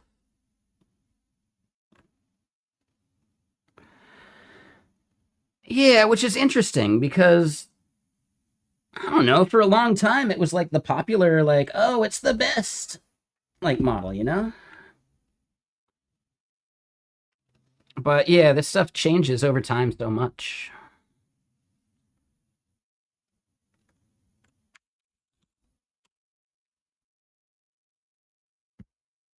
But they do have Quen 3.6.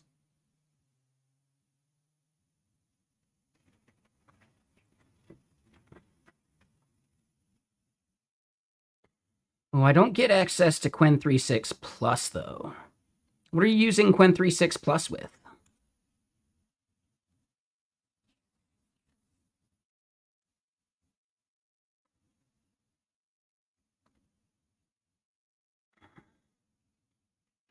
Oh, right, right, right. Yeah, yeah, I forgot. OpenCode Go does have Quen 3.6 Plus. That's a good point.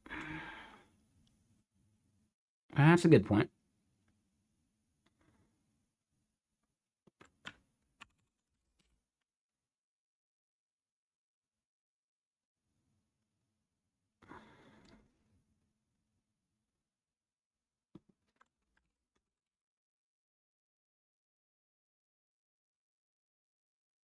Okay.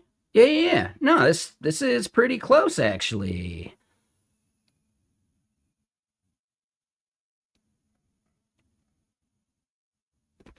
Okay. It got this part just fine.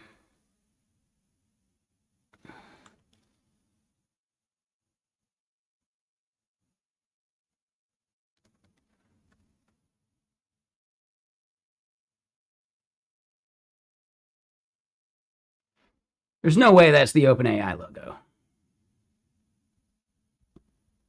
What?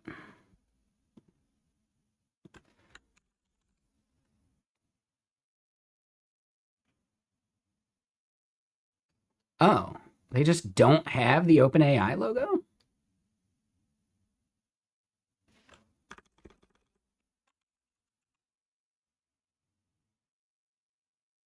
Huh. Whatever.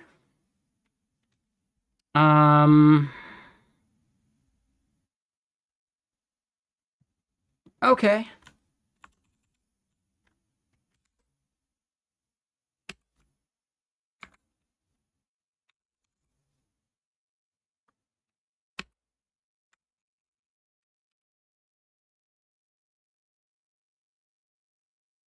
All right, so DeepSeek V4 Pro Cloud. Let's double check Olama again just to be sure. So yeah, as far as newest goes,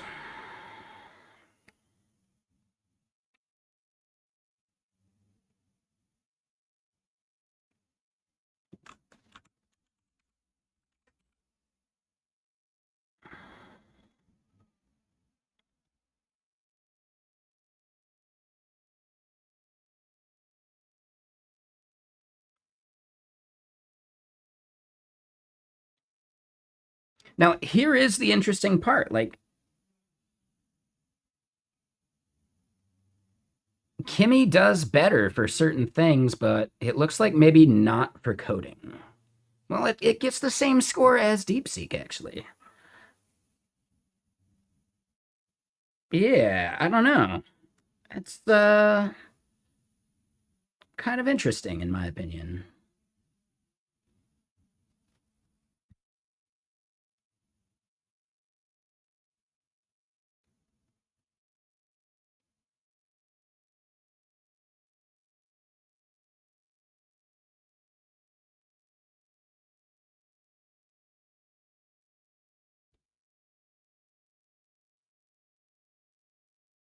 Yeah, I don't know. But yeah, so Mistral Medium, definitely not something we want to consider even.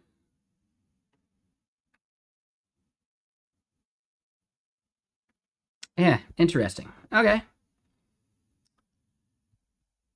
All right, so then back to what we got here.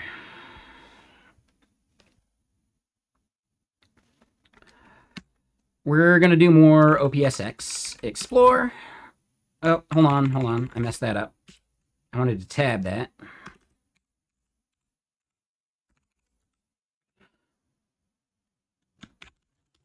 More Astro site fine tuning. This time specifically for the model summary chart.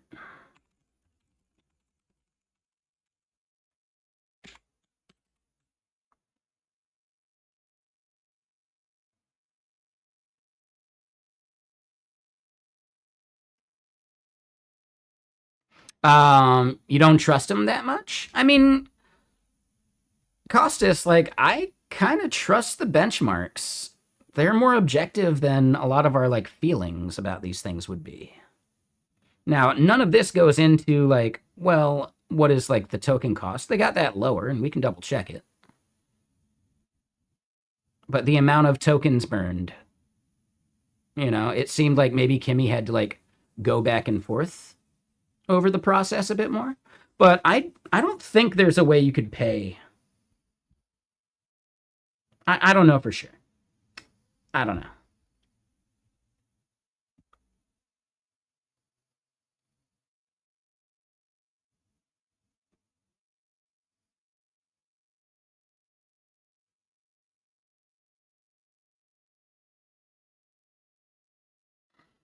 And there is definitely something to be said about that, right? Like, these are for specific benchmarks. Something that I've seen, though, is that Gemini Pro Preview is actually more expensive than GPT-5 and Opus. Like, not like per token cost, but just like the amount of tokens burned was way higher. which is interesting to me.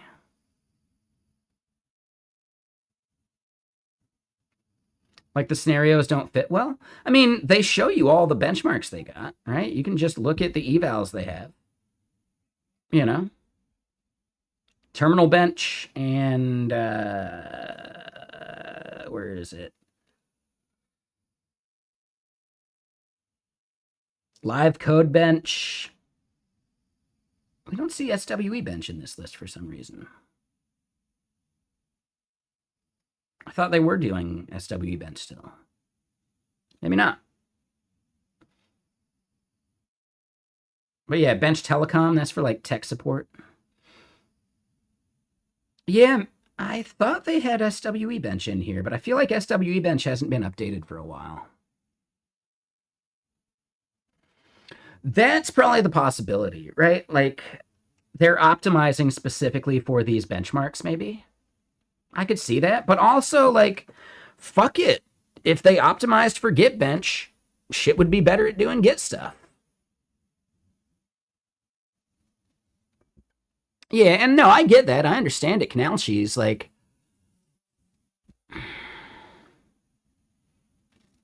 benchmarks still have value.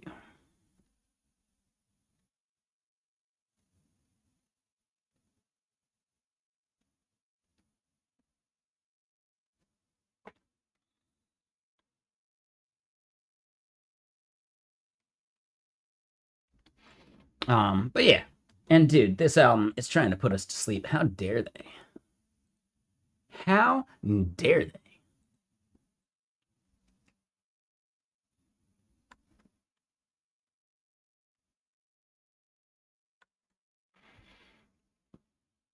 All right. So yeah, what is the feedback we want to give? One, the chart is too tall.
All right, so yeah, the chart's too tall. The labels seem like they are centered on the x-axis rather than being offset below it. The bar color should probably be provider specific rather than based on the score.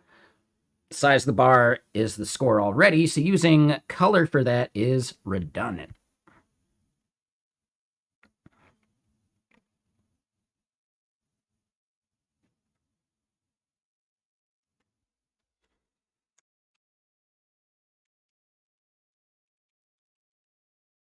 We also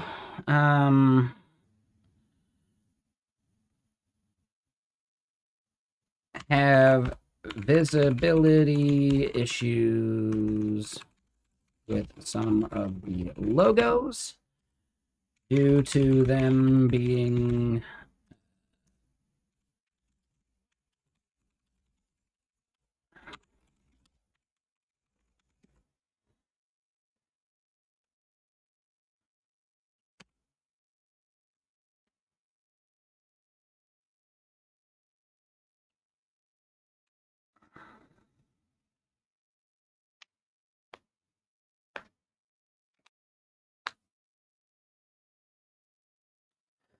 I got another question.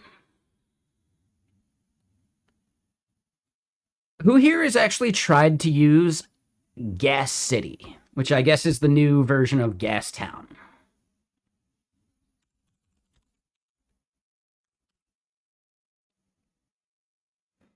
No, I didn't want Indiana. I wanted Gas City, this bullshit. So you tried it once? I mean, it already seems so fucking vibe coded. Like, it looks bad. Oh, and holy fuck. Hold on. How do I block and ban this asshole? Jesus Christ, dude.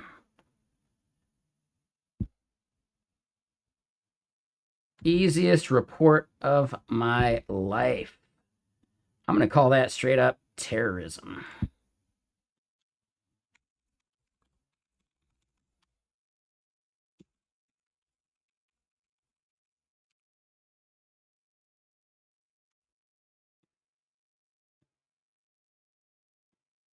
Easiest report of my life. So yeah, for anyone who is not a mod, yeah, dude. Just had to report and ban some asshole, but Automod nailed it. Good job, Automod.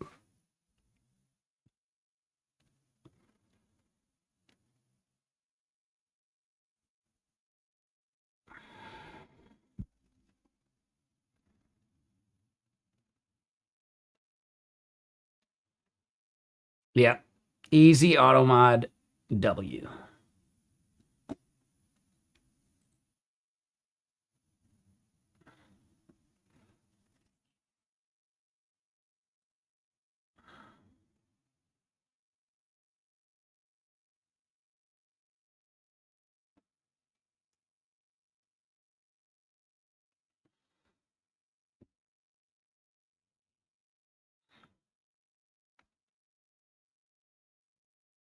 So yeah.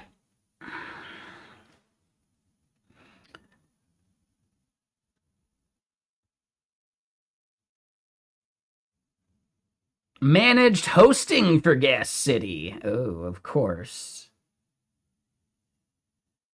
Can I just say, I hate this fucking website. Dude, I hate their website.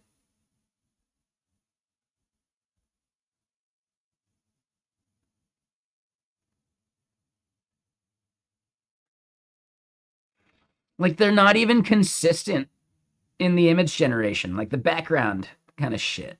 This is super fucking cringe, dude. I spoke with someone last night who I really fucking trust, who went to a workshop for this. And they requested their money back because they walked out halfway through the first day. Because it was so fucking lame.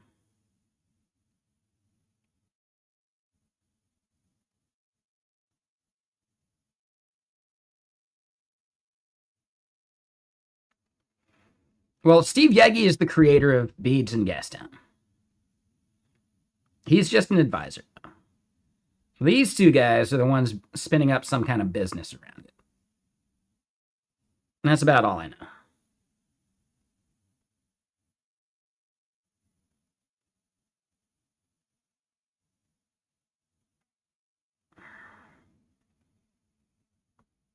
This actually seems kind of interesting.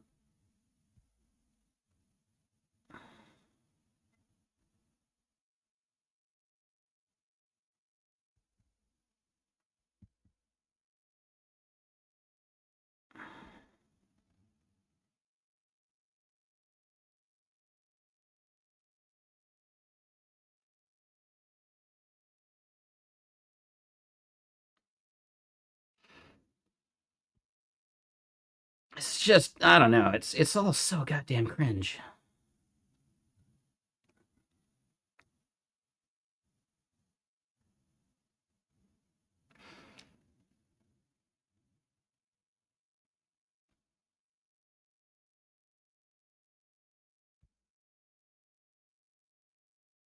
Why is it like a video game? Because it's It's pure theater, right? It's absolutely like performative garbage.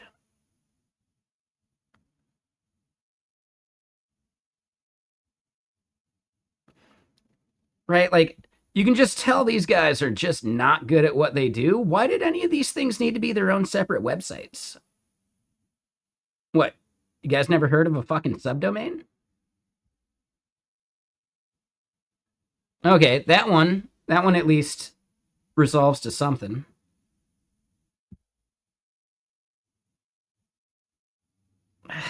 It's just so bullshitty.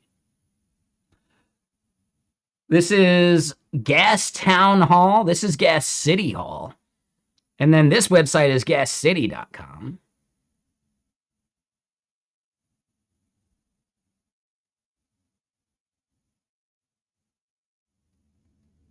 What's the stamp? I don't fucking know, dude. Dude. Yeah, it's just pure roleplay. It's pure fucking roleplay. Hold on. Wait. Hold on. Wait. Meme, Sam Altman, goofy faces. I know it's not actually Sam Altman. Meme looks like Sam Altman.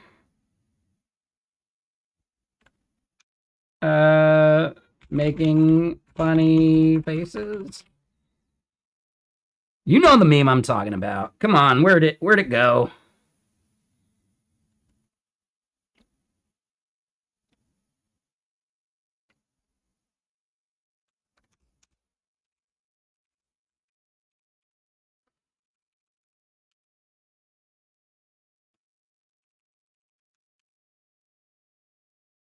Damn it.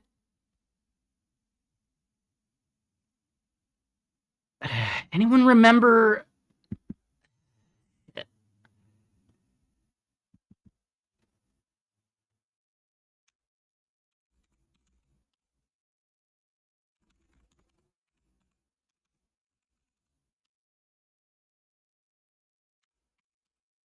This one. This fucking one. Like, dude, it's so bullshitty. Fuck off. Right? This is how I imagine all of their Zoom calls are at Gas City.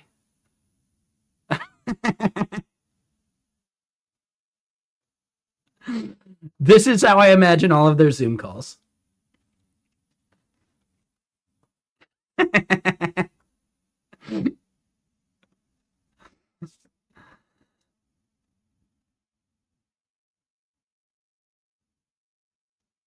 No, I haven't had the chance to use it yet, Koros. No, I haven't used it at all yet. I'm not sure. But yeah, very close to the same vibe. No. So I was just chatting with someone yesterday who I really trust. I don't know if I want to dox this about them because they were a little selective about roasting people, and I don't want to dox that for them. But someone who might be my biggest programming idol, just to put it lightly. If you've been here while I've been on a work call, we probably watched one of his videos. But yeah, he roasted the fuck out of this shit. It was good. He went to some like workshop that cost like $500, which is not an insane amount of money. It was a 2-day thing. But like he mentioned that like he had to request his money back because it was that bullshitty. But yeah, have I read one of Steve Yegi's blog posts? I haven't. I think I read the original Gastown one. It was somewhat coherent.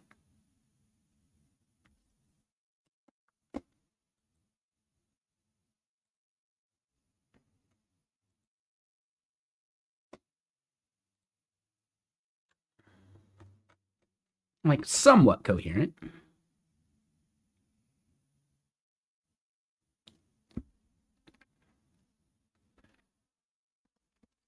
I mean, he mainly wanted to do it to like chat with and learn from other people that were using this shit too. But he couldn't even make it through the 2 days because it was just bullshitty, you know?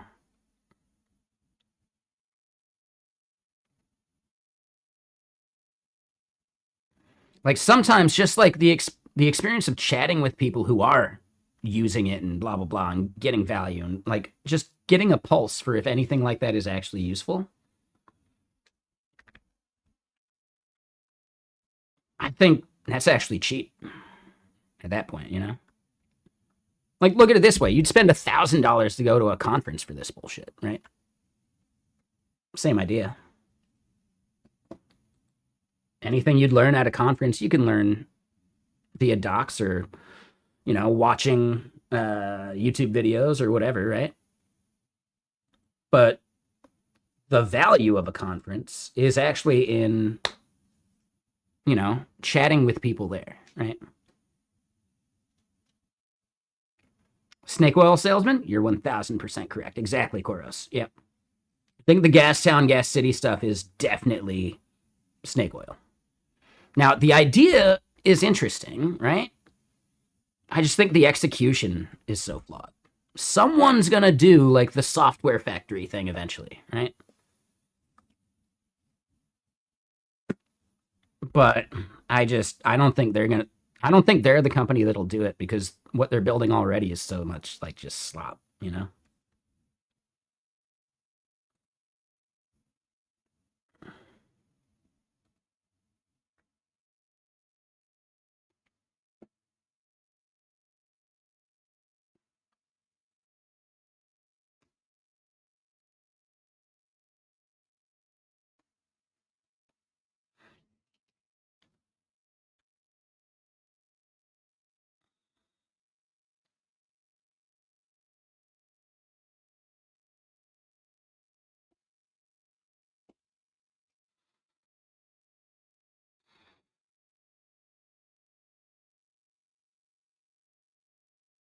Oh, interesting.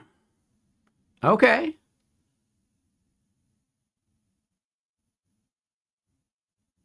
Um, do you have anything you're using to like track usage, right? Like to like see like, well, what models are being effective and things like that? Because GitKraken's working on like an AI dashboard for like managers that could be interesting. If anything, like I'm sure they'd love to chat with you about what you would find useful, etc.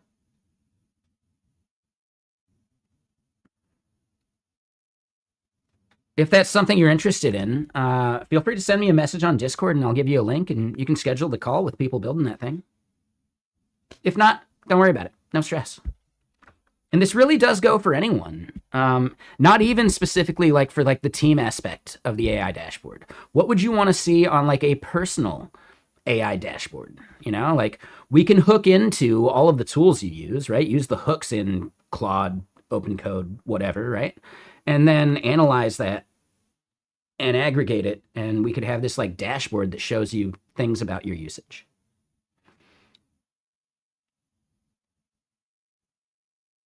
I get that. No, I understand. I don't know. Is that something you would be interested in? Right? Especially as a manager, you could see like, well, which members of the team could use like some help, you know, leveling up their AI usage or some shit. I don't know. I know it's like it's somewhat toxic and we're trying to like skirt that line without making it bullshit. But if that's not a concern and you don't care, or you're just not willing to hop on a call, that's fine. Like, no worries. Happy to chat about it here.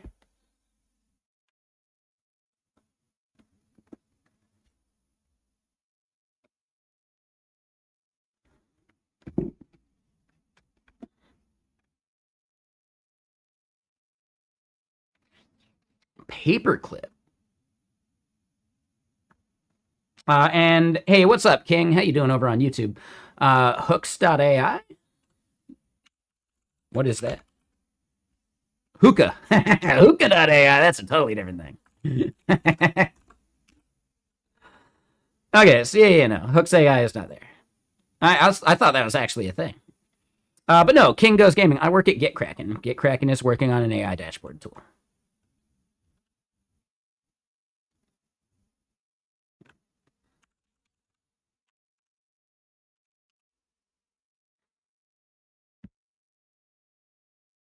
Paperclip.ing. Ooh, interesting.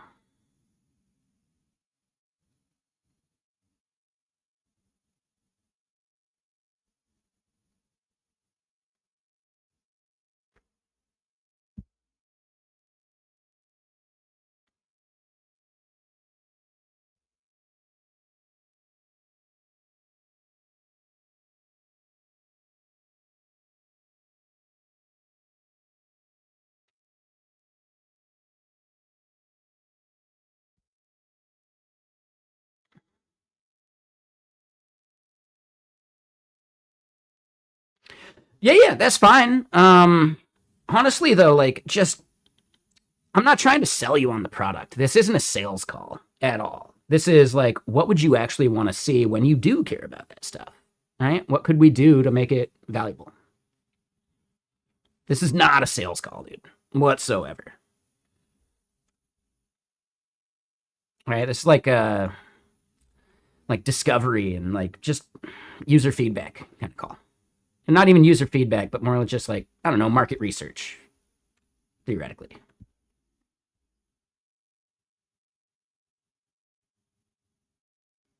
Yeah, exactly. All right. But if it's not important now, that's fine. Is there anyone out there that would find it somewhat interesting to have a personal dashboard for that? Not like for your company, like just as a solo hacker, right? As an indie dev.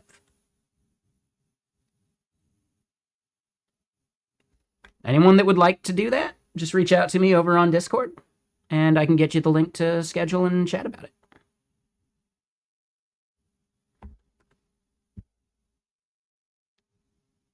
But yeah, Paperclip does seem interesting.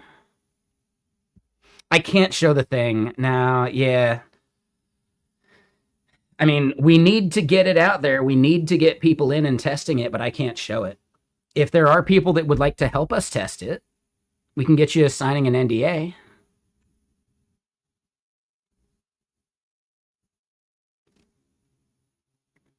But yeah, because we're still like locking it down behind NDA. Yeah.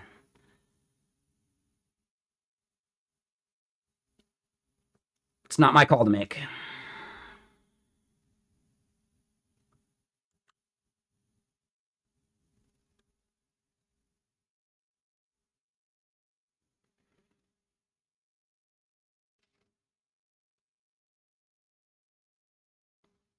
I do think that's a tricky thing that we have as an organization that it's going to take a while to fix at the culture level. Like, number one, we just don't get enough feedback up front and early. And I'm trying to help with that, but it's a lot harder to hop on a call than it is to just show something on a screen. But we don't want to like we're like slow to release things because like it needs to be sellable first and like blah blah blah. And it's like I don't know if that's actually true. I mean, let me put it this way. We would have to have it in a sellable state, but why can't we show it? Oh, because we'd be doxing the ideas behind it? I like yeah, I get it. Ideas are cheap though. Yeah, no, I don't know. There's a reason I'm not CEO.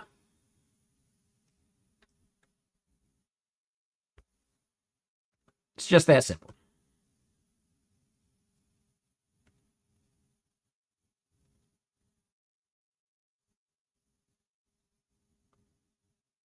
Okay, so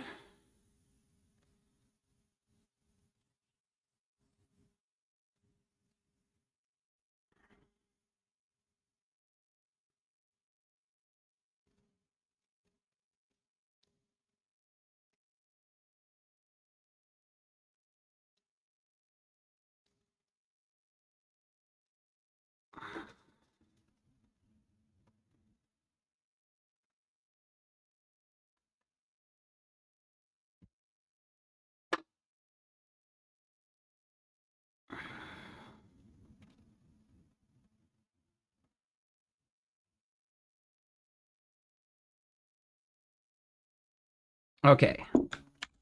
Larger size. And hold on. Let's do this.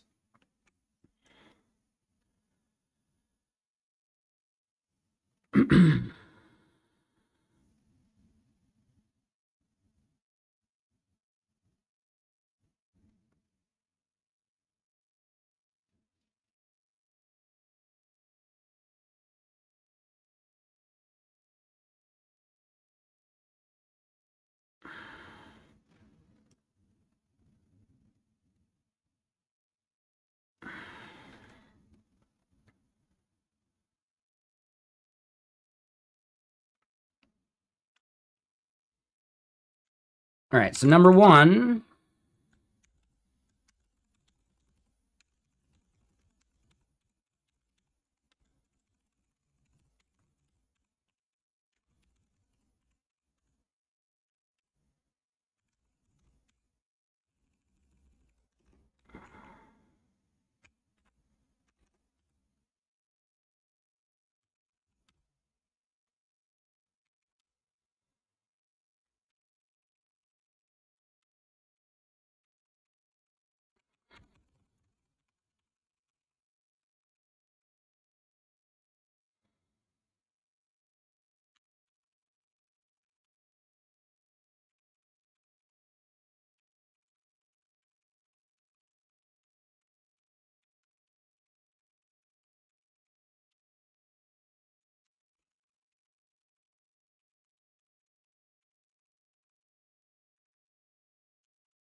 All right, so that number two.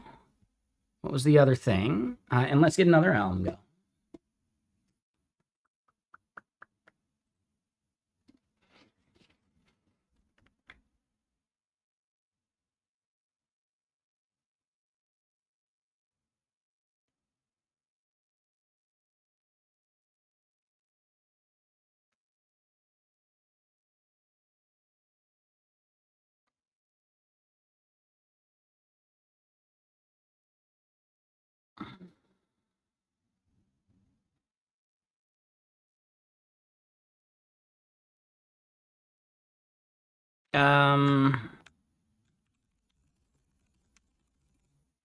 Sounds good, I think.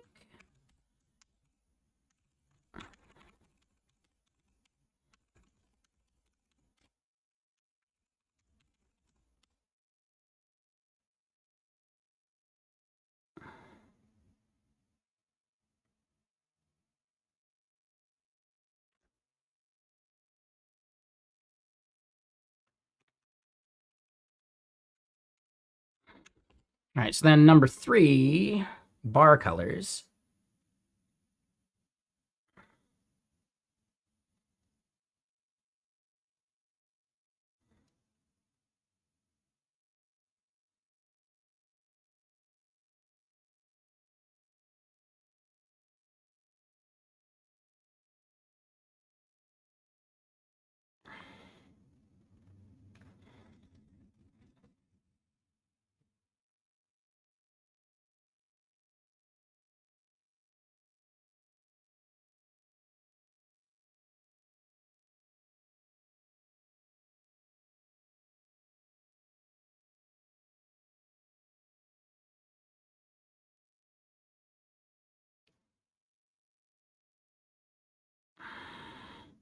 Yeah. Yeah, I think that looks good.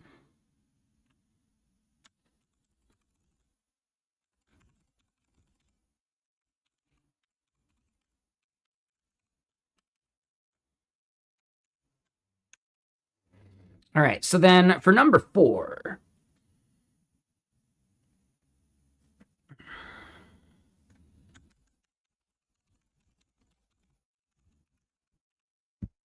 And let me double check this.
There we go. Yeah, I think those are good ideas. All right, and what up, Iril? How you doing?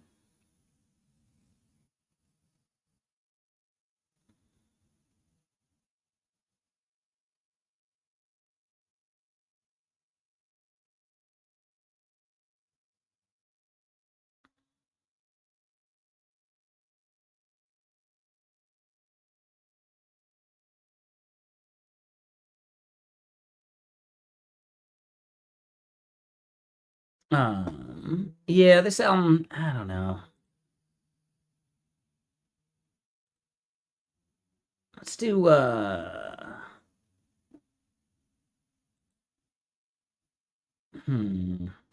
do something a little crunchier.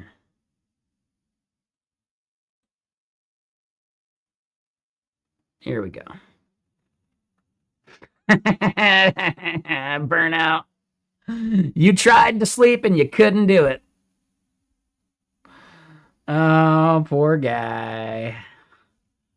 Damn, man. I know how it gets. It's like, oh, I gotta wake up in 3 hours anyway, so you just can't get to sleep because you just keep thinking.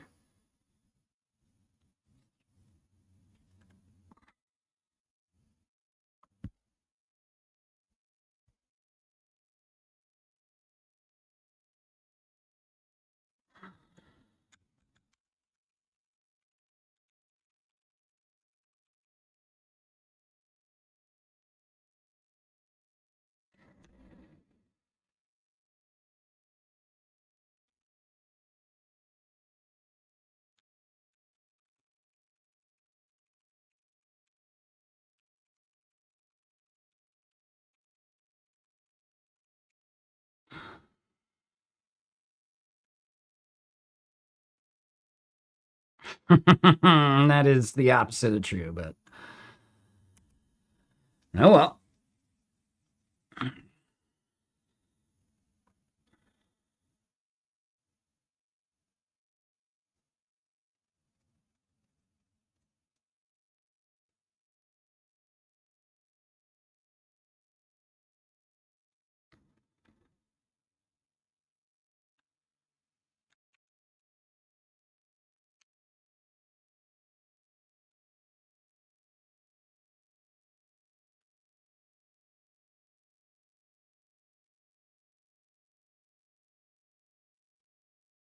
Oh, there you go. Yeah, yeah, yeah. You could be coding in the shower. Hell yeah. That's genius. That's a fantastic idea. What could go wrong?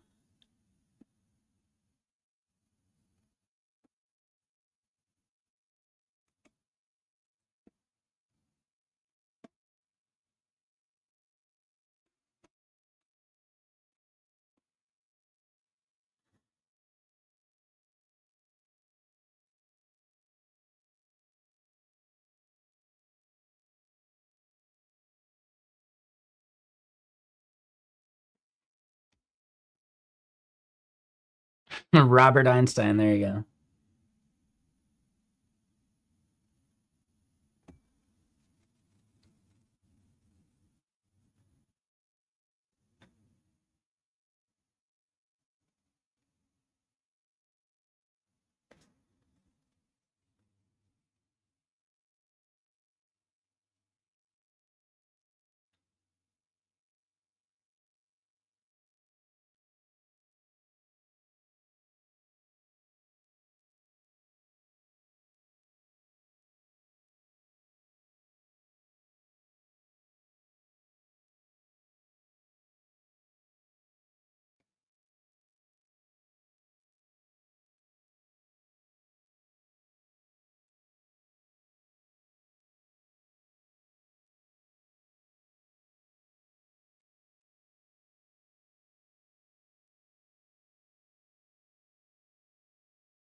Wait, what?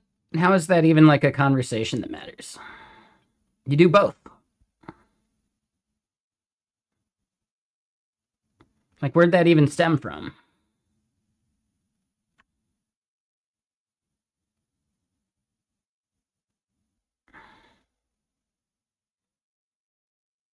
All right, so yeah, we'll do this with a fresh context.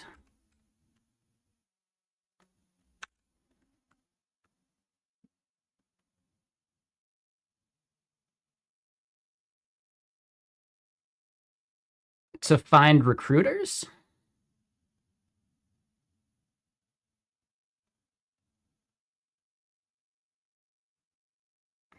I've never gone directly to a recruiter. I apply to the job, and the recruiter reaches out.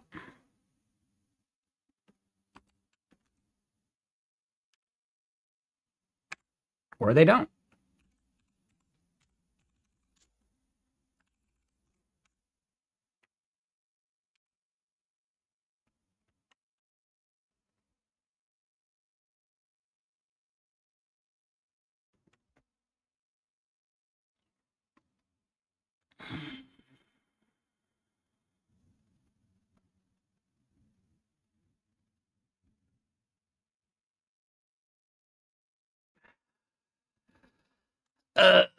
Yeah.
Okay.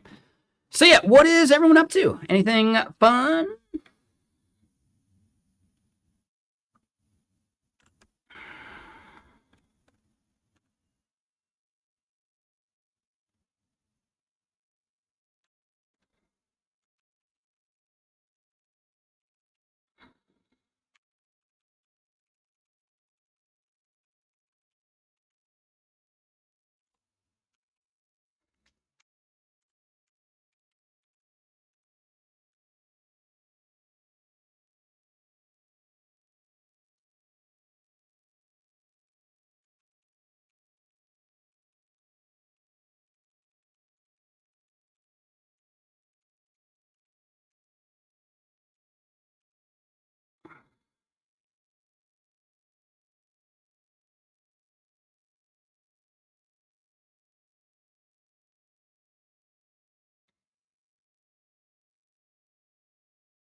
Okay, so that's gonna go. You managed to get your old Pentium 1 up and running after getting some RAM for it. Totally stoked to show your son some old DOS games tonight. Any suggestions? Oh, how old is your son, by the way?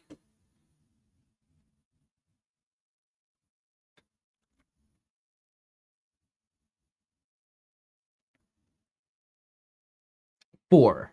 Okay. I mean, there's always like Secret of Monkey Island. If you're looking for like older DOS games, I mean, Oregon Trail. Yeah, exactly.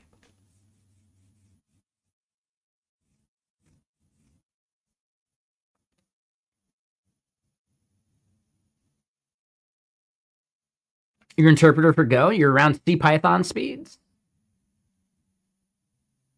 but with all the normal stuff like Go routines. Oh, that's cool, man.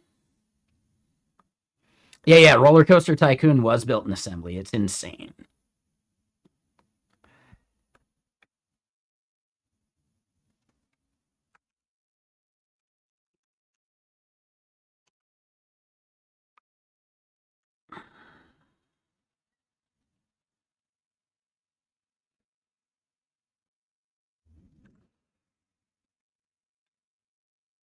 Commander Keen, Jazz Jackrabbit, and those ones, sure. Earthworm Jim.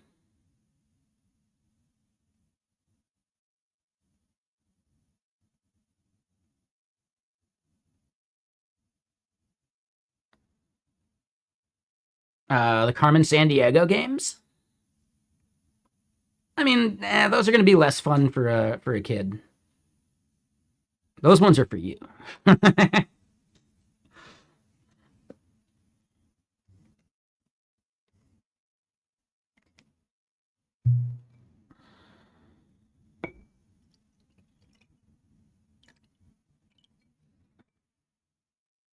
Yeah, exactly.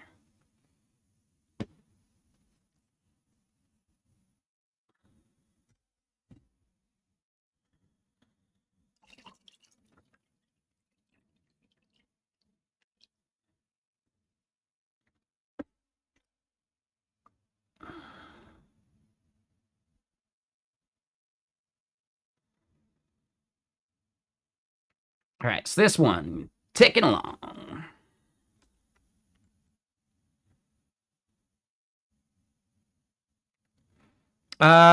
For sure. Some of the best devs we had when I worked at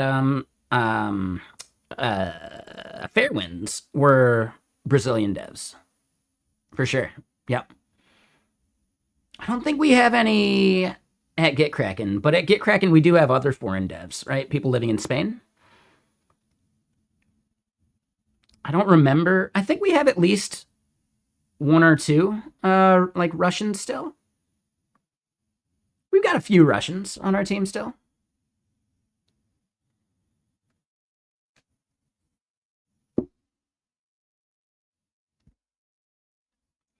But yeah, no, it's totally doable. And I think Brazil is actually one of the easier ones.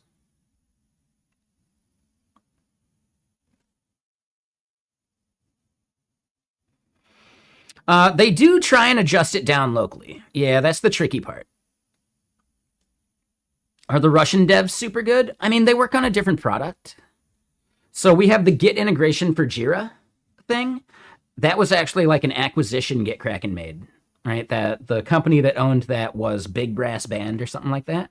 And we acquired Big Brass Band basically, as far as I know. I don't know the full history, but yeah. So those Russian devs were good, but then we've recently hired another dude who is like kind of a bit of a rock star. Like at least like he's so like bought in on the AI stuff that he helped us level up a lot of our stuff internally.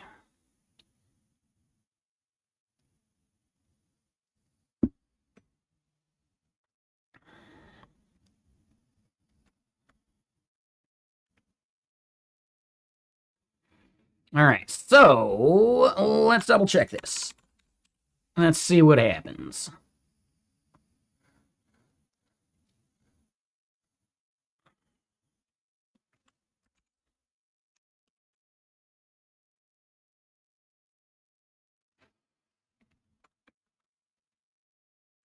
Like he's been doing like AI agent dev stuff since before like January, right?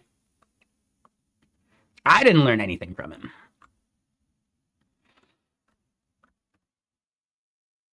I'm not on the dev team, so I really have like way less access there.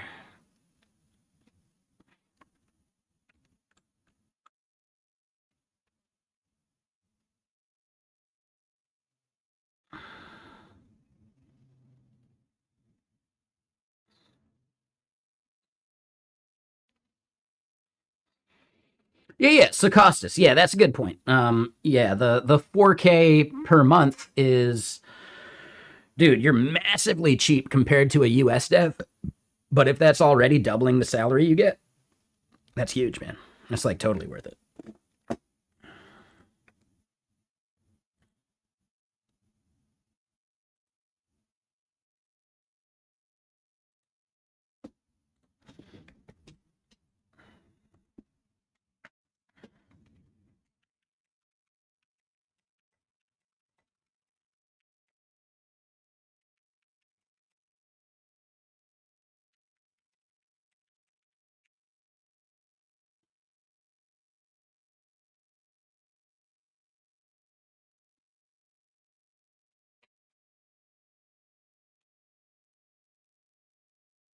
Okay. And yeah, someone had a thought that we should probably run some of the GPT models, but no way, dude. You broke it again? Do you realize what you've done?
Let's just double check that.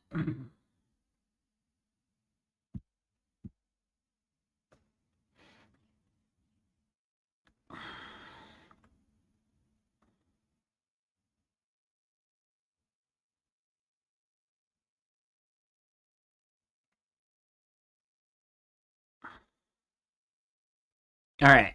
We are so very close.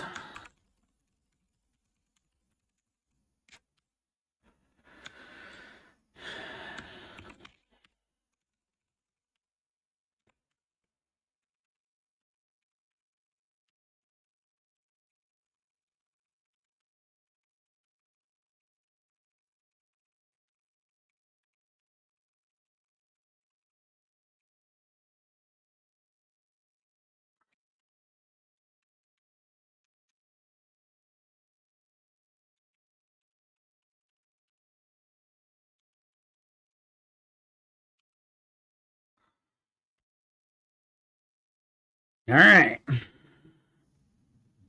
Ah.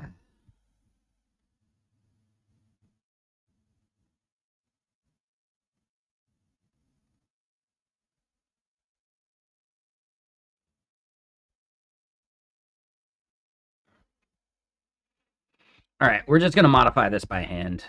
Caveman Koenig it is. All right, so where is this stuff? It's going to be in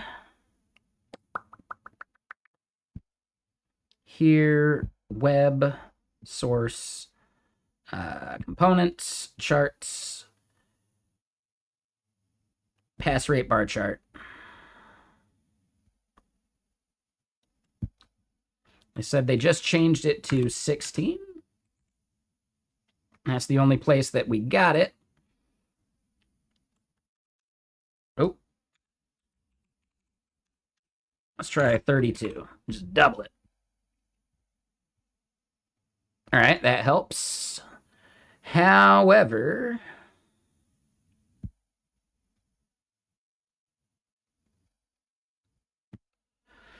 now we want to kick it left a bit more.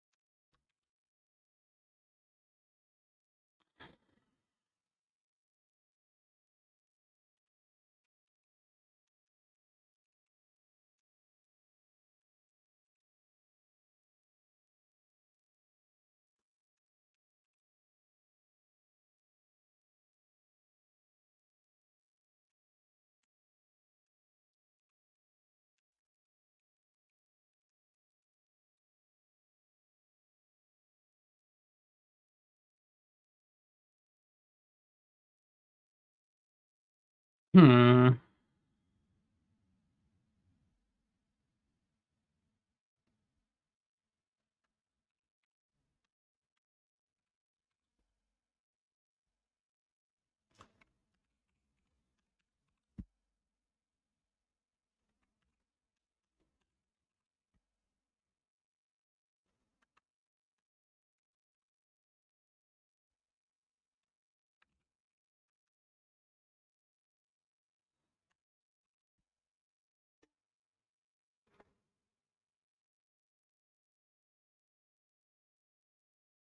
Okay, so we've got 9 tests so far.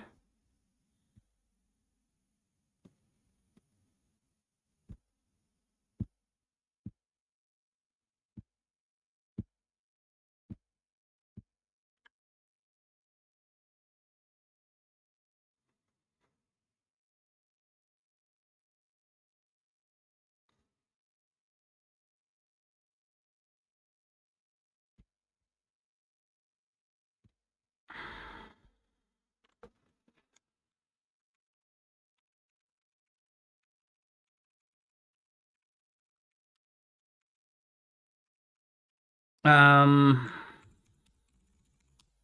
modified it myself for now. We should...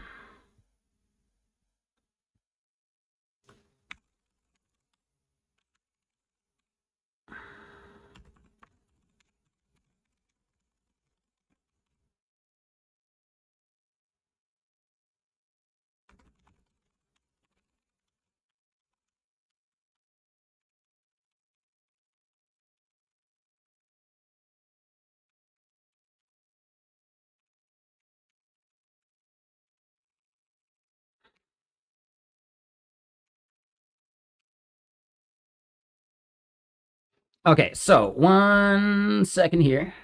What was the comment? All right, so, and then Crow. Oh, you're having a very hard time understanding gRPC. You spent the past 2 days reading up on TCP. So, really, like, gRPC and like the TCP, like, you don't need to understand it that much, in my opinion. gRPC is just an orchestration layer on top of like protobufs. So number 1, just make sure you understand protobuf and what it's doing.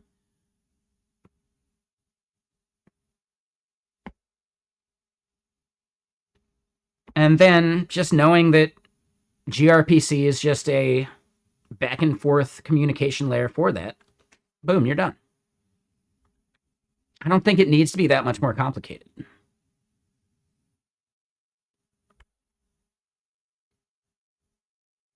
Now, I will say personally, I don't find gRPC that useful.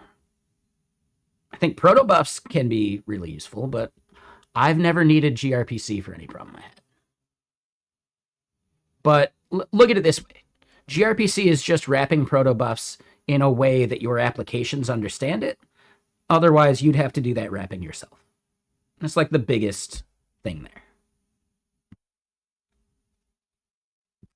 I'm not an expert, but I have done a bunch with like encoding stuff. I just didn't do gRPC because we already did protobuf when we did that benchmarking and stuff.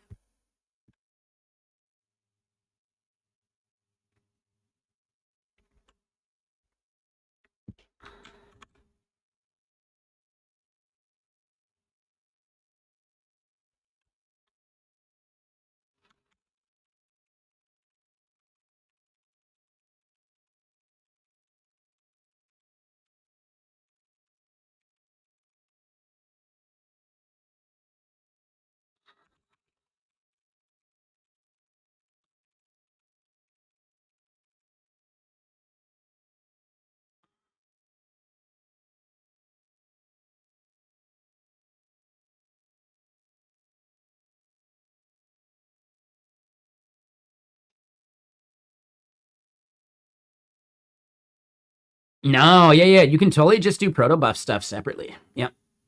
But it's more just that like the gRPC layer makes it easier to deal with.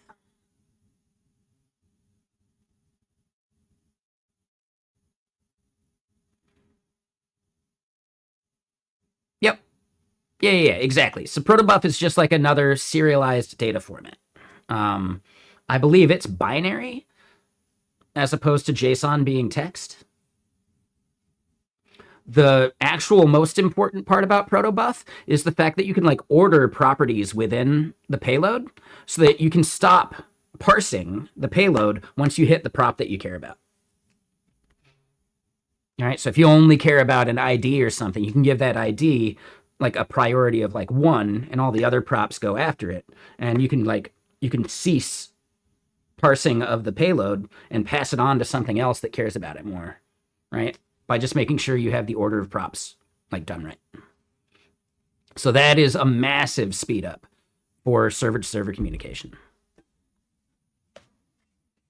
And that's like the big feature that separates it from the Apache project Avro. Avro doesn't have the priority like numbering. Yeah, that's why they have the priority, so that you can like have the orders so like you can bail out of parsing quicker. You know, parsing a giant payload is a lot of CPU time. If you only care about one prop, you can stop right there and, you know, microservice it up.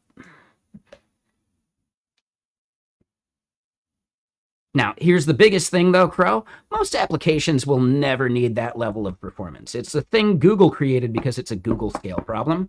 Basically, nobody is going to have Google scale problems until it becomes an actual problem. And then you can do the stuff that they do, but you have, hopefully, other people working for you that can solve this, right? So if you're just doing it for learning, that's great. If you're doing it for the job, I get it.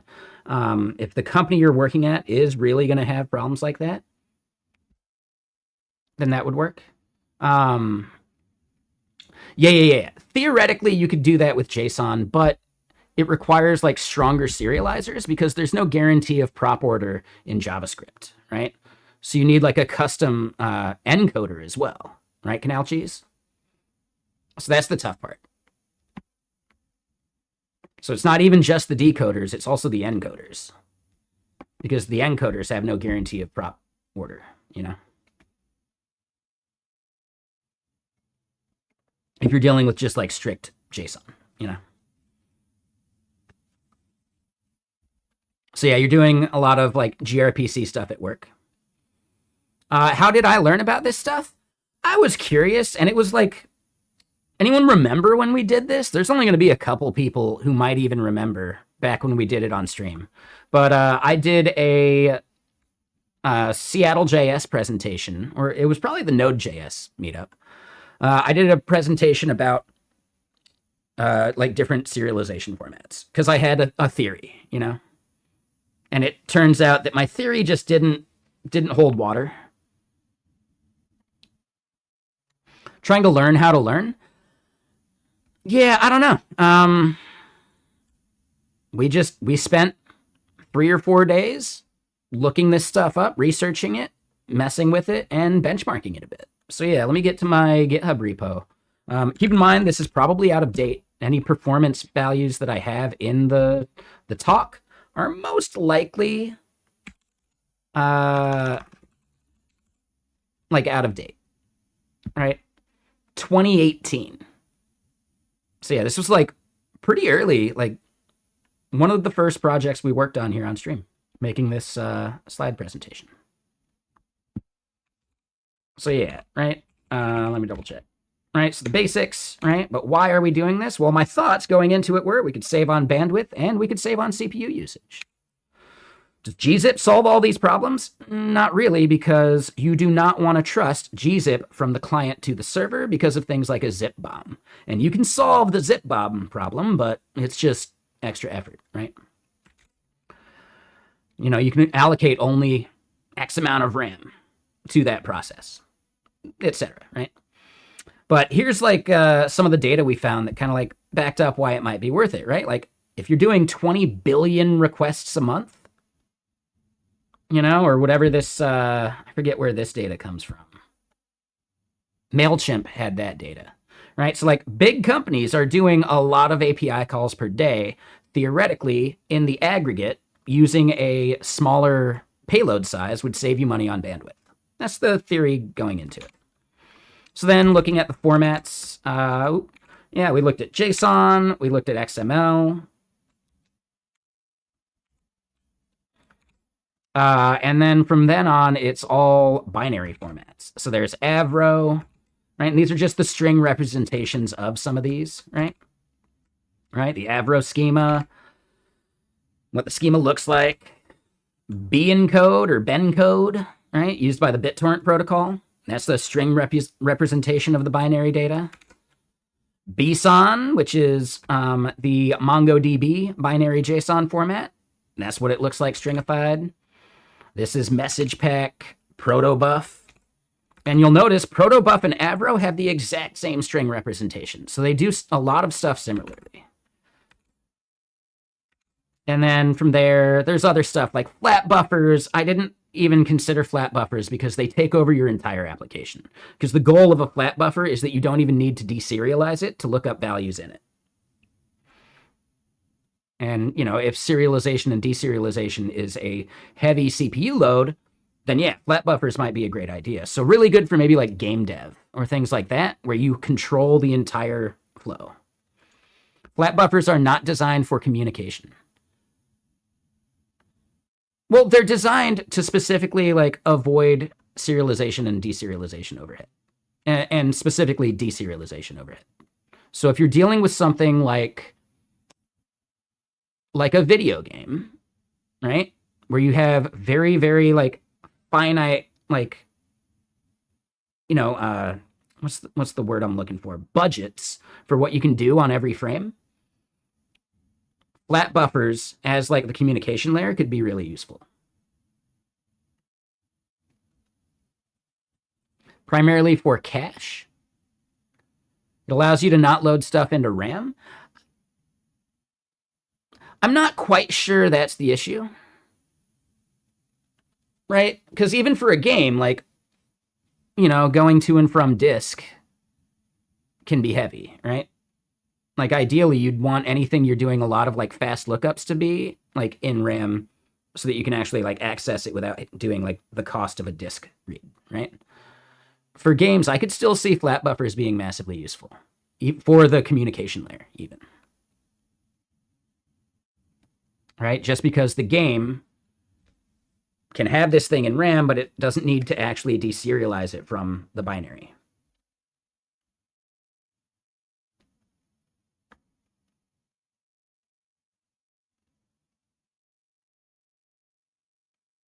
So I get that. I totally get that canal cheese, but I just think you're maybe missing like the value of using it for your communication layer in a game that needs to maintain 60 frames a second.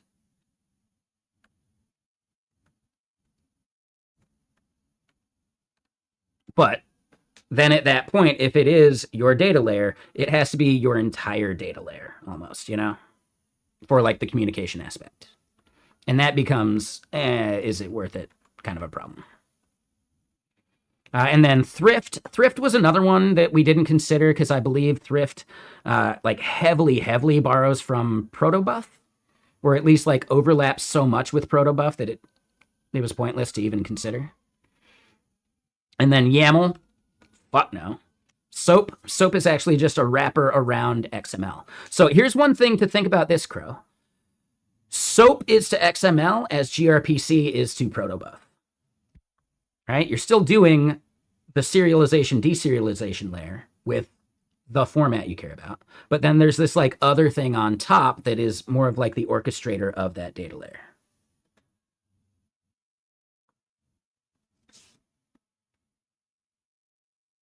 So at least like that gives you like a good mental model of how to think about that, right?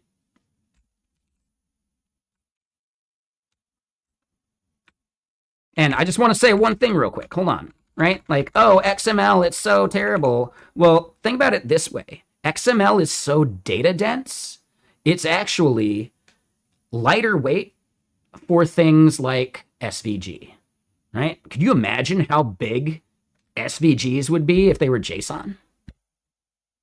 It'd be easily like a 4x, like payload size, right? Because you don't have references, like the metadata and like props that you can do. It's like way more like information dense than JSON is.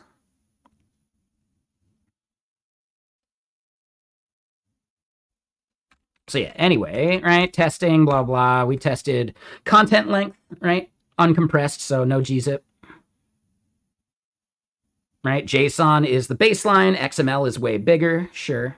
Right? bencode is smaller. BSON is bigger than JSON. So what's the point in that case? Message pack, Avro, and Protobuf are smaller, right? And we checked it here going from like 10,000 bytes or whatever to 100,000 bytes. So then what about after gzip? Well, after gzip, Protobuf loses any value. Avro does get a bump. Now, recognize that these are not like a 0 to max y-axis, so this isn't nearly as big of a gap as you might think it is. But Avro is still technically lighter weight.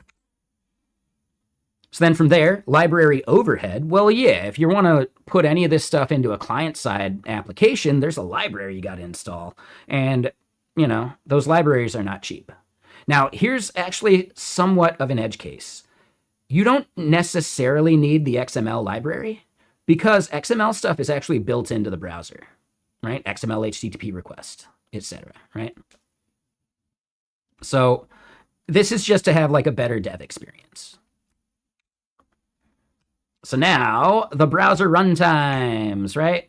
Oh man. So yeah, this was all like Node.js, I believe, or this doesn't even matter, right? This isn't server or like or client, right? Besides like the library overhead part.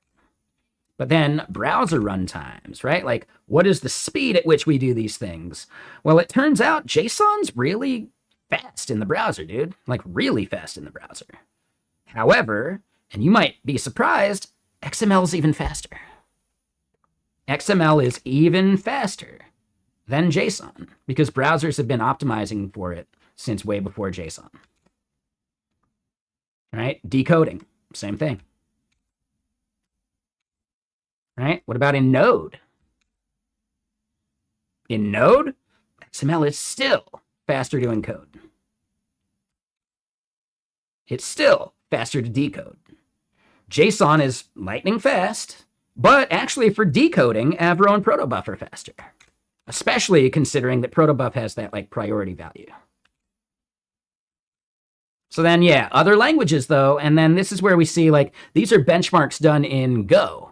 And you can see like easy JSON versus gencode versus cap and protobuf, like a bunch of these things. You can actually just see that like some of these are way fucking faster. So as far as the absolute fastest, it looks like Go protobuf, at least of the things we looked at, is really fucking fast at 378 nanoseconds per op compared to the next closest Avro, right? 1773. And JSON, dude, JSON is way the fuck down there, right? Easy JSON and JSONiter, yeah, like massively slower. So your choice of these things is actually going to be dependent upon like what language you want to use too. In Go, man, protobuf, fuck yeah, dude. But what about Java? Well, with Java, there's actually, I forget which one of these. Is it Jackson or JSONiter? One of these actually, like, in Java, has a way of doing, like, a cached deserializer that speeds it way the fuck up. So, yeah, like, protobuf versus JSONiter or protobuf versus Jackson. Right? I believe you're getting a massive performance uptick using Jackson because it does that whole compilation, like, caching step. So, yeah, once again, none of these things are a forever thing. And this was done in 2018. That's 8 years ago. This shit could have changed. So anyway, for browser speed, basically nothing beats JSON.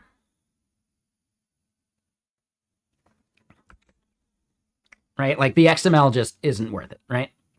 For desktop browser inbound data, though, you could save around 8% of your payload size even after gzip. Now, desktop browser outbound data, well, yeah, if you have a shitload of data coming from your browser going to your servers, you could save around 30%. But one thing to recognize is that that data is free, right? Ingress is free on every major cloud. However, you're still paying for a transfer to a microservice, right? You're still going to pay like one side of that, right? So let's say you've got server A, takes in the request. That ingress is free, but then there's egress from server A to server B if you're doing microservice stuff or like farming out to like other servers or whatever. So it's still something to maybe consider if you're doing a lot of microservice stuff, if you're doing a lot of, I don't know, like, I'm struggling to think about like a good app that would send a shitload of data to the server.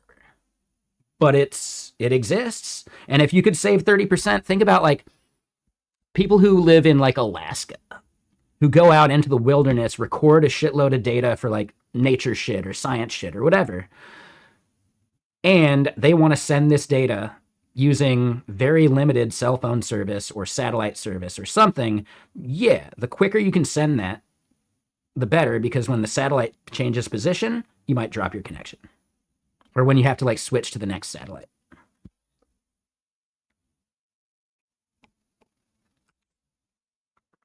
So yeah, and then, well, think about it this way. Data is not free for the user. You know, like, it's effectively free. Like, I haven't hit like a bandwidth cap with my iPhone for ages. But at least back in 2018, no, you were still kind of capped at like X amount of data per month. I think I'm actually on the unlimited at this point. But that costs money. So yeah, mobile games, real-time stock or crypto data, bandwidth limited IoT, or bandwidth limited like remote stuff. And then boom, for server to server, well, the speed is going to depend on your server languages, right? AWS is still going to charge for half of your inter-region data transfer. And if you trust the source and the server and all that stuff, you could actually gzip and save a shitload on that like bandwidth data. But is the gzip worth the CPU cost that you would pay up front? I don't know, right? These are all just considerations that you need to think about when you're designing systems at scale. Yeah. So at the time, HTTP 2, and technically HTTP 2 is dead. It's HTTP 3 now, right?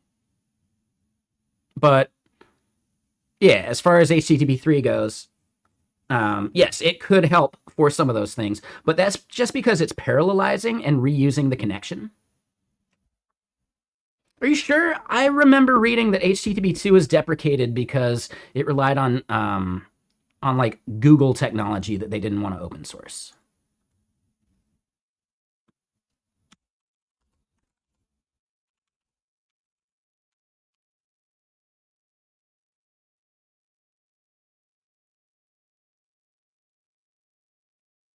Oh, okay. Yeah.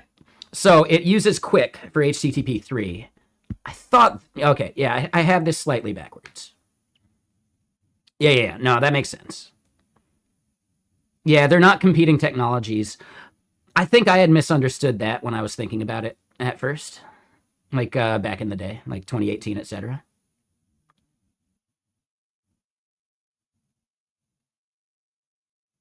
But yeah. Oh, that was it. It was Google's SPDY. Meanwhile, Quick is open.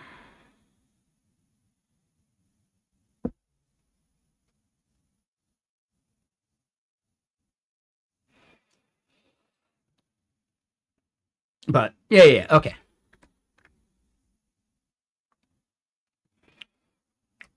I think the big problem is not all even server implementations support HTTP2, and you might not have access to that in your microservice architecture, depending on the languages and whatever like HTTP implementation they have built in.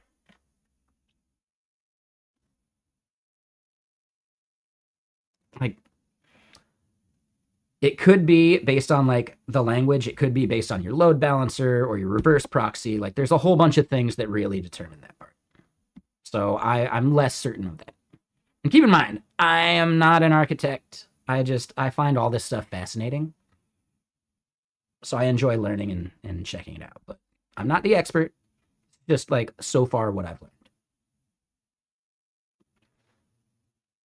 But that's the thing, man. You don't have to be the expert to give a talk about it. Just do some research, come up with some points about it, pass on that knowledge. Right? Like, yeah. So if you are putting in learning for anything, you can double that learning by helping other people learn it too. I find that to be one of the most valuable things. And that's really, in my opinion, where like the old definition of a 10x dev comes from. Are you making other devs around you more productive? And I think that's what a true 10x dev is, not someone who just shits out more code. Right? Like multiplying yourself, that's kind of the easy part, but you get diminishing returns.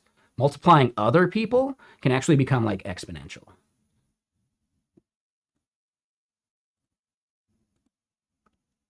That's the way I like to think about it, at least.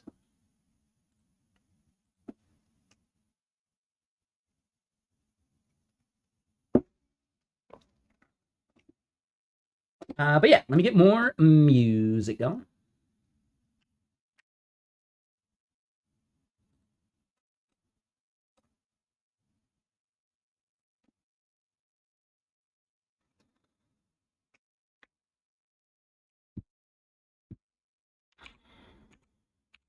So yeah, I don't know. Hope you guys like that talk. I love this shit. And the fact that I still remember it 8 years later. Fuck yeah, dude. Fuck yeah, dude. I'm just that good.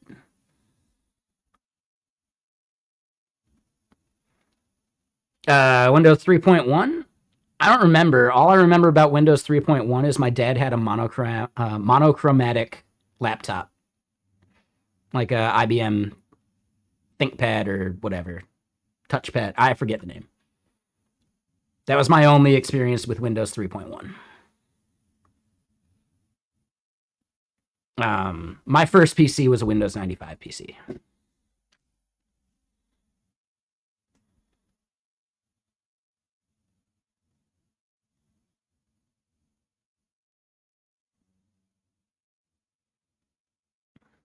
I do at least remember that Windows 3.1 is technically Windows for workgroups.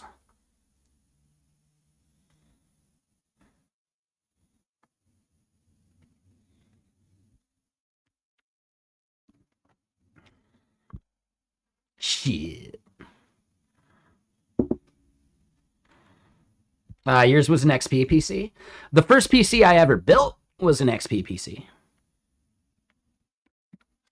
Yeah. Go. Yeah, I remember people were like waiting in line for their copies of Windows 95. It was a crazy fucking time. I didn't have to do that because my dad just bought a compact and they came with Windows 95 OEM. But it was also back in the days when Compaq had their own like custom hardware. So it wasn't like, oh, I could just add this card to my Compaq. Ooh, no, that's not how that works. Compaq's a dick about it. You know? All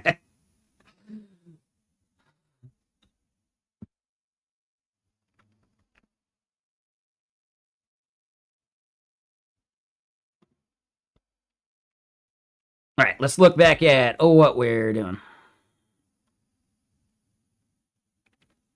All right, so that one looks good. How's cuneiform doing?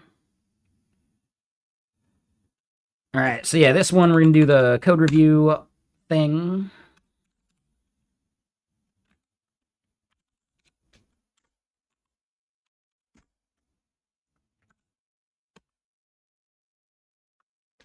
Doom and Quake days. No. For me, they were Encarta. You remember the maze in Encarta 95? I played the fuck out of that. I loved that game. And then Where in the World is Carmen Sandiego? Those were my most played games on that PC.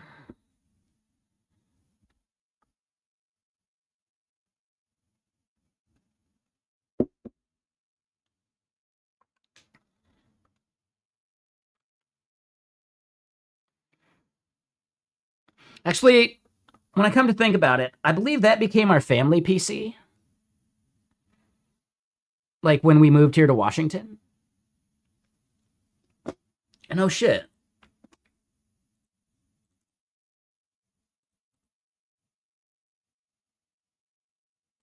Oh, I hope no one's been chatting over on Twitch or on Twitter. I just realized I needed to refresh my live chat. So if I missed anything on Twitter, sorry.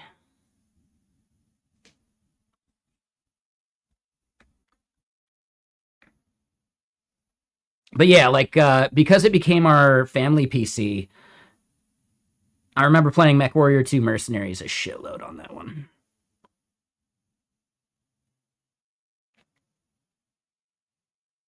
I think I even played a bunch of like Ultima Online with it too.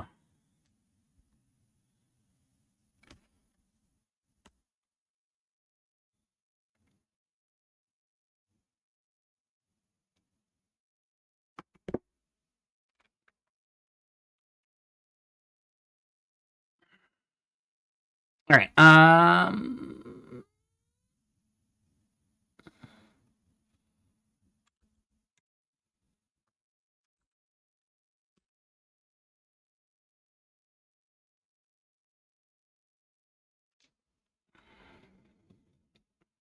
All right, so let's double check this part.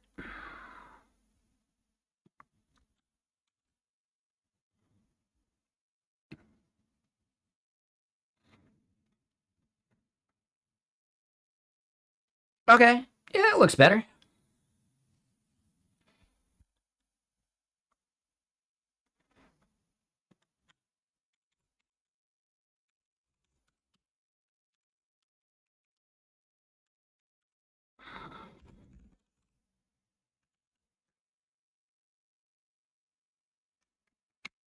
Hold on, wait.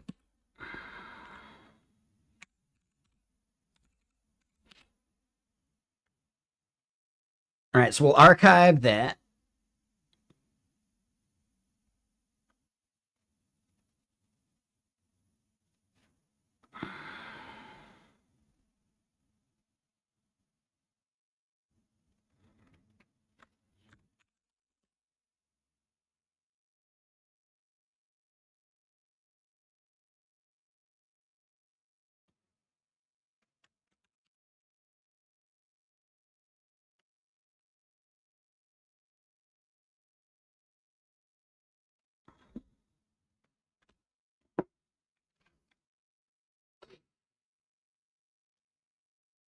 All right, we can do last whiskey of the day. I do need to start thinking about dinner. Anyone got like a Mongolian beef recipe they're a fan of?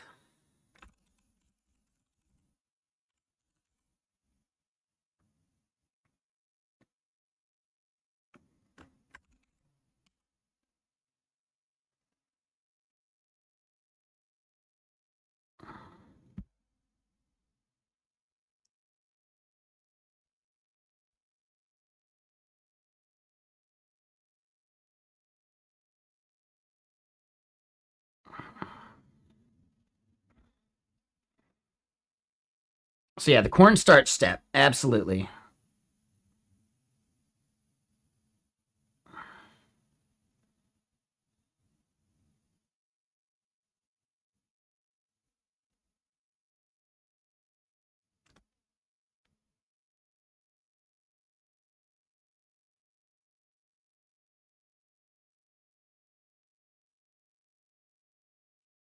So toss with cornstarch, shaking off excess.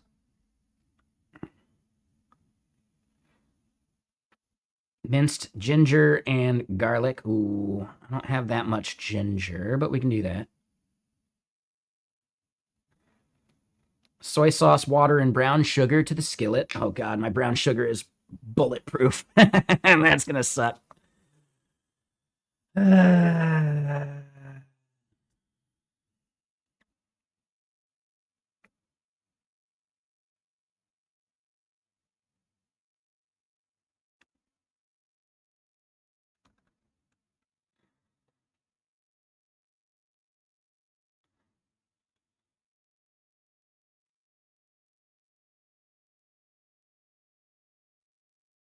Okay.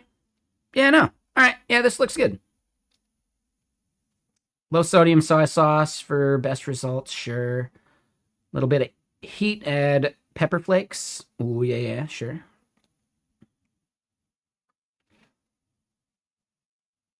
Yep.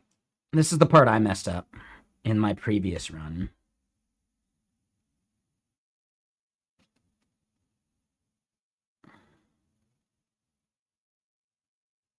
Yeah. All right.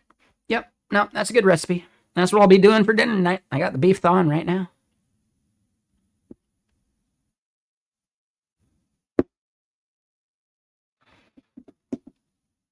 All right. And, I just got to keep asking. I'll keep asking tomorrow. Is there anyone out there that has opinions about what, like, a personal AI dashboard would look like? Right? Like what you would want to see in a dashboard that like informs you about your AI usage that maybe you don't necessarily know. Right? Like which models are giving you value. Yeah, metrics, but like what metrics and things like that. And I get that. Like this is good, right? To chat about it here. But people at Get Kraken would love if you would be willing to schedule a call with them to discuss and chat about it. Sure. Yeah. Would you be willing to hop on a call? If so, message me on Discord, right? Just send me a message request and I can pass you the link to schedule a call. If not, I get it. No pressure. But it's kind of my job to keep asking.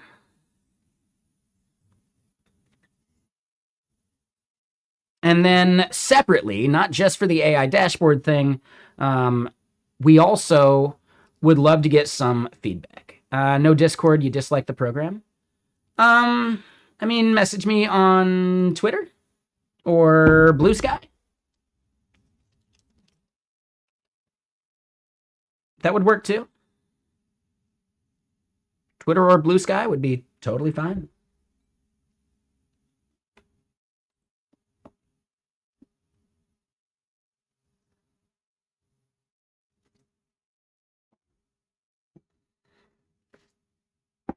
But again, no pressure. This goes for everyone in chat.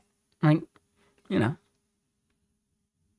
But yes, we also want to do a call about like just general kind of like branding stuff too, right? Like there's a separate call that I want to schedule, and that one would be with me. So that one's up to you guys. I could also make it with someone else if, I don't know, if it's weird that way.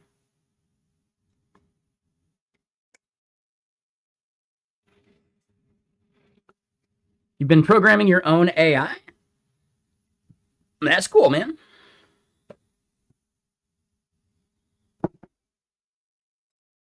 Yeah, that sounds cool.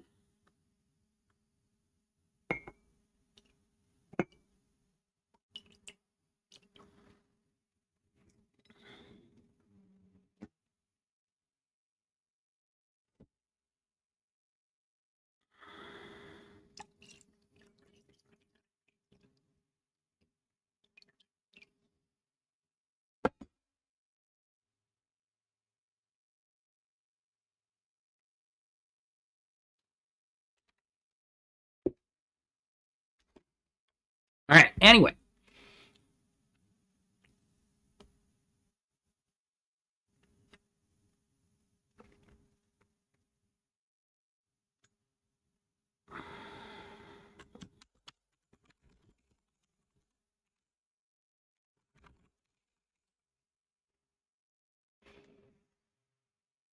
Sure, dude. Yeah. No, that sounds cool. You got it up on Hugging Face or anything? Get it out there, man. Get feedback. Build in public, dude.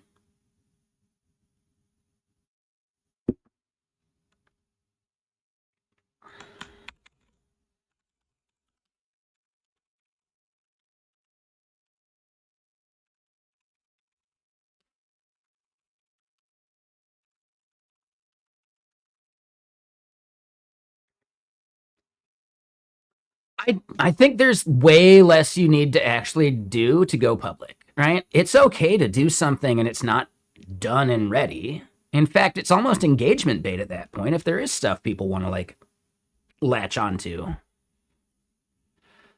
Right? Easiest way to get the right answer on the internet is to loudly proclaim the wrong answer on the internet. Same goes with getting feedback. It's easier to get feedback with something that has stuff people can give feedback about. If it's perfect, well then yeah, good job. You know? Get it out there. Just look at like Ghosty. Ghosty released with so many goddamn bugs, and I still can't use Ghosty for commit signing for some fucking reason. So yeah, I can't use Ghosty at work because it breaks commit signing for some fucking reason. That's fine, Go-Go. You learn even more when people point shit out to you. You do need to be a little more like resilient, but I'm just saying, get it out there before you feel like you're ready. Same thing goes for people who are like becoming devs. Start applying for jobs before you think you're ready. It's fine. You need to practice interviewing too.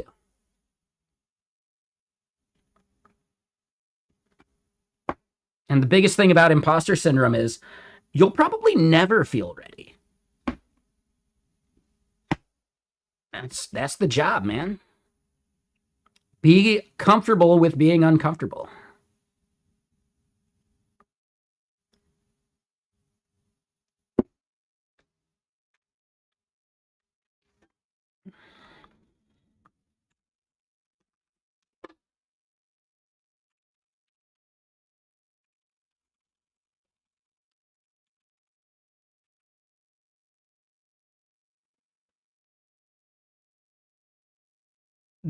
That doesn't matter. Dude, that's fine, Go-Go. And obviously you're not that disabled. Like, sorry, that was the wrong way to phrase that. I'm thinking about like the IT crowd episode, right? I'm disabled. Like, I don't know. Right? What kind of disabled? Like disabled. Like, I don't know. I apologize if that's offensive. If you haven't seen that episode, it's quite good. But, you know. Again, apologies. I'm not trying to offend. But let me put it this way. You are fucking fully capable. Dude, you know that there are like remote jobs, right?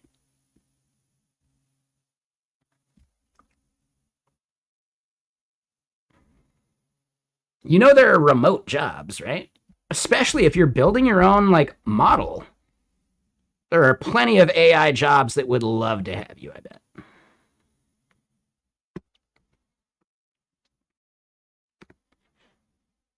And I know it sounds a little weird. Like, I'm not trying to be a dick about it. But companies do kind of have quotas. Especially like here in the US, at least. Companies do have quotas. You can help them check a box. It actually makes you more attractive as a hire.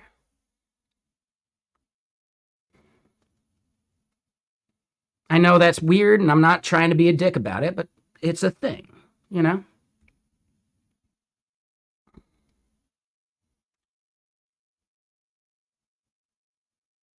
Okay, I'm just making sure you know this. I just want you to know that you have that power. You could do this. That's all.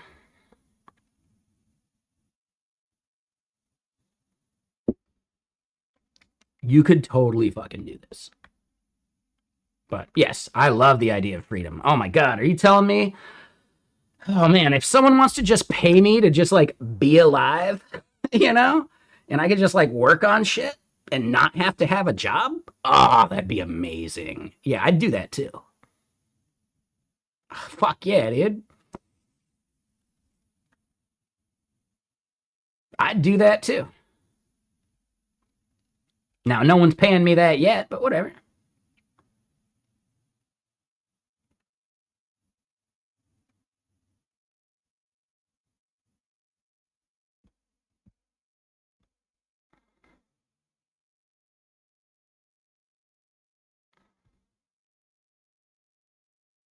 All right, so there is definitely still stuff I want to do with this. Let's do one more like OPSX archive, because I think there's like one of these things that we haven't finished up yet.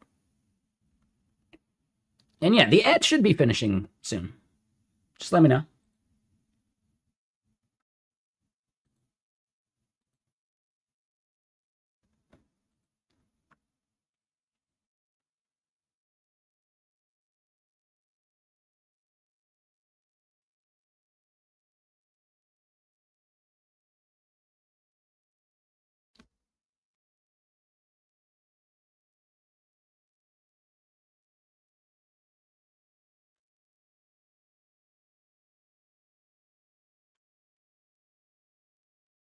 Component generator AI?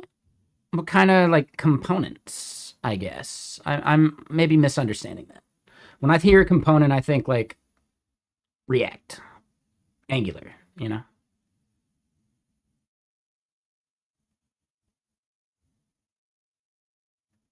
Glitch study. Gaussian splatting. I mean, I remember seeing it back in the day. Or not back in the day, like, you know, within the past few years. I haven't seen any like new stuff around it. But okay, go. Makes sense.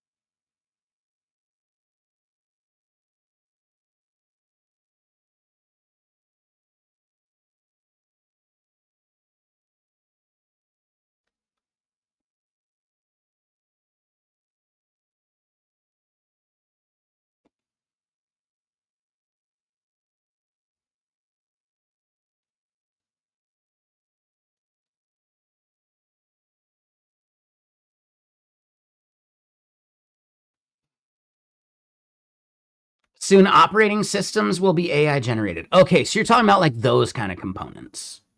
Okay, I don't know if I would call that a component, more like OS utilities or like an OS standard library. Technically, they're programs, right? So you're talking maybe like, I don't know, any of the like the Linux kernel or whatever, right? So let me put it this way. Are you talking about like the kernel, or are you talking about the things surrounding the kernel that make Linux actually Linux, right? Or that make a distro actually like a Linux distro? I guess I'm misunderstanding that part. A video to Gaussian pipeline. Kind of working, but needs some polishing. It's crazy good for house tours. Okay. Yeah, no, I get that. Here's my question. Do you actually need the video, though? Because I feel like you could just take a bunch of photos, and that would actually be easier than a bunch of, like, frames in video. But maybe it's just easier to, like, have someone record a video walking through, and then you just extrapolate from there. I could see that. I think it makes sense. Yeah. So it's about, like, the user experience of doing the recording rather than, like, you know, the ease of the processing from less frames, right? So it's almost like you need to sample the video, or at least like analyze frame by frame until like it's a new novel frame that you think would offer value, right? Because you don't want to pass every frame to the Gaussian splatter, because that would be like way too fucking like performance intensive, right? That's at least my theory. I don't fucking know. Not something I do. I'm just thinking out loud.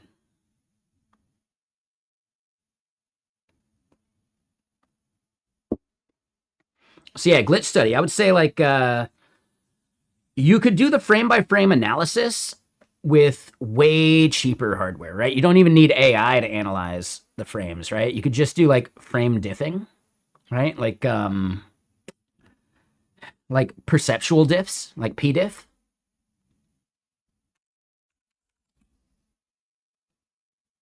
No, yeah, perceptual diffing. Yeah. No, and I get that, but you could actually like you could do a simpler step up front that is actually like way more performance valuable, right? Just to like grab the frames that you would want to like splat, right? So you could use something like a pdiff to determine that. Yeah, a really fun project I used pdiff for at one point was Benbridge Jewelers. I don't know if you're here in the US. They're a big fucking jeweler. I worked at a company that was maintaining their website. It was a Magento site. But it wasn't even a Magento thing that I had to do for this. They had 45,000 images or something like that. Or at least like 30K. And they had a bunch of like dupes, right? Like duplicate images, smaller images here and there, like a bunch of that. And they wanted to reduce their like server, like storage costs, right? So I created a script to run over their entire corpus of images. But a pdiff wasn't perfect because some images were like cropped differently, right? Like, oh, the thing is at the bottom of the frame instead of centered kind of thing, right? With like space around it. So I had to like do a bunch of like custom like cropping the top and cropping the bottom and then doing the diff against that. But I was able to run all of these fucking images on 2018 hardware, probably even earlier than that, 2017 hardware.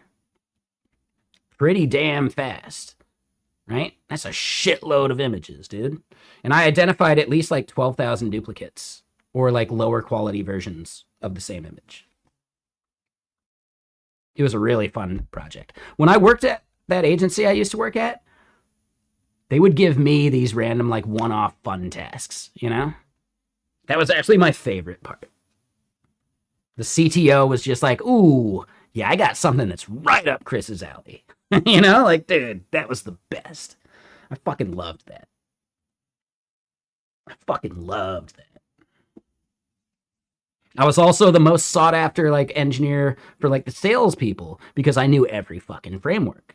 I could do Vue, I could do Angular, I could do React, right? Like, dude, it was nice to be wanted, but also like, dude, they were paying me shit. Like, oh man, the salary I had was like 75K, and then I like wanted to go on sabbatical, and they're like, well, we still need you, and then they paid me like 65 an hour, which is okay, but you're still paying tax on that, so it's not like 130K a year. So then yes, I eventually got a salary that paid basically that, but then taxes were handled, so it was easier, right? And then, yes, now I have higher salaries than that and blah, blah, blah. But man, yeah, it's just, I don't know. It's funny. No agency will ever pay you what you're worth because your cost goes into their fucking bottom line because they bill people by the hour. So your hourly rate or your effective hourly rate eats into that. So they'll never be able to pay enough to maintain really good talent.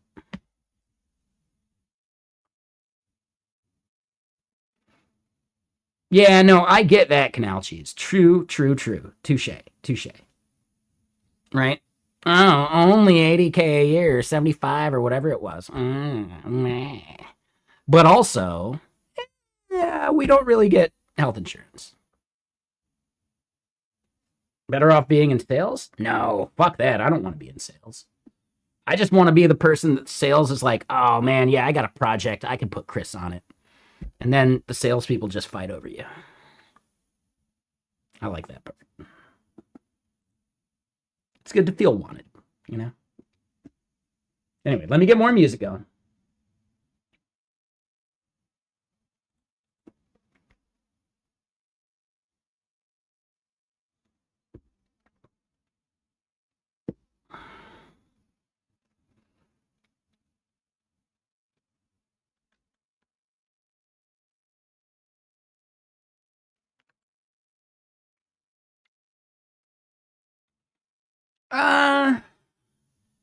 I don't think Bill Gates was a great salesman, actually.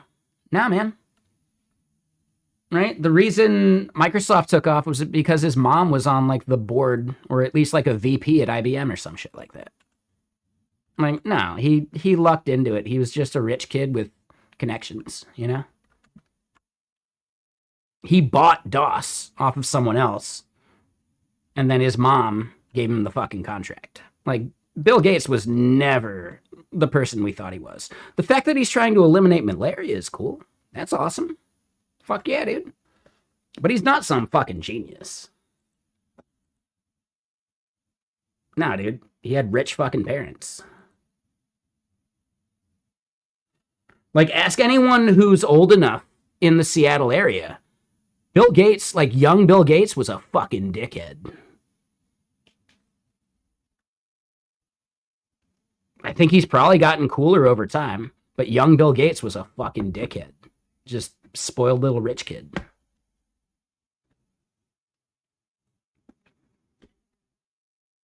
No, I haven't seen the jumping over chairs thing.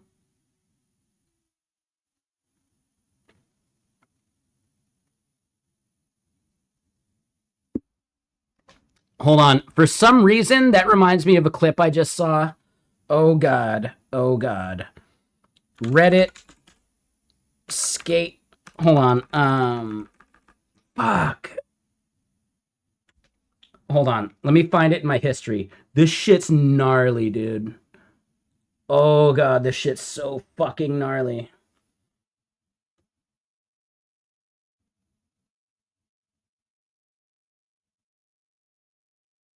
Hold on. What could go wrong?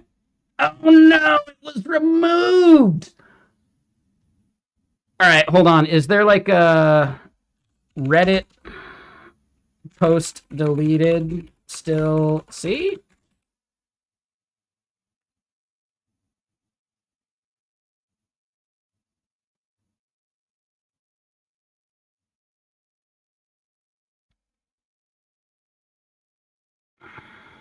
Revet it.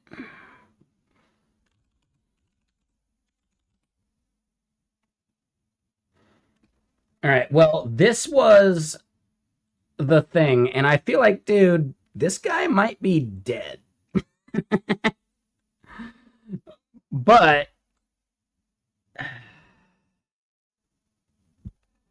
nah, this isn't what I'm looking for.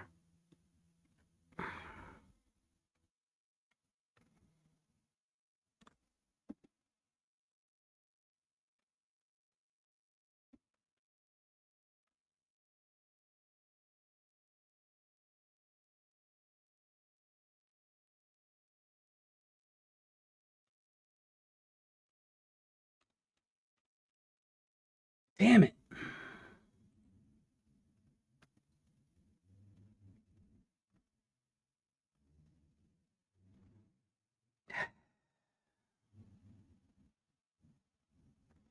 Damn it. It was such a good one.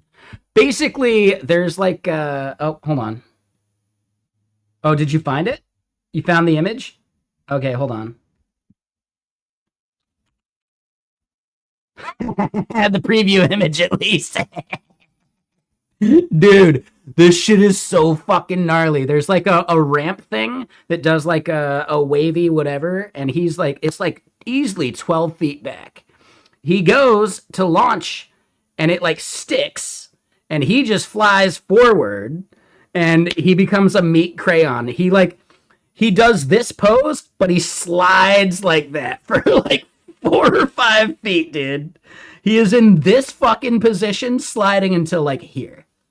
Meat crayon is absolutely the way to describe that. I don't know. I have no idea. Yeah, I'm not sure. I would not be surprised if dude's a fucking vegetable. I don't know.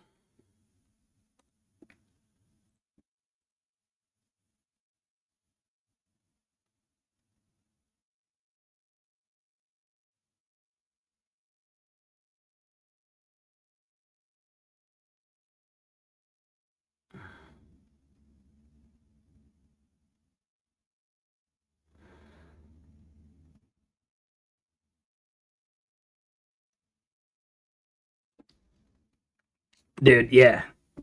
That shit was so fucking gnarly.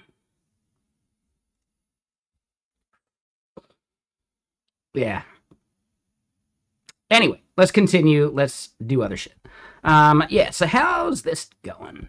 Where are we at? What we got going? All right, yeah. So we would maybe want to start some new work, but I'm just going to fire up Pi with a fresh context because there's definitely some stuff I want to fix prompting-wise.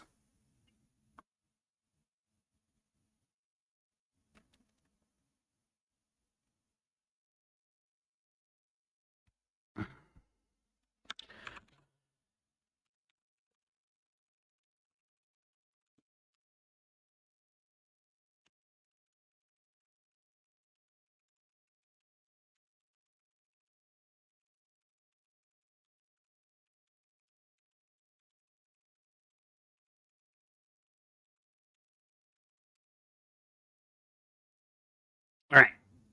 So we want to do that. In here, this is where, and give me a second. And I know it's been more than a half hour, so yeah. Alan might be bummed that I haven't run GPT yet. Oh, and actually, hold on. No, we can keep showing this. I don't need to hide it yet. What we want to do is here in temp JSON, we're going to get a few of these going.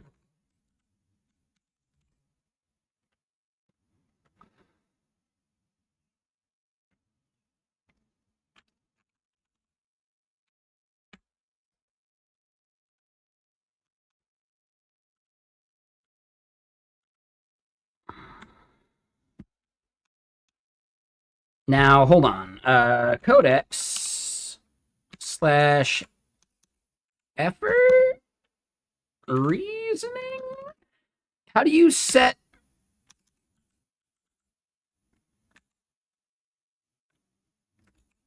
model? Okay. 5, and then, yeah, so low, medium, high, extra high, they don't have a max. Yeah, it is just the model. What are we building? We're doing a thing called GitBench, and I don't know if we have a thing for that yet.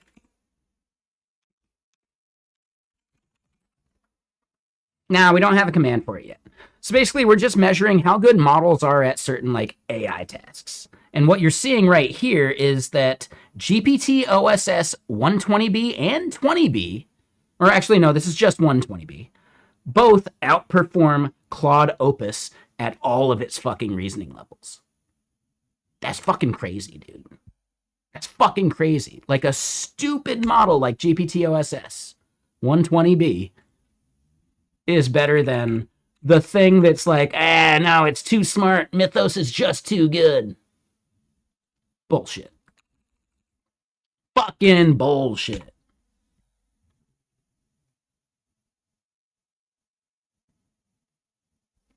But okay, so hold on. We're currently using OpenRouter and their thing for testing. So if we don't have access to Composer via this, then that could be an issue. So yeah, like Composer 3 is not available to us. Could I set up an account? Maybe. But I don't know, man. I'd rather stick in the OpenRouter ecosystem first.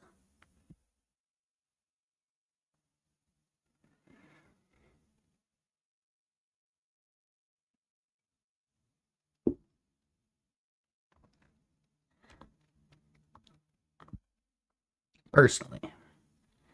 So yeah, we're not going to use Composer, but we do want to look up OpenAI and their shit.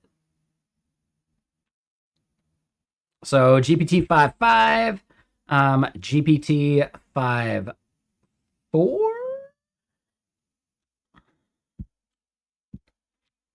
and 5.4 mini.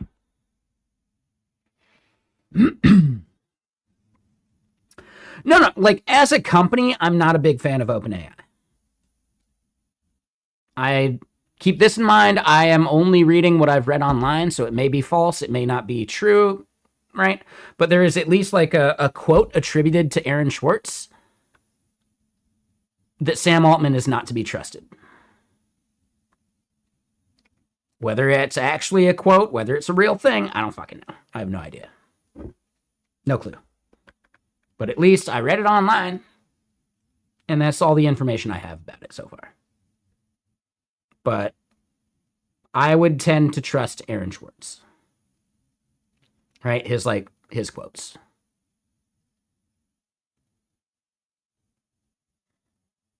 Right? Seemed like he had a real fucking conscience. It's a shame.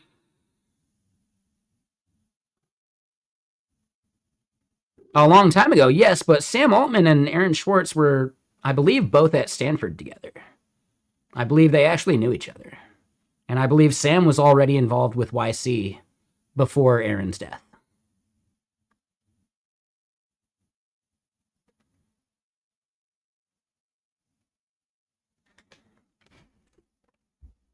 I could be wrong. I do not have any verified data for this. No facts, nothing. It's just shit I've read online. I could be wrong.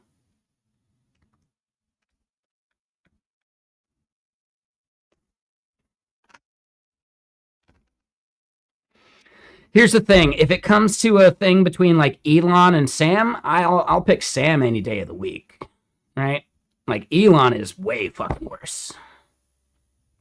At least from the evidence that we totally do have, Elon is way fucking worst. Exactly. Yeah, for sure. Glitch study. That's a thing that I've seen quoted. I don't know for a fact that it's real. But if it is, yeah, I would trust Aaron Swartz. Right? I would trust a quote that he had. I think his judge of character was great. I just think he was a bit depressive, and the bullshit around like the fucking like the jail sentence they were threatening him with, I could totally be that. I could totally see that being a, well, shit, my life's over kind of moment. Even though, like, he could have fought it. He could have fucking fought it.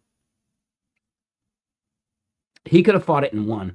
OpenAI did literally the same fucking thing like a few years later, right? Now we're talking about Aaron Swartz, G-Pikey. Yeah, exactly. Like the AI companies did the exact same thing that Aaron Swartz was being threatened with like 100 years of jail time for or whatever, right? Like, what the fuck, dude? What the fuck, dude? Now, I'm not certain about that 100 years number, but that was a thing, right? He was accused of theft of the highest order, you know? For data that's really our own data already. Like, it's our data.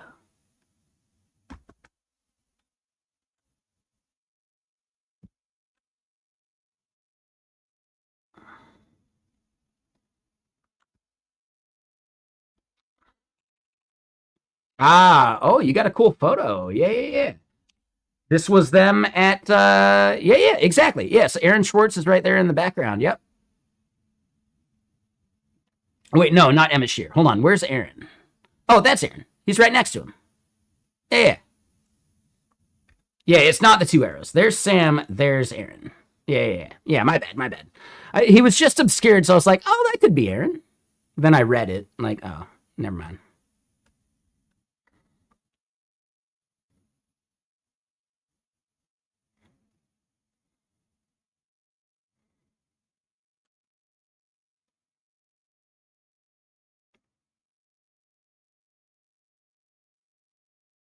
This is pretty damn interesting, though. Like, this is so, like, old school, dude. But yeah, he definitely died way too young. Way too young.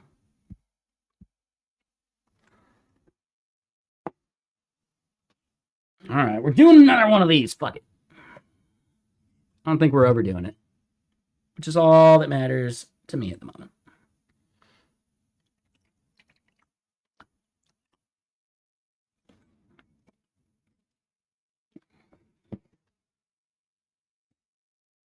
I don't think we've overdone it tonight, which I'm pretty pumped on.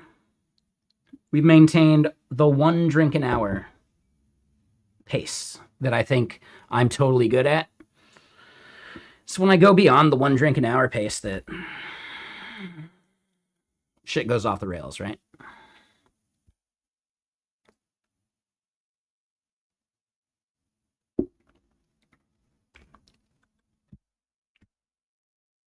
But all right.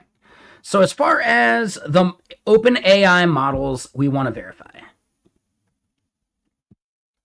you're out of Coke for your mix there. Honestly, if you like whiskey, water it down, just straight up water, and you will get like really good, like subtle flavors from it. Like you'll understand like the flavor profile of the whiskey you like even better. Like heavily watered down. No ice cubes, because ice cubes actually dull your fucking flavor profile. Right? Ice cubes, like, it's why melted ice cream is so overpowering, because the coldness of the ice cream actually like numbs your taste buds. So you're only getting like parts of the flavor profile. When ice cream has melted and it's like room temp, it's super fucking gross, isn't it?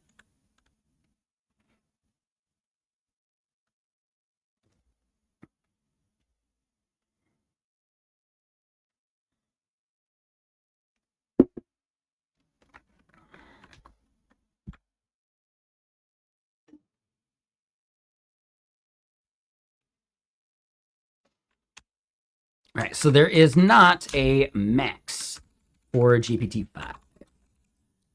Now, is there one for GPT-4?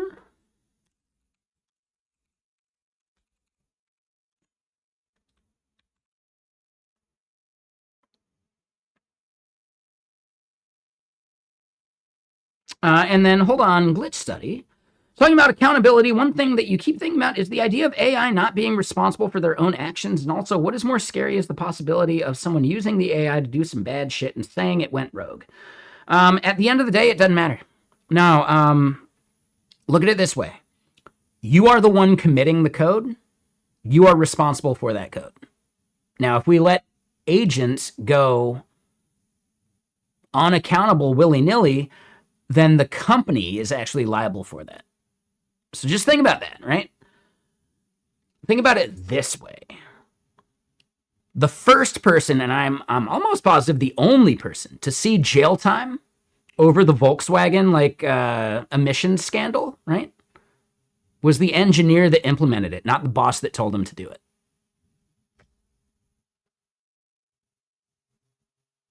And if he had just used AI, that engineer would still be the one liable.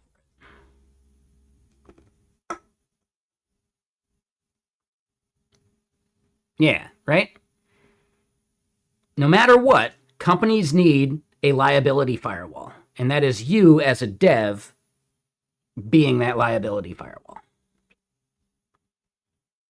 Otherwise, the company is liable.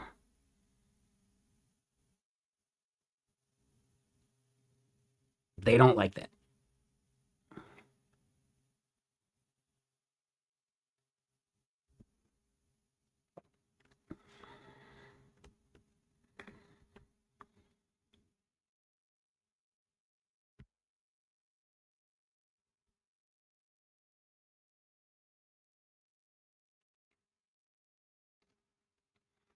All right, so it is OpenAI GPT 5.5, which means we got that right.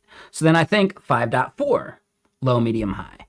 Could we also do mini?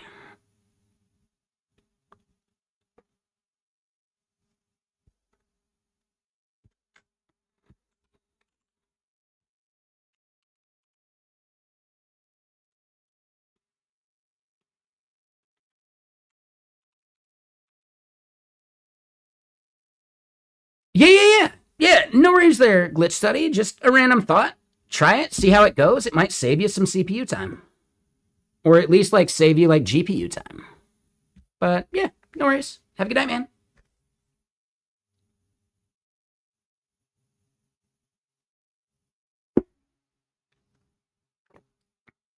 Yeah. No stress, dude. Thank you for hanging out. I will say, hold on. If you're still out there, you're doing a bunch of like AI stuff. Do you have an opinion on like what an AI dashboard might show you? And if you're still here, awesome. If you left, I get it. Anyone, what would you want to see in an AI dashboard that has like metrics and data about your usage of AI? And realistically, it would be even better if you'd be willing to hop on a call with someone from work about that stuff. I can be part of the call if you want. Or I don't have to be. That shit's totally fine. But we do need to talk to devs about like what an individual focused like AI dashboard might be, right? No, no, definitely not, Go. You're exactly the use case. What would you want to know about metrics around the AI usage you do? I don't know, man. Like, what models are you using? Whatever. Like, what models are valuable, etc. Right? Like, int32 dependency soup sounds pretty meaty. I think it qualifies as a stew at this point. Maybe even a chili. I'm not sure.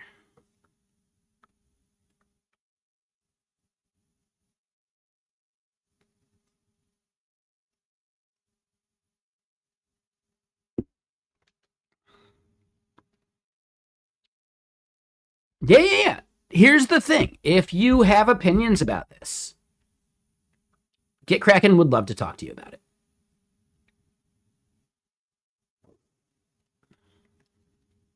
All you got to do, message me on Discord, Twitter, Blue Sky. Messaging me here on Twitch, I never see that stuff in time. So yeah, like any other platform, I get notifications. Twitch, nah, they don't show me shit. But I can pass you a link. You can schedule a call, and we can talk about it. That's fine, man. No worries.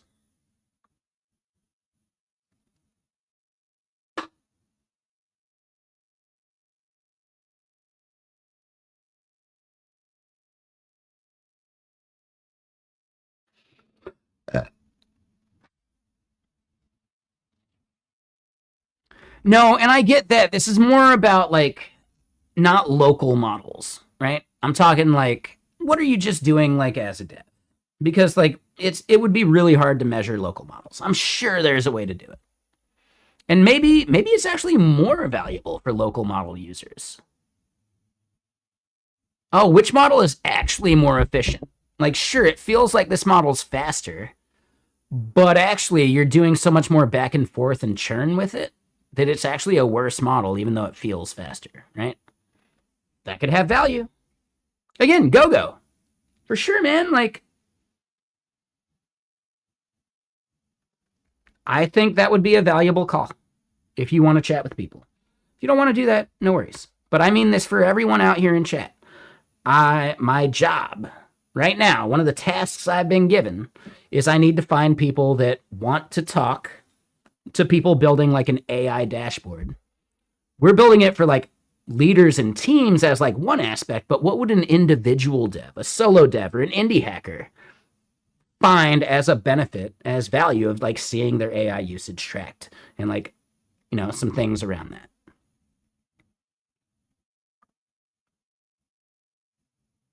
Sure, man. Yeah. But again, like, how would you want to like understand that in a UI? And int32 comfy UI works well. I'm sure it's fine, but is it giving you this like analysis dashboard? And I don't think it does. Maybe I'm wrong. But I haven't used Comfy UI that much. Comfy UI is more of like an orchestrator, like LangChain kind of competitor, right?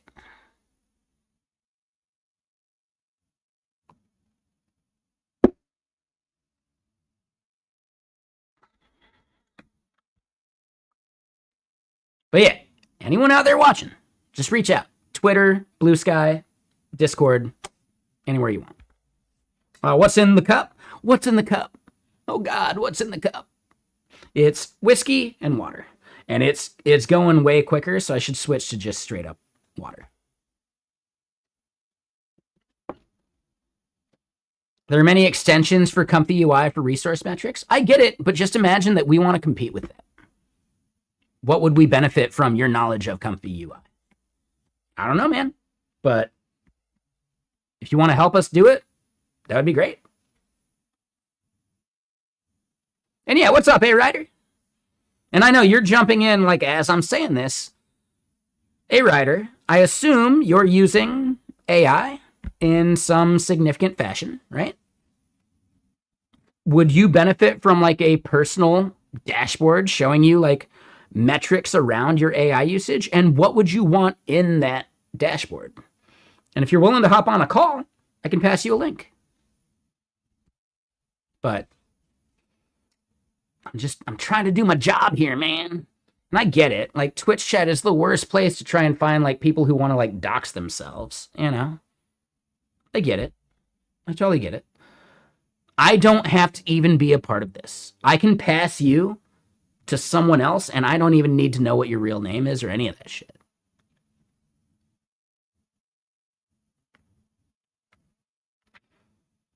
Sure, A-Rider. Yeah, if you want to do it, just send me a message on Discord, Twitter, or Blue Sky, and I can pass you the link to schedule a call about it. But, you know, totally up to you. I do think it would benefit from people who are using AI in a somewhat significant capacity, but maybe if you're trying to get your feet wet, you're actually a better use case. Yeah, I think your opinion as an insignificant user is actually valuable too. What would you want to like learn about your usage of AI that you could improve upon? Right? Could you like make your AI usage more efficient? I don't fucking know, man. But it's someone else's call to make. I just think, yeah, I need to get people for these calls. And if at the end of the day, you need incentive, I'm pretty sure we could work out some kind of like Amazon gift card or something for anyone out there.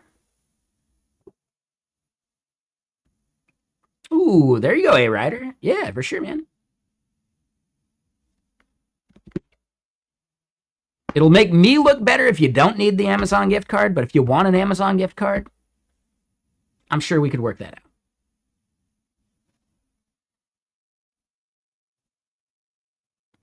Kenny, you're getting pretty deep in the AI thing. Would you be willing to talk to Get Kraken?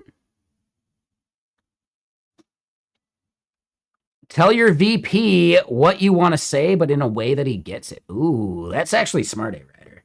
So you're using AI for like the, I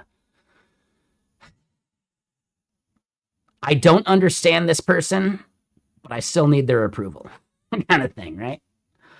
I can't possibly know what I'm going to say that they're going to say yes to, but I could have AI figure it out.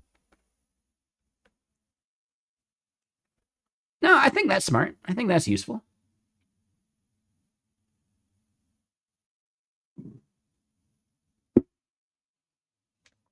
Yeah.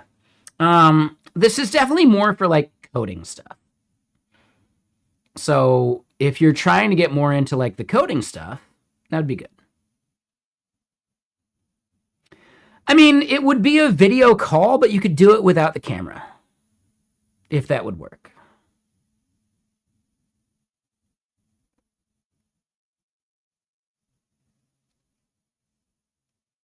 Like, if that's okay with you, you know? No pressure. Do not feel pressured for this at all.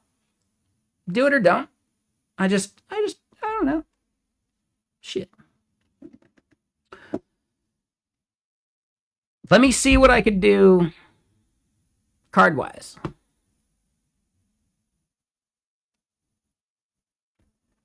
Would it also work for self-served inference? I don't see why it wouldn't, because all we're doing, like, all our main goal is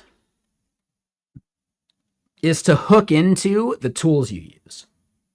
Because that's how we're getting all of this data anyway. So we're adding like hooks to open code, Claude code, right? Codex, etc. Right? Like we're just installing hooks into these things so that we can like extract that metadata. It's not about like recording your fucking history. We don't do that. No. It's like fully just like aggregated and anonymized about just like general usage. Like how many tool calls happened on this one prompt before you had to like respond and do more prompting or whatever, right? Like how like autonomous are you letting the agent be? And it's not even like that's a problem. It's more just like we can show you a metric about that. And maybe that helps inform you about something. I don't know. And then there's like so much more you could do too.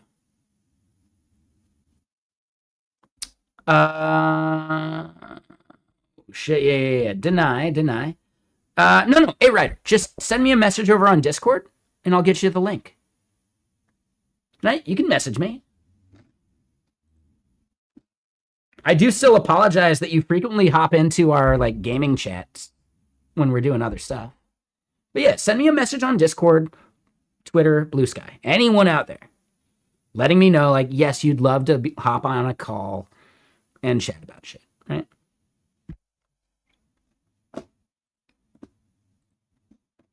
That's all. No big deal. Let me get more music going, though.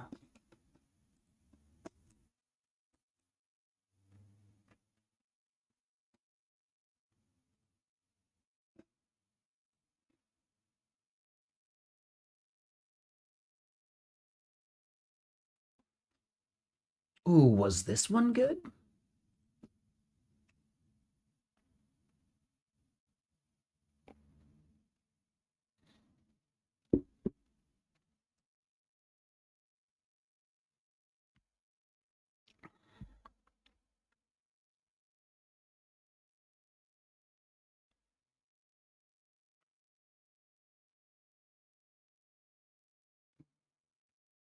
Oh, I do think I liked this album.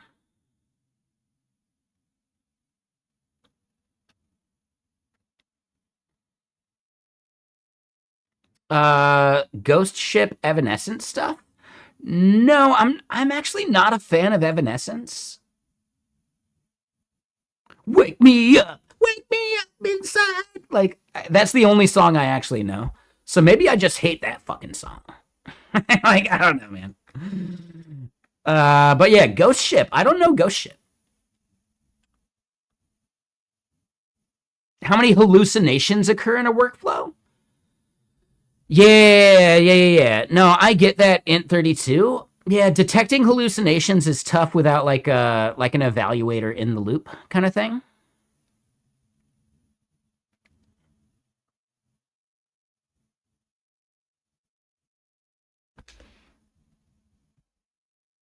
Oh, wait. Hold on. Now, was he the dude saying like "Wake me up"? Right? Like in the song? Was that him? Can't wake up. You know? Was that the dude?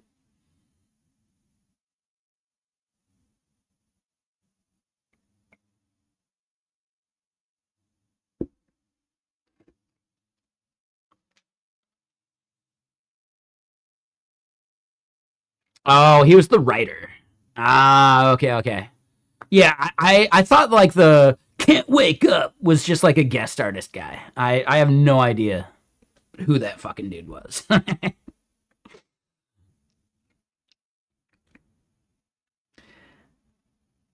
This is gonna sound weird. I'm just not a big fan of female vocalists for a lot of stuff.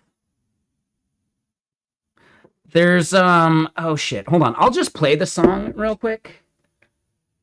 Like, yeah, I like to sing along in the car. And that's maybe where this comes from.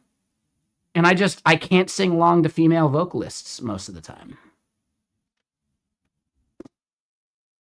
But there are some like there's some certain songs. Yeah. Shit, it was in snowboard videos.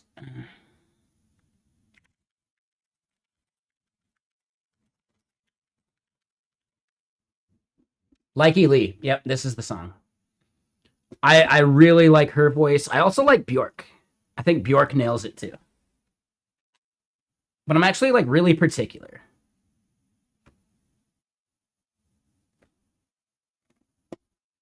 I like the breathiness of her voice in this song, like Likey Lee.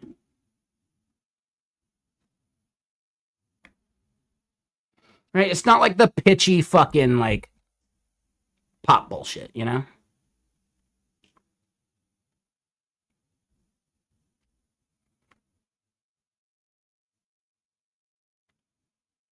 Hey, what up, Cody? How you doing? Yeah. Questions.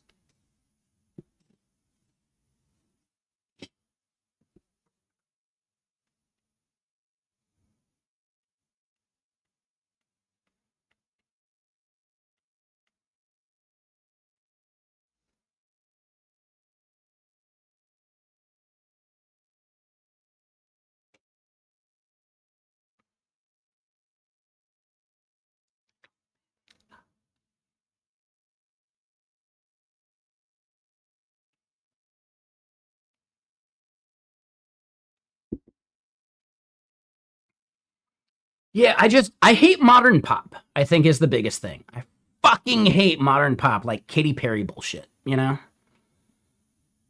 Taylor Swift bullshit, you know? I'm sure they got at least one song I would enjoy. I still just dislike them in aggregate, you know? So yeah, like this, that song by The Knife is really fucking good, right? You know, the one Heartbeats. That's fucking great. Like I really like some of like Ella Fitzgerald's stuff. Her cover of it's like Girl from Ipanema, but she's female, so it's Boy from Ipanema. Her version of Boy from Ipanema is really fucking good. Like, yeah, Ella Fitzgerald has a bunch of really good shit actually. But yeah, it's like, I don't know. I really fucking hate modern pop. I fucking hate it so much.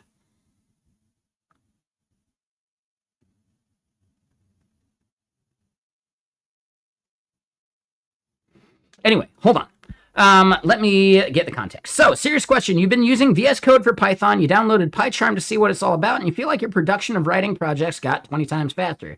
Is PyCharm frowned upon? Fuck no, dude. Dude, there's no IDE that's frowned upon. There's no IDE that's frowned upon. Who gives a shit? Just be productive.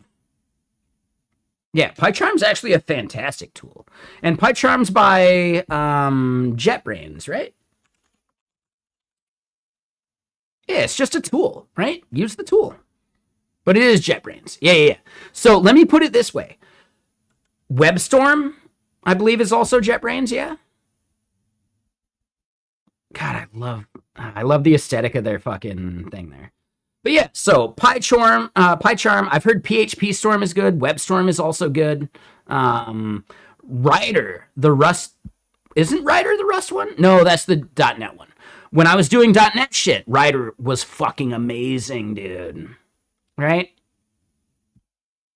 And then yeah, I haven't used Rust Rover. I feel like I used a different Rust tool.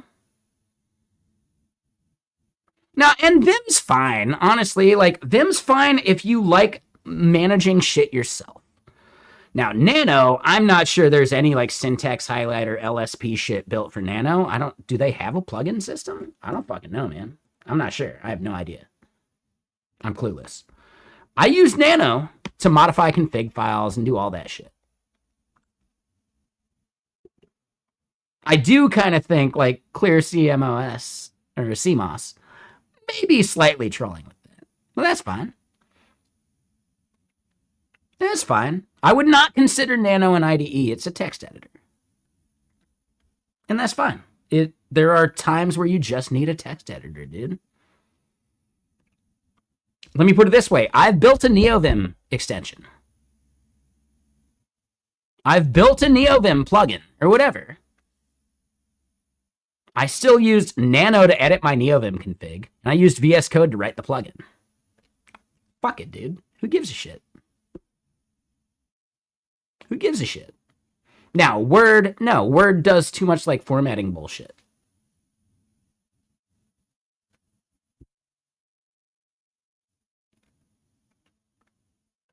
Yeah, if it works, it works. I don't think Word works. That's the point I'm making. Hold on, Microsoft Works. Not just Word, Works. You guys remember Microsoft Works? If it works, it works. Well, actually, no, Microsoft Works didn't work.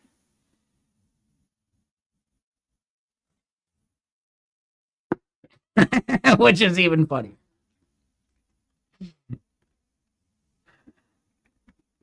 All right, hold on. Let's get more music going.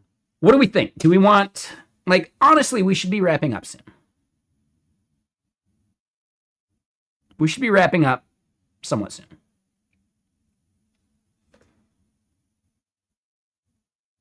Glue and bits of string.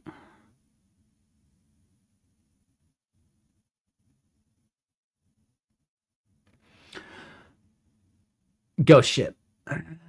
We'll see. We'll see. Now, hold on. Are you saying ghost ship or do you mean gunship? Because gunship's fucking good. I really like gunship. I don't know what ghost ship is. I could look it up. We could try it, but you... Ah, it is gunship. Okay, so you literally meant gunship. Yeah, gunship's fucking good, dude. Yeah, I love gunship. Dude, that one, I mean, we'll put on some gunship right now. It's got lyrics, but dude, yeah. Gunship was the band that partnered with Evanescence. Got it. So actually, that might be fucking good. I might hear that. I might be into it.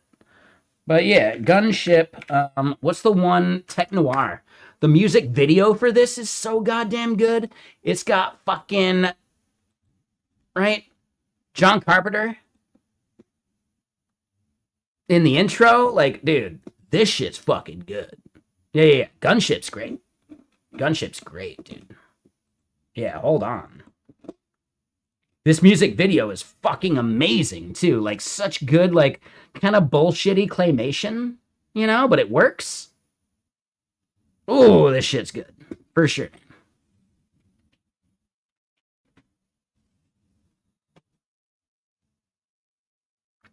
This and the other song they have, that's like, never thought it would feel this good. Or whatever, that song's fucking good too. So we'll listen to those two Gunship songs, and then maybe I'll give the Gunship Evanescence thing a try. Maybe.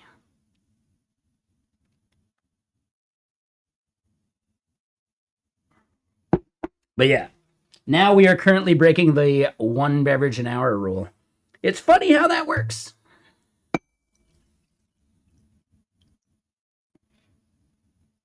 But that's it. Polished off the bottle. We could always do more, but I'd rather not. Nah, we're not trying to send it.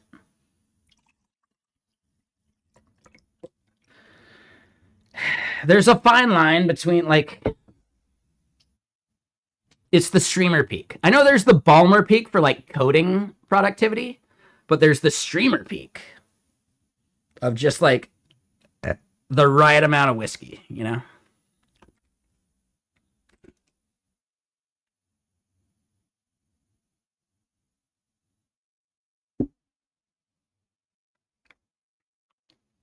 Streamers.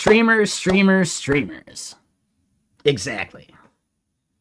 Same with DJing. That makes sense. That's what that icon is. Oh, Bots1, you're a DJ. Oh, that's fucking cool, man. Yeah, we know a couple others. Hold on. Are you one of the ones that we actually know? Like, that we've met before and you just changed your name?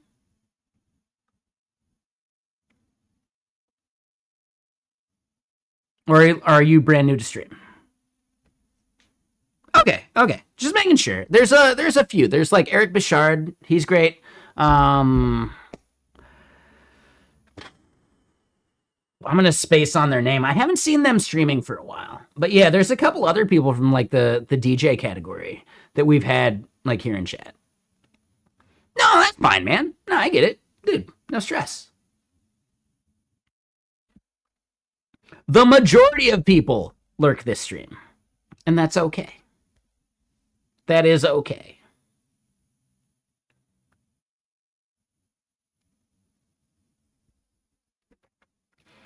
This is a fantastic co-working stream. No one should feel obligated to chat. But it's better when you do. Most of the time.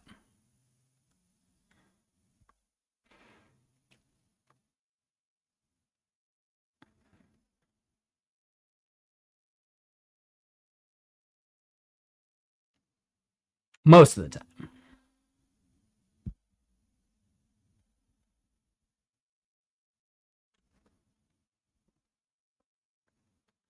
So you got a thing you did in regards to streaming? Like, what'd you do? What did you do? Do you realize what you've done?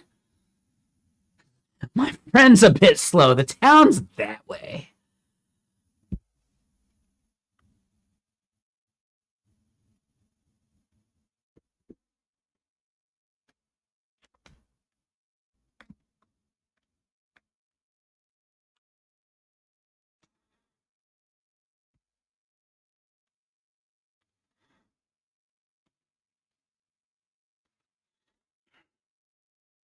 All right, so hold on. You turned a regular HDD, like a regular hard drive, into a spin disk for DJ stuff?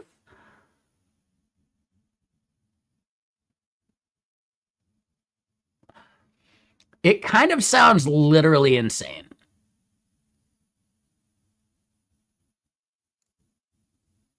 Because the data's so dense. Like, you'd have to use, like, lower density hard drives, I think, right?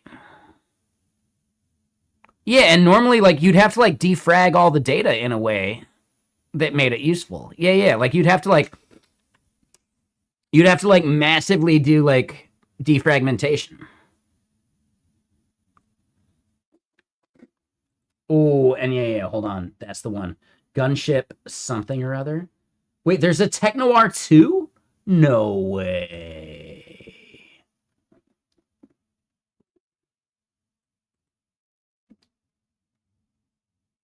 There's a Tech Noir 2? Oh my god. I just discovered it.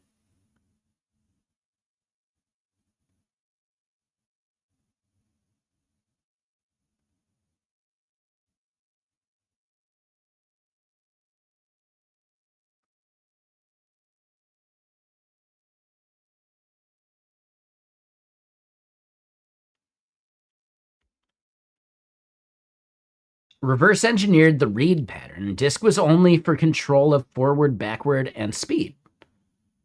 Right. Like, you must have created, like, an entirely, like, separate driver for that, right? Like, that's got to be, like, a driver thing. Isn't it?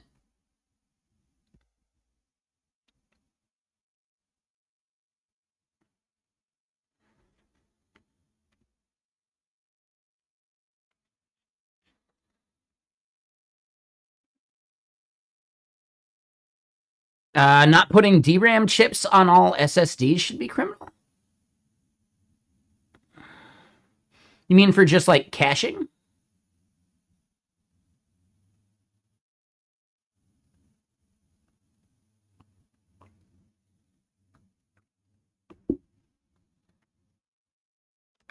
Okay, yeah. No, that makes sense.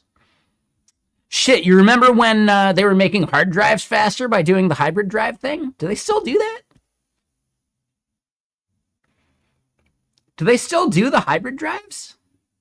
I haven't even considered one in ages.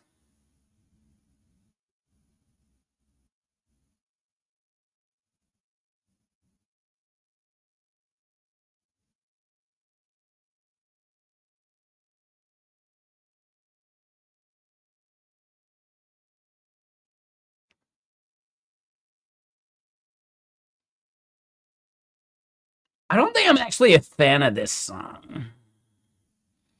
The original Tech Noir was good. This one's kind of bullshitty.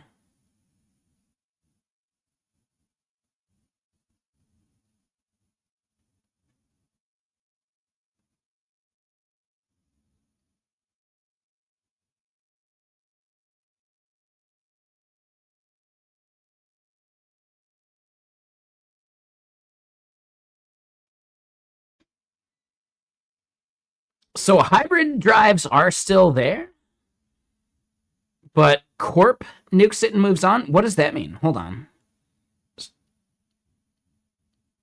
No shot they're still making hybrid drives way too complicated. I could see it, like, just for, like, archival reasons, you know? Like, maybe not archival, but just, like... I don't think there's actual value for it. Yeah, I think you're totally right. I don't see a use case. It doesn't make any sense to me. Right? You could just use a fucking hard drive for archival shit and an SSD for other shit. I think the hybrid drive thing was like an intermediate stopgap.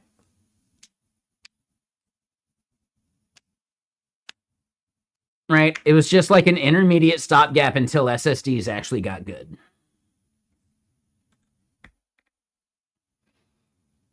And I think they actually had a worse problem because the hybrid drives, right? Every SSD actually has only so many like write cycles they can do before it becomes basically read-only, right?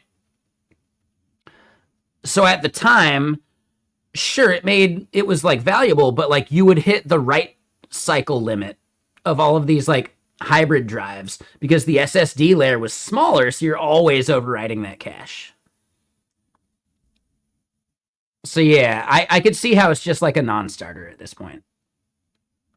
I know they massively increased the amount of like write cycles you can do, but it's still just like eventually the SSD is dead, you know?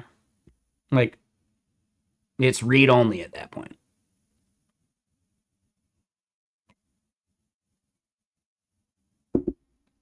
Like we're at the point where my Samsung T5 probably needs to like cycle to a new like external Samsung drive.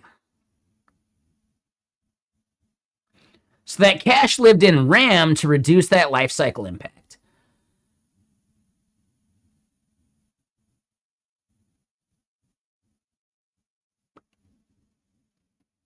So they had just regular RAM sitting as a proxy to the SSD like storage.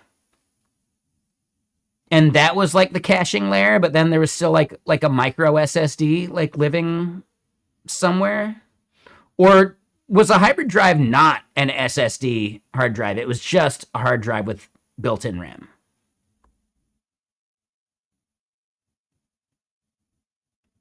Ah, okay. Interesting. Yeah, I didn't know any of that. I never actually had a hybrid drive. I didn't trust him. I did not trust him.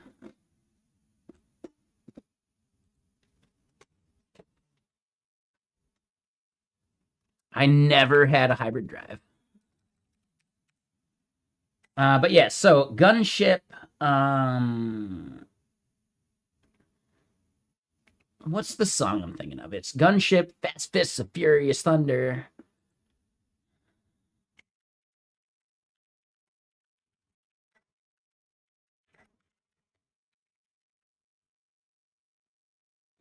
Shadow Fury. That's the song. Gunship Shadow Fury. Yeah, let's find that.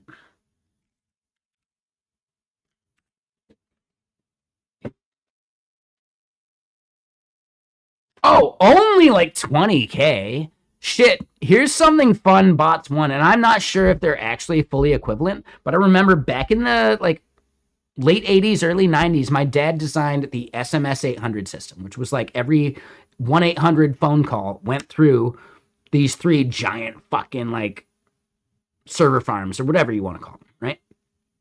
And then it would route to like the landline that you needed to connect to. My dad designed that shit. And part of his design was actually like Samsung solid state memory, which is maybe not directly equivalent to what an SSD is, but it's like the precursor to that shit. Like the latency for that was so much better than like hard drive read times, you know? Because again, this is like late 80s, early 90s shit. So yeah, my dad was talking about like Samsung solid state memory in like early 90s. Which is crazy, right? And yeah, those were like 10K per like DIMM or slot or whatever they were. But he never actually told me how much like storage was in that 10K fucking slot, right? Like they cost 10 grand per DIM. How many DIMs do they have? How much could be stored in that DIM? I don't fucking know. I mean, A-Rider, you don't have to dox where you're at, but I might be in your area at some point. Just let me know. We can make it work. I do travel for work sometimes. I go to conferences. Shit. But also, my dad doesn't live in the area anymore. He's over in, like, Pennsylvania now.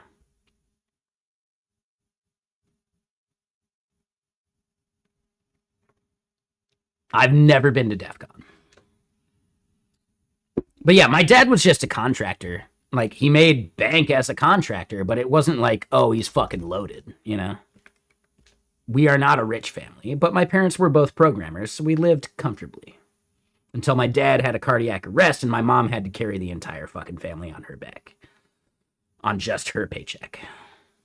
That was a stressful time. I didn't feel the stress, but I know she felt the stress. And my dad's not dead, but he basically lost the ability to work. Like his like short-term memory function is massively diminished. And his long-term memories were actually massively diminished too. When he came out of the cardiac arrest, kind of induced coma shit or whatever, one of the first things he said to my older sister was, "Oh man, that nurse, she is so nice." My dad was talking about my mom. He didn't recognize my mom when he came out of the cardiac arrest.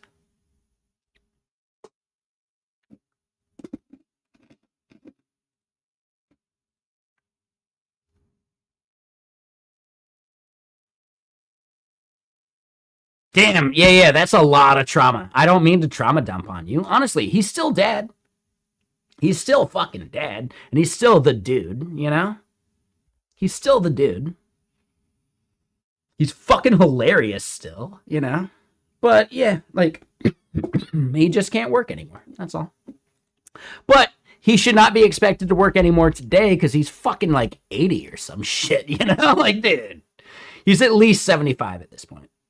I don't know his exact age. Who knows their parents' actual ages? I know my mom's 70 plus at this point, but I don't remember the exact number.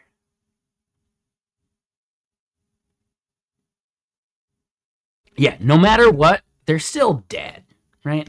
They're still mom. That shit never goes away. You just gotta learn to cope. That's all. Shit, it's like I smoke weed or something. No, let me get another album going. Shadow Fury, we searched for it, we didn't play it. Here we go. I actually don't like the entire song, but when the bridge hits, it fucking hits. Oh, yeah. I'm not a huge fan of this song in general, but when the bridge hits, it makes the entire rest of the song worth it. I actually consider Tool's, what is it, Lateralis? I believe it's Lateralis, the song, track 9 or whatever. That song's good. But the bridge, when it does that, wham, wham, wham, wham thing, right? Dude, that polyrhythm that hits in the bridge of, I believe it's Lateralis, the track as well, but whatever track 9 on the Lateralis album was, dude. Right? Some parts of a song make the rest of the song better. You're willing to put up with the worst parts of a song when that one part is just that good.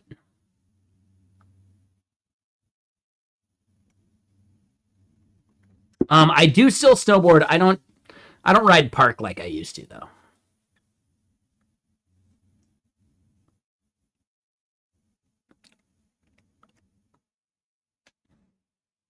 And then A-Rider. I've never heard of Hecknet. I have no idea what that is.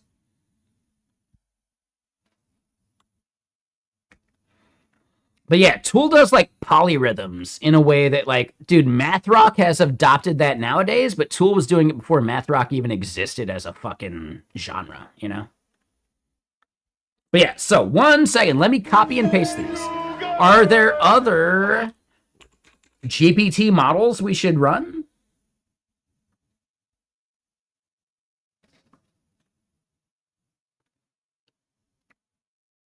You quit when passes got too expensive? I get it. Like, I don't know, when you buy early and often,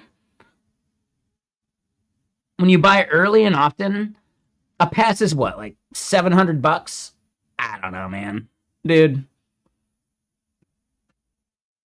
I'll spend $700 on whiskey way too quick. You know? Even if I only go up a few times a year, still worth it. Vail Resorts ruined snowboarding for you? Yeah, I have an Epic Pass. I get it. I ride Stevens Pass here in Washington, and it's my home mountain. And I fucking like, dude, if there's powder, I can find it any day of the week, you know? It's really hard to trade that kind of like resort knowledge. Going to another resort, I'd have to like learn all of the fucking stash spots like again, like separately, which I'd be willing to do from time to time and shit. I just don't feel like doing it right now, you know? You got a house in Breck and the snow was so, like, honestly, everywhere had a shit year this year. It'll just get better next year. It'll be fine. It'll be fine. But dude, holy shit. Yeah, dude. Breck is fucking insane. So hold on, let me double check this. We closed the thing. We're not doxing anything. Breck is fucking insane. Me and some friends went to Breck. One of those friends had like a shit apartment, like kind of like on the slopes, but like below the slope. Right? Like on one of those like cat track, like it's not like ski out, but it is at least ski in, you know? So we're hanging out, we're doing that, and like, yeah, we're broke snowboard bums, but like at some point, like the friends I was with like grow weed, and like the friend kicked him like a shitload of free weed. And the fucking like lifty like person manning the fucking scanner was like, "Do you realize how expensive tickets are? This isn't gonna cut it." Holy shit, lady, you fucking suck. Like, dude, get off of fucking Breckenridge or Vail Resorts fucking like dick, okay? Jesus fucking Christ. You got some free weed to just like look the other way for a second, man. Jesus fucking Christ, dude.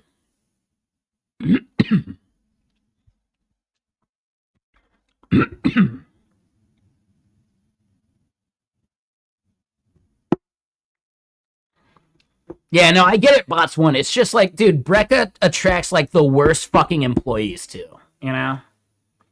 Just the worst fucking employees. That said, like, the people doing the scanning are always like kind of the worst employees anyway, because they get off on a little bit of power. So I understand it, right?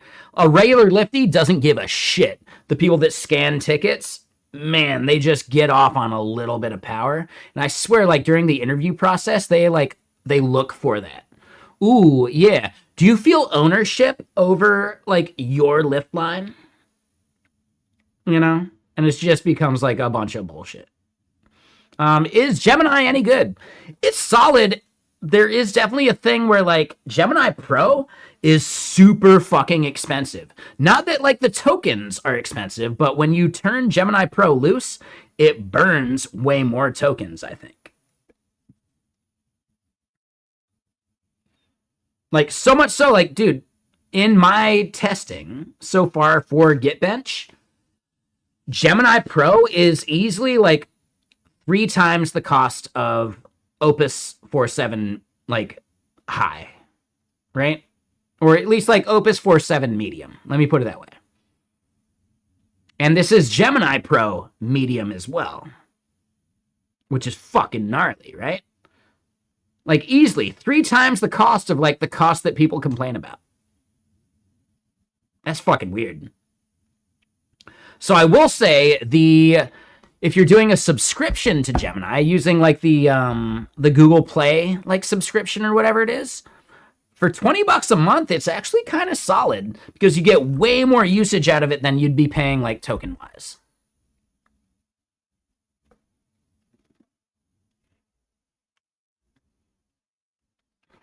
Ooh, I get that bots won. Like, I totally get that.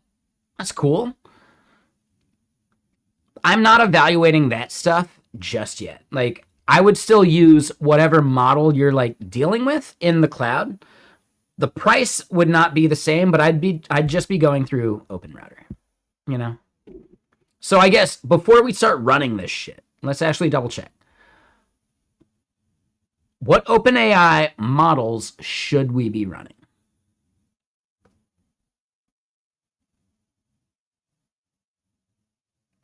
In my opinion, GPT-5.5 and GPT-5.4, and then maybe 5.4 mini.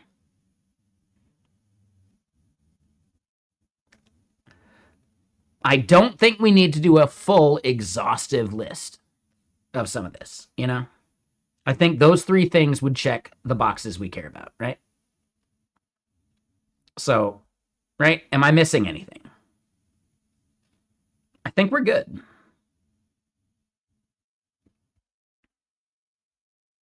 I think we're good.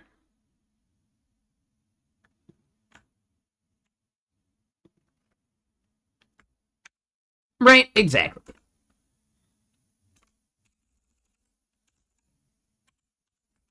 I know, old, like 6 months ago shit. Shit, dude. All right, so 4 models, 12 workers. Let's do it.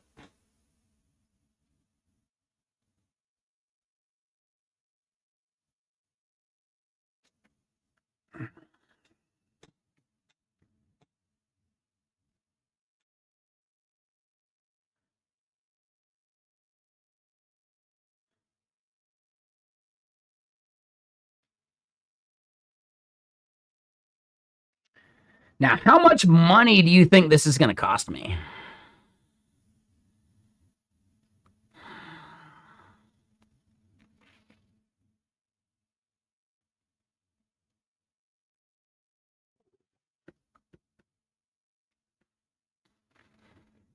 So I'm Plank. I work at GitKraken, right? We are a Git focused company. This thing I'm building with GitBench, this was my own random idea that I decided that was like kind of a fun, cool idea. It was just something where it's like I wanted to use GSD2, and this was one of the ideas we had, right? Create a fucking benchmark for Git stuff. But I work for GitKraken, so the idea is eventually to make this a GitKraken owned thing that lives on their hardware and they pay for the fucking token usage and all that bullshit. Oh, Kenny, you missed a joke. It could have been Tree Fitty. You should have made it 350. About Tree Fitty. And it was at that time that I realized Kenny was a 35-foot tall monster from the Paleolithic era. Or Mesozoic or some shit, right? I think it's Mesozoic for the quote.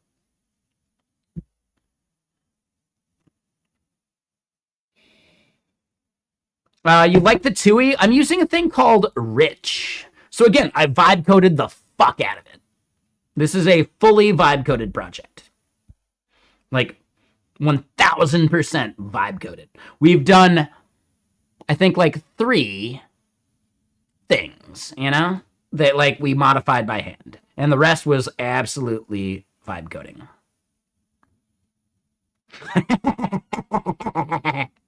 That's fucking good, Botswan.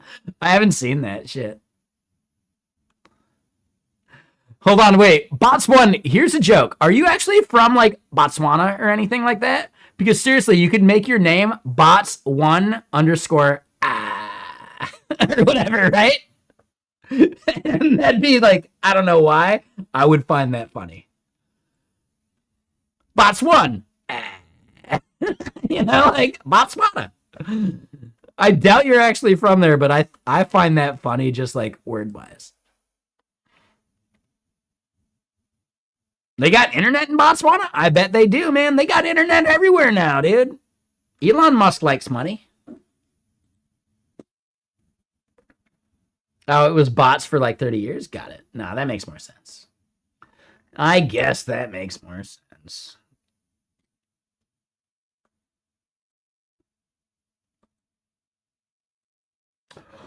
Ooh, all right. So I gotta go pee first. Yeah. There's like a song I want to hear after this one. We're gonna hang out just so I can hear this Beirut Perth song after this. This one's good too.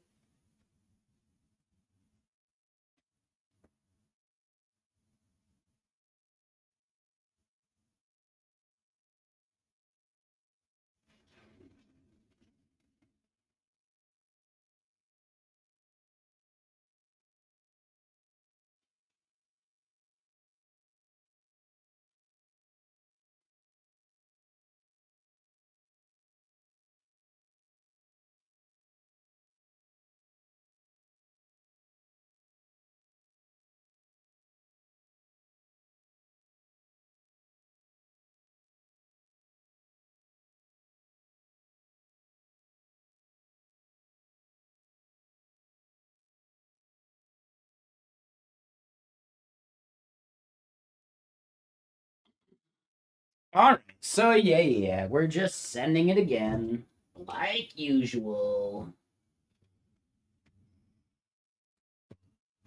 All right. So I actually kind of dislike this whiskey. The emoji embigament. Damn right. Yeah, man.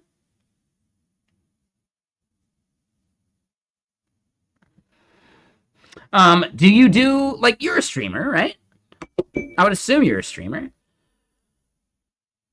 So I use Stream Parrot. It's a thing we built here on stream. I can't change anything about it, so if there's stuff you dislike about it, sorry, too bad. But feel free to sign up, and I can give you the I forget the name we have for it, but like the highest tier of like the amount of emotes and shit, right? Like that's easy. It's a service that I'm just running out of my own pocket because fuck it at this point, right? It's not something I could ever monetize anyway. No streamer would pay for a fucking chat overlay as a service. No, that's fine. So if you did want to use it, we do then have like I think it's like big emotes. There you go. So if you end up using Stream Parrot and you want to get it going, that big emotes thing you would put in the like the CSS for your browser source, like in OBS. And then boom, you got big emotes. And the actual magic of it is, and hold on, this is the fun part.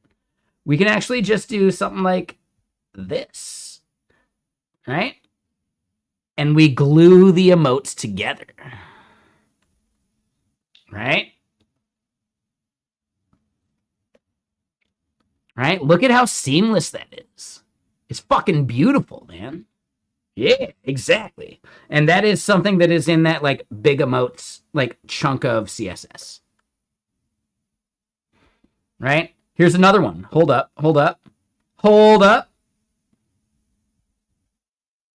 Ban. Hold on. Damn it. All right, where's the Primogen shit? We're gonna have to scroll so fucking far for it. All right, hold on. There it is. Banger. Right? Banger.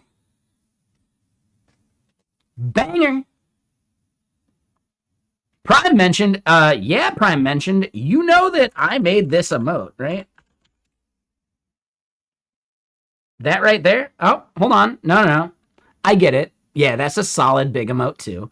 But hold on, I gotta brag about this. Oh, if I could spell. I made that emote. I put Prime's face on top of the dude from Wolfpack.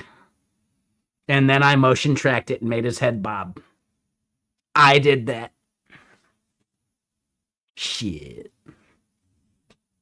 Yeah, damn right, dude.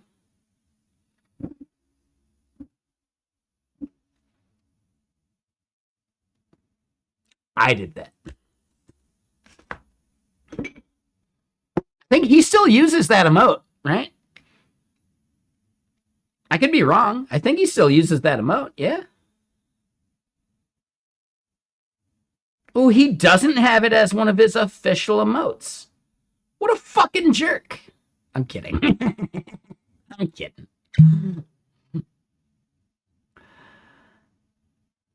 Yeah. Yeah, he's a really nice dude. He's a little right wing, but he doesn't actually let that bubble up into his stream, which I think is good. I mean, every once in a while you can kind of tell, right? But even then, he's still nice about it.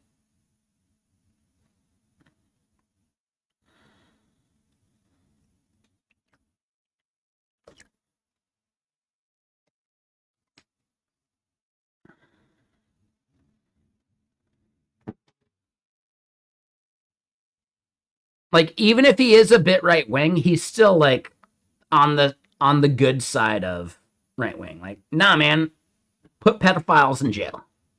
Doesn't matter. Any of them. All of them. Pedophiles belong in jail. There you go. Right? He does not falter on that, regardless of like allegiance, you know?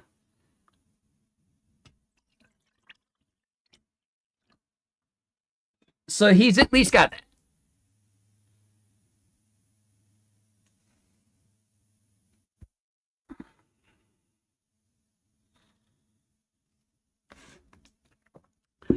Yes. And I think that's a big thing that a lot of people start to like misunderstand. He's playing a character that is just that likes to hate shit. But the person is actually incredibly reasonable. Right? The dude behind the character being played is actually incredibly reasonable. And I think that's why I still kind of like get along with him.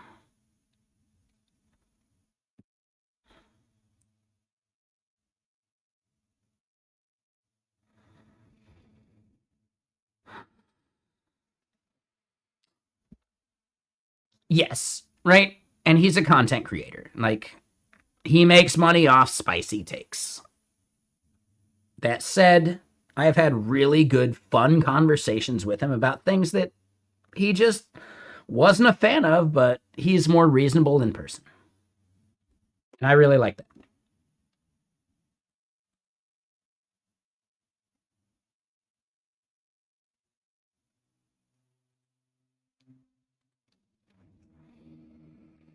React isn't that brutal. Like, dude, it's like any API. You learn it, you understand it, you write the code, and you move on.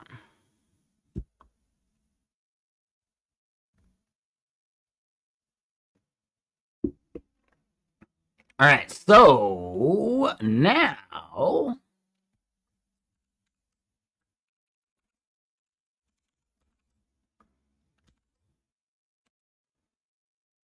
fucked up in the head. Fucked up and elderlies are like children.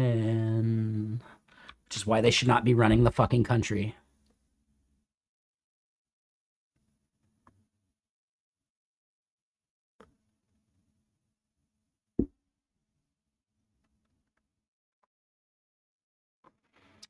Now they are bots, but it wasn't always the case, right? The component architecture was not actually first and foremost in all of these other things.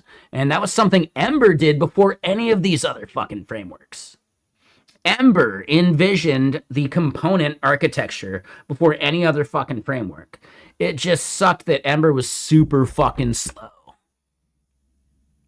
You know?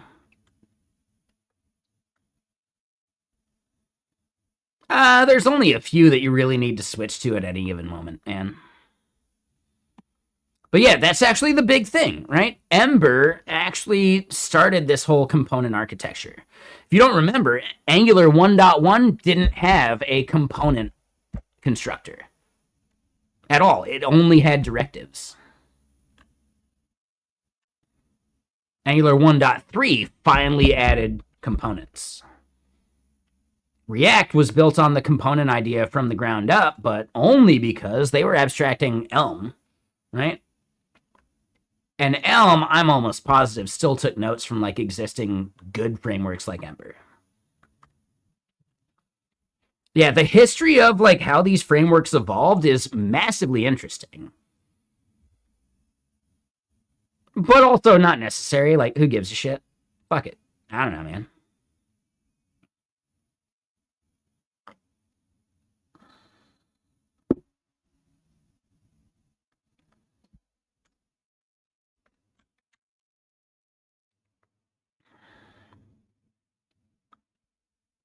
All right, so hold on. Let me just share this.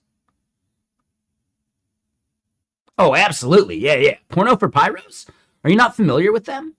It's Perry Farrell from Jane's Addiction. You got Flea as the bassist. You got Dave Navarro as the guitarist. Okay, you know him? Yeah, yeah, just making sure. For anyone else out there, yeah, dude, it's a super group. It's fucking good, man. It formed as like all those other bands were dying. And I say dying lightly because Red Hot Chili Peppers didn't die, but they definitely lost their soul, right?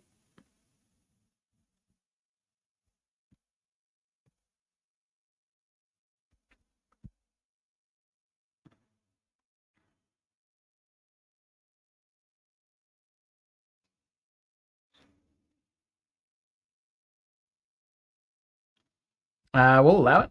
And bots won. Yeah, I'm 41, man. Yep. I remember the 90s. I was not a grunge junkie at the time, though. I remember when I was like first discovering music in general, I was a big like Alice in Chains like fan, like Closer and like some of that other shit at the time was like that was my jam.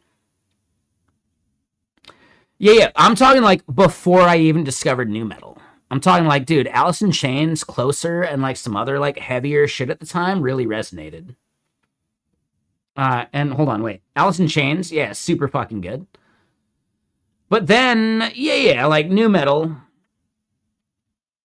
Yeah, I was a Korn kid until I discovered Tool.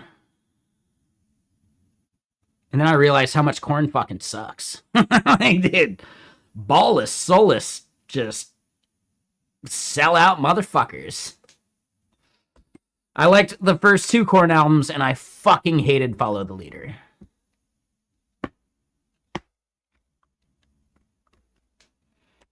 I fucking hated Follow the Leader. Here you go. Hold on. You want to see me in 8th grade? Oh, maybe 9th grade? Yeah, my mom did my braids.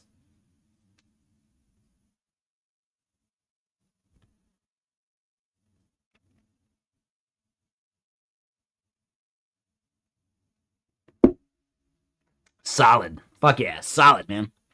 But hold on real quick. I promised someone a thing. No, not bluesky.com, damn it.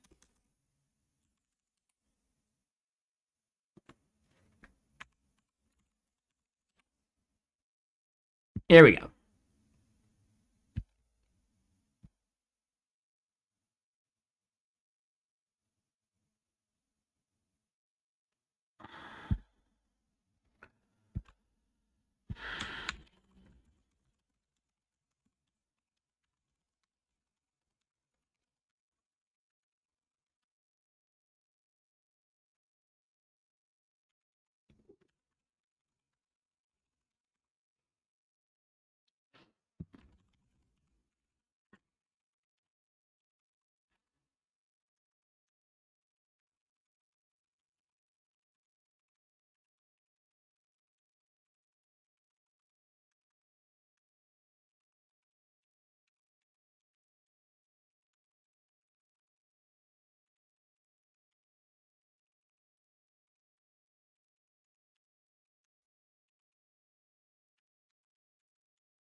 Okay. So yeah, yeah, yeah. Alan's the man, by the way. Super cool fucking dude. And wait, did I not like that? All right, there we go. Now we liked it. My bad.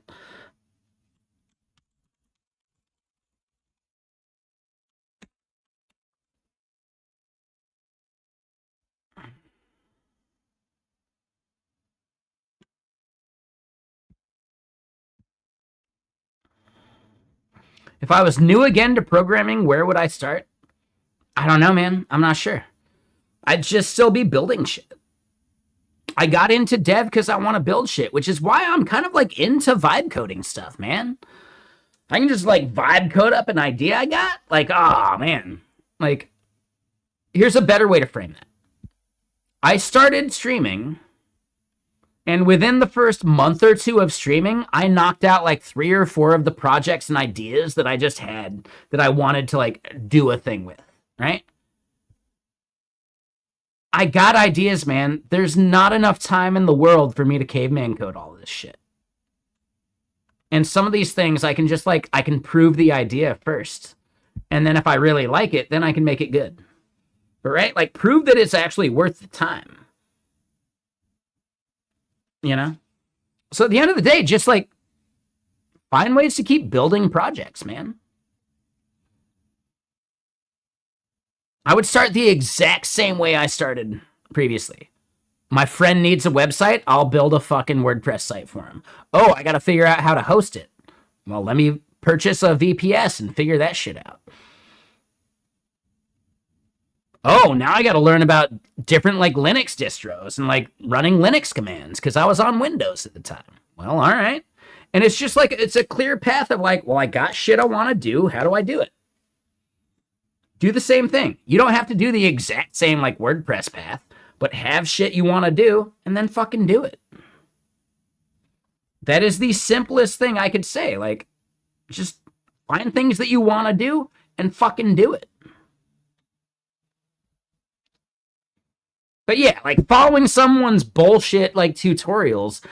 No, you get into tutorial hell really fucking quick. Really fucking quick. Every single like new technology you want to learn, have a thing you want to build with it, not just following their getting started. You know? Not just building another goddamn to-do list app.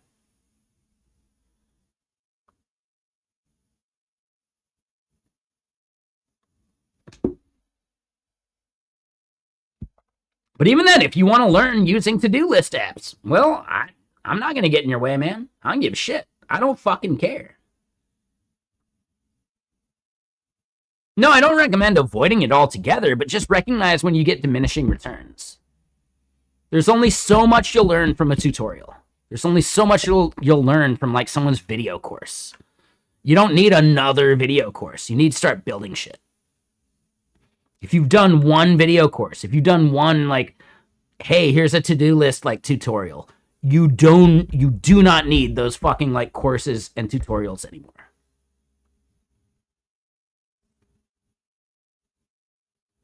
And that's the biggest thing. Like, no, put in the effort, learn a thing. There's only so much learning you can do without applying it. Apply your learning as soon as fucking possible. And then eventually you're learning while you're building rather than like having to do their bullshit tutorial. Like, I learned Rust. I didn't read the fucking book. The book existed. I don't fucking care. I don't give a shit. I'm not going to read a book about a thing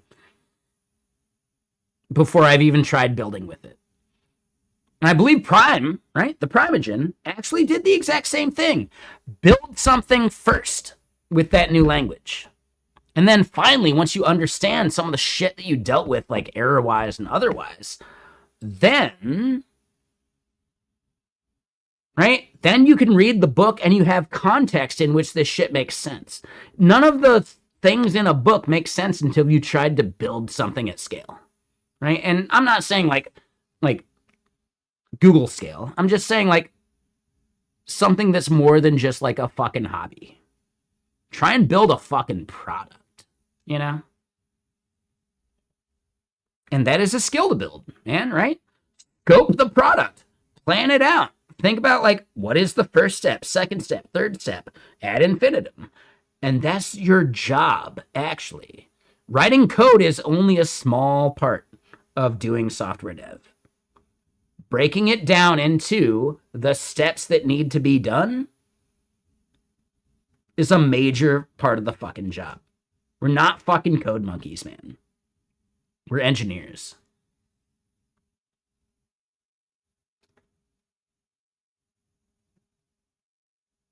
Yeah, those are skills that you can build, you can work on, you can be better at. All of this shit. You can have an idea for a thing and you break it down into, well, am I capable of doing this? Let me break it down into the steps. I have no fucking idea how GraphQL works or whatever. Is it the right choice for what I'm building? Well, the answer is probably no, because GraphQL is a fucking edge case, right? GraphQL is like an eventual problem to solve. Build a proper canonical REST API first. And then you can just have GraphQL like consume it. But yeah, learn GraphQL anyway. Fuck it.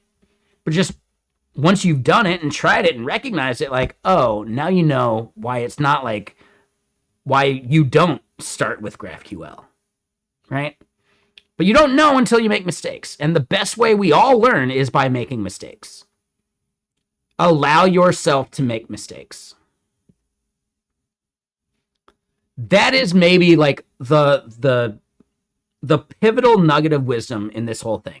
Allow yourself to make mistakes. It's okay.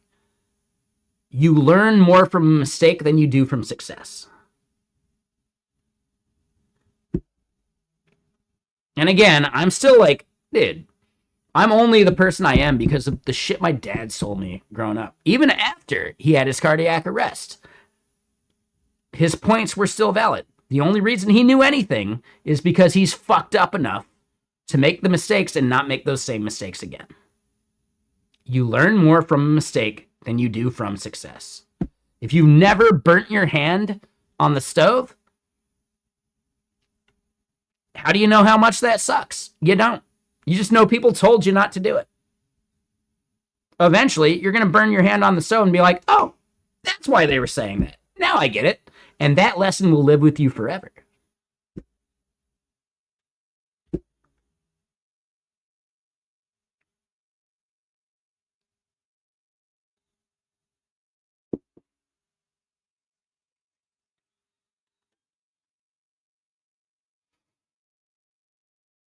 All right, so here is the run. Let's go find this thing.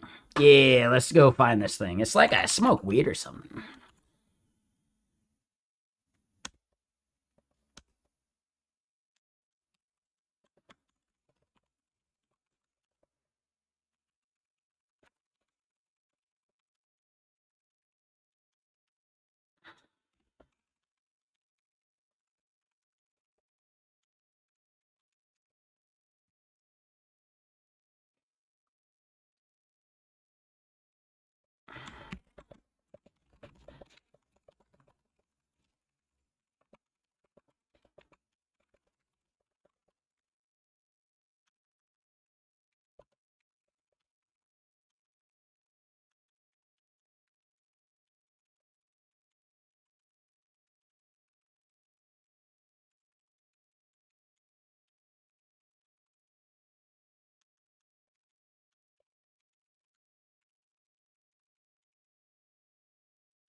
Am I a fan of Radiohead? Actually, no, I'm not.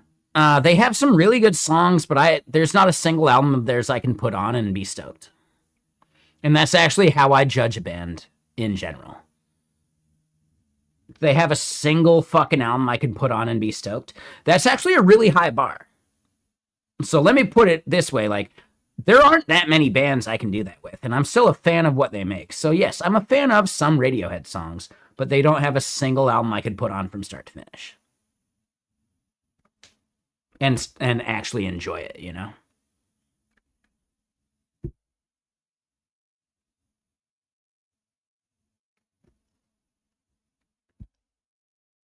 Ah, shit. Hold on.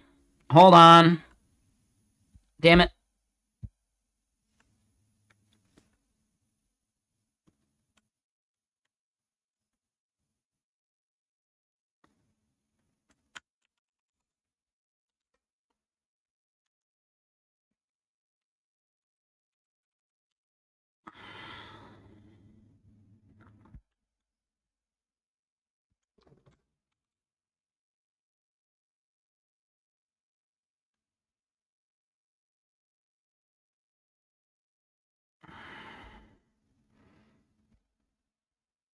Okay, hold on. Hold on. Shit.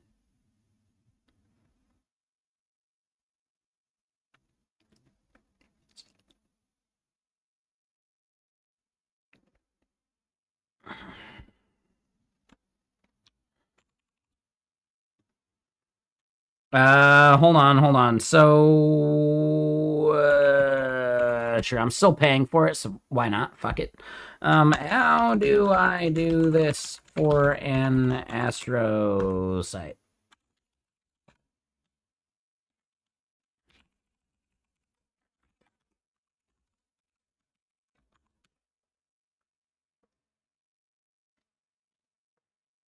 Yeah, no, this band's fantastic. Do you not know Starfucker? Dude, they're super good.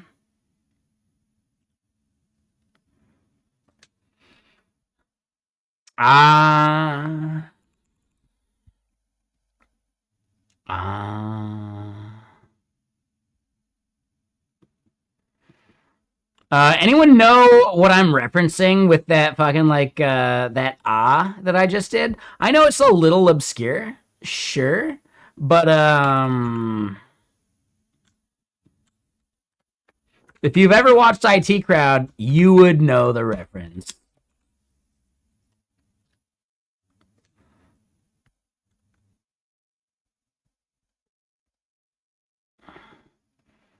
Wait, why is that on fire? Made in Britain. Wait, now why has it done that? Yeah, exactly, right?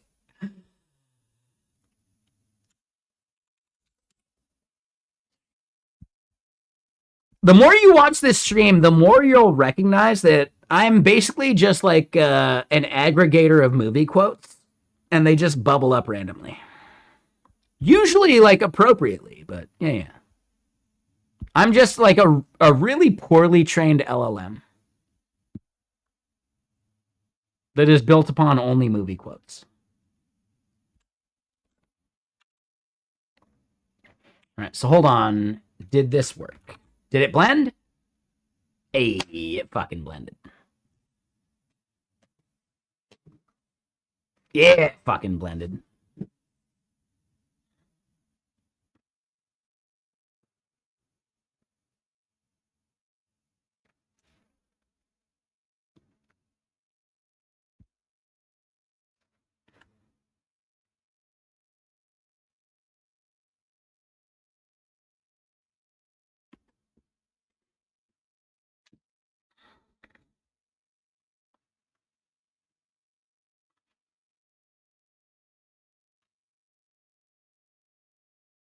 All right, hold on.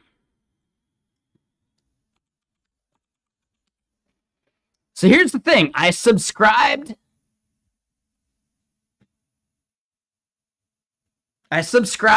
to fucking Twitter for reasons. I think it was a mistake because I got like a momentary boost on my tweet bullshit, and now all of my tweets are still getting fucking buried, right? 140 views, 242 views, 160 views, 200 views. Like, dude, Twitter's algorithm is still fucking bullshit. And I think they can detect that I just fucking hate Elon. That's my fault. Am I like Twitter shadow banned at this point because Elon's such a fucking dickhead and he's so goddamn petty? I might be. The dude that believes in free speech would absolutely fucking shadow ban me when I say stuff he doesn't agree with. Because none of what he says is actually the truth. He's a fucking liar. He's the biggest liar we've ever seen. He's worse than...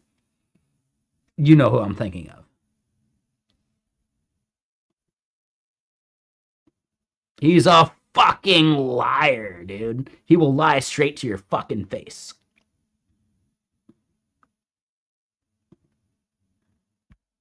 I would not put that past him to shadow ban me because I don't like him. Yup. Big ol' yup. That's actually a fun emote. Big old yup, yup, yup, yup, yup. Like, yeah, totally, dude.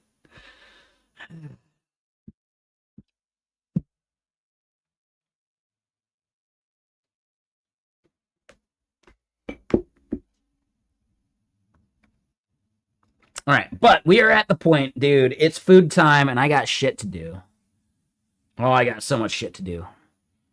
I gotta at least like propose talks for Commit Your Code conference. Yeah, for the roast portion of the show. Exactly, Todd. Right? Like lightly roasted. It's like a pig roast. I'd love to bury him in the sand and fucking cook him at 400 plus degrees. Yeah, this song's amazing. Yeah, dude. Yeah, I'm a fan of LCD Sound System. They also don't have an album I could play back to back, like start to finish. They still got some fucking bangers though. JP Eau Claire? Nah, I haven't.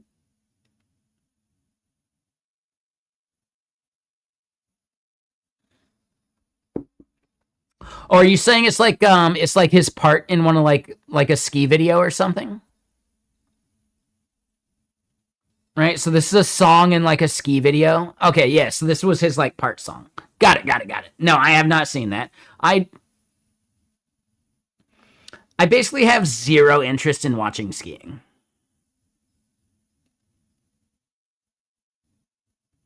Nah, I'm good. I don't mind if people ski. Like, dude, no, I don't give a fuck. Yeah, enjoy the snow. I'll happily snowboard with skiers. I'm just not gonna watch a fucking ski video. The only one I've ever watched was Sammy Carlson's like top of Mount Hood video that was kind of cool. Just because like I've been at Mount Hood for so long, like at least back in the day, that it was like really interesting to see someone make a full fucking video off like stuff that's like above the fucking chairlifts, you know? Like, did you ever watch that Sammy Carlson like top of Mount Hood video? That shit was amazing. And Sammy's a cool dude as well, right? The fact that he was like fucking big time and he was still just like, oh yeah, that dude that's like always trying to like bum some fucking like dabs. I get it. Yeah, for sure, man. The fact that I remember him as the dude trying to like bum some dabs is actually way better than the fact that he's like some big time skier pro. Like that's way fucking better.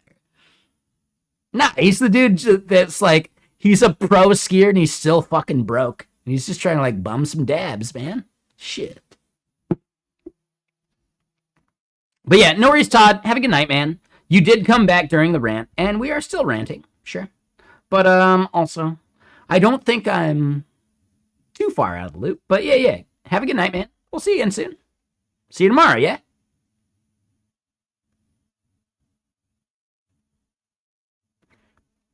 And yeah, Apartheid Clyde. Ooh, that's a good name. That's a solid name.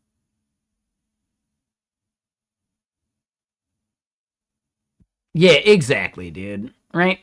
Put that dude through any of the bullshit he's ever put other people through, and he would fold like fucking origami.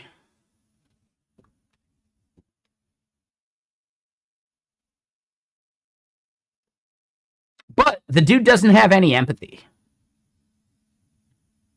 He has zero empathy.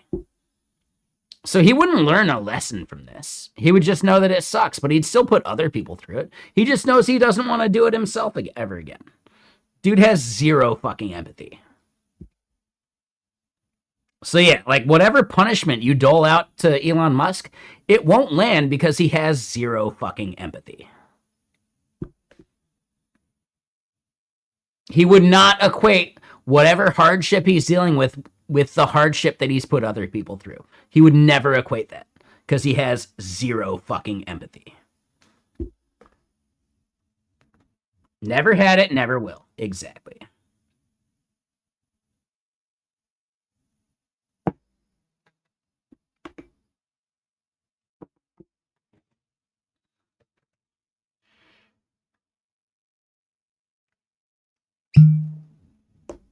Oh, yeah. He's always been a spoiled fucking rich kid, you know? He's never actually been smart. I think even his parents fucking talk shit about him, right? I think even the dude's fucking parents don't like him. That's fucking gnarly, dude. You can be the richest person in the world, and your parents are still fucking bummed on you because you suck that much. That's fucking gnarly, dude. Oh, okay, let me put it this way. His dad thinks he's a fucking idiot. Yeah, that's what I'm saying, Todd. I don't think that's actually true. I really don't think that's actually true. I think he's been LARPing as his mom.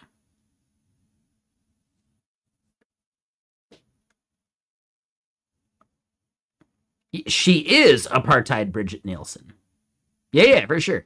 His dad thinks he's a fucking idiot. And the shit you've seen his mom say was him. You know? Dude LARPs. Dude fucking creates accounts, man. To pretend that he's actually cool, dude. Yeah, no, he's actually just that shitty of a human being. Why are we letting this dude get away with any of that shit? Like, I don't get it, man. But anyway, we've hit the point where we did what we wanted. We can do more. We can run more models. We can do all this shit. Yeah, he's a fucking loser. Absolutely. Dude, Elon fucking sucks. There are people that you would love to have a drink with. Elon is absolutely the last person on my list.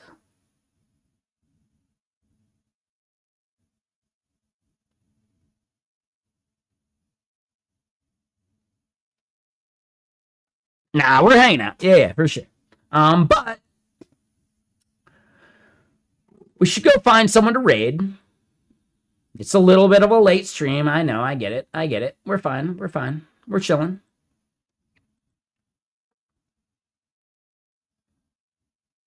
Exactly. Like, dude. Oh, you know what? I drink too much. Well, at least I don't have a ketamine addiction. That's kind of nice.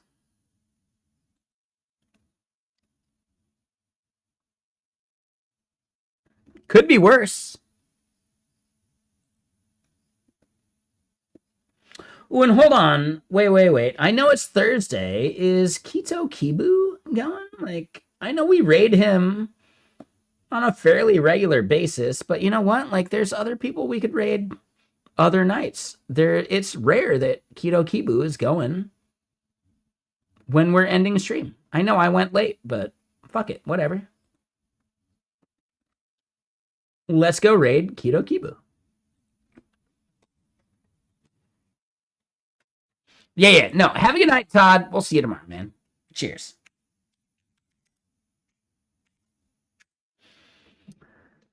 If y'all are not aware, Keto Kibu is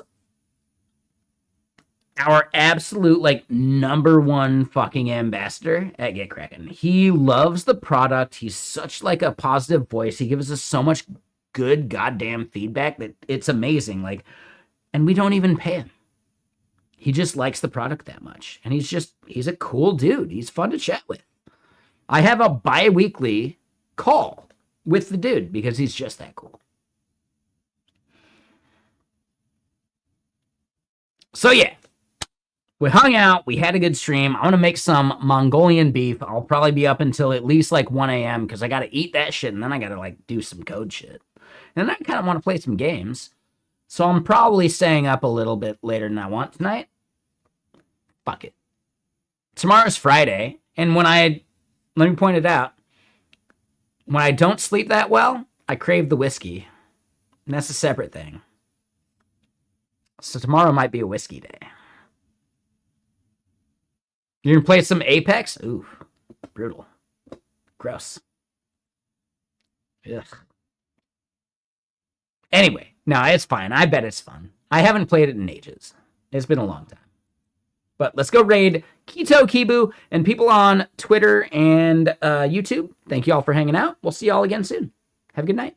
Later.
Oh, shit.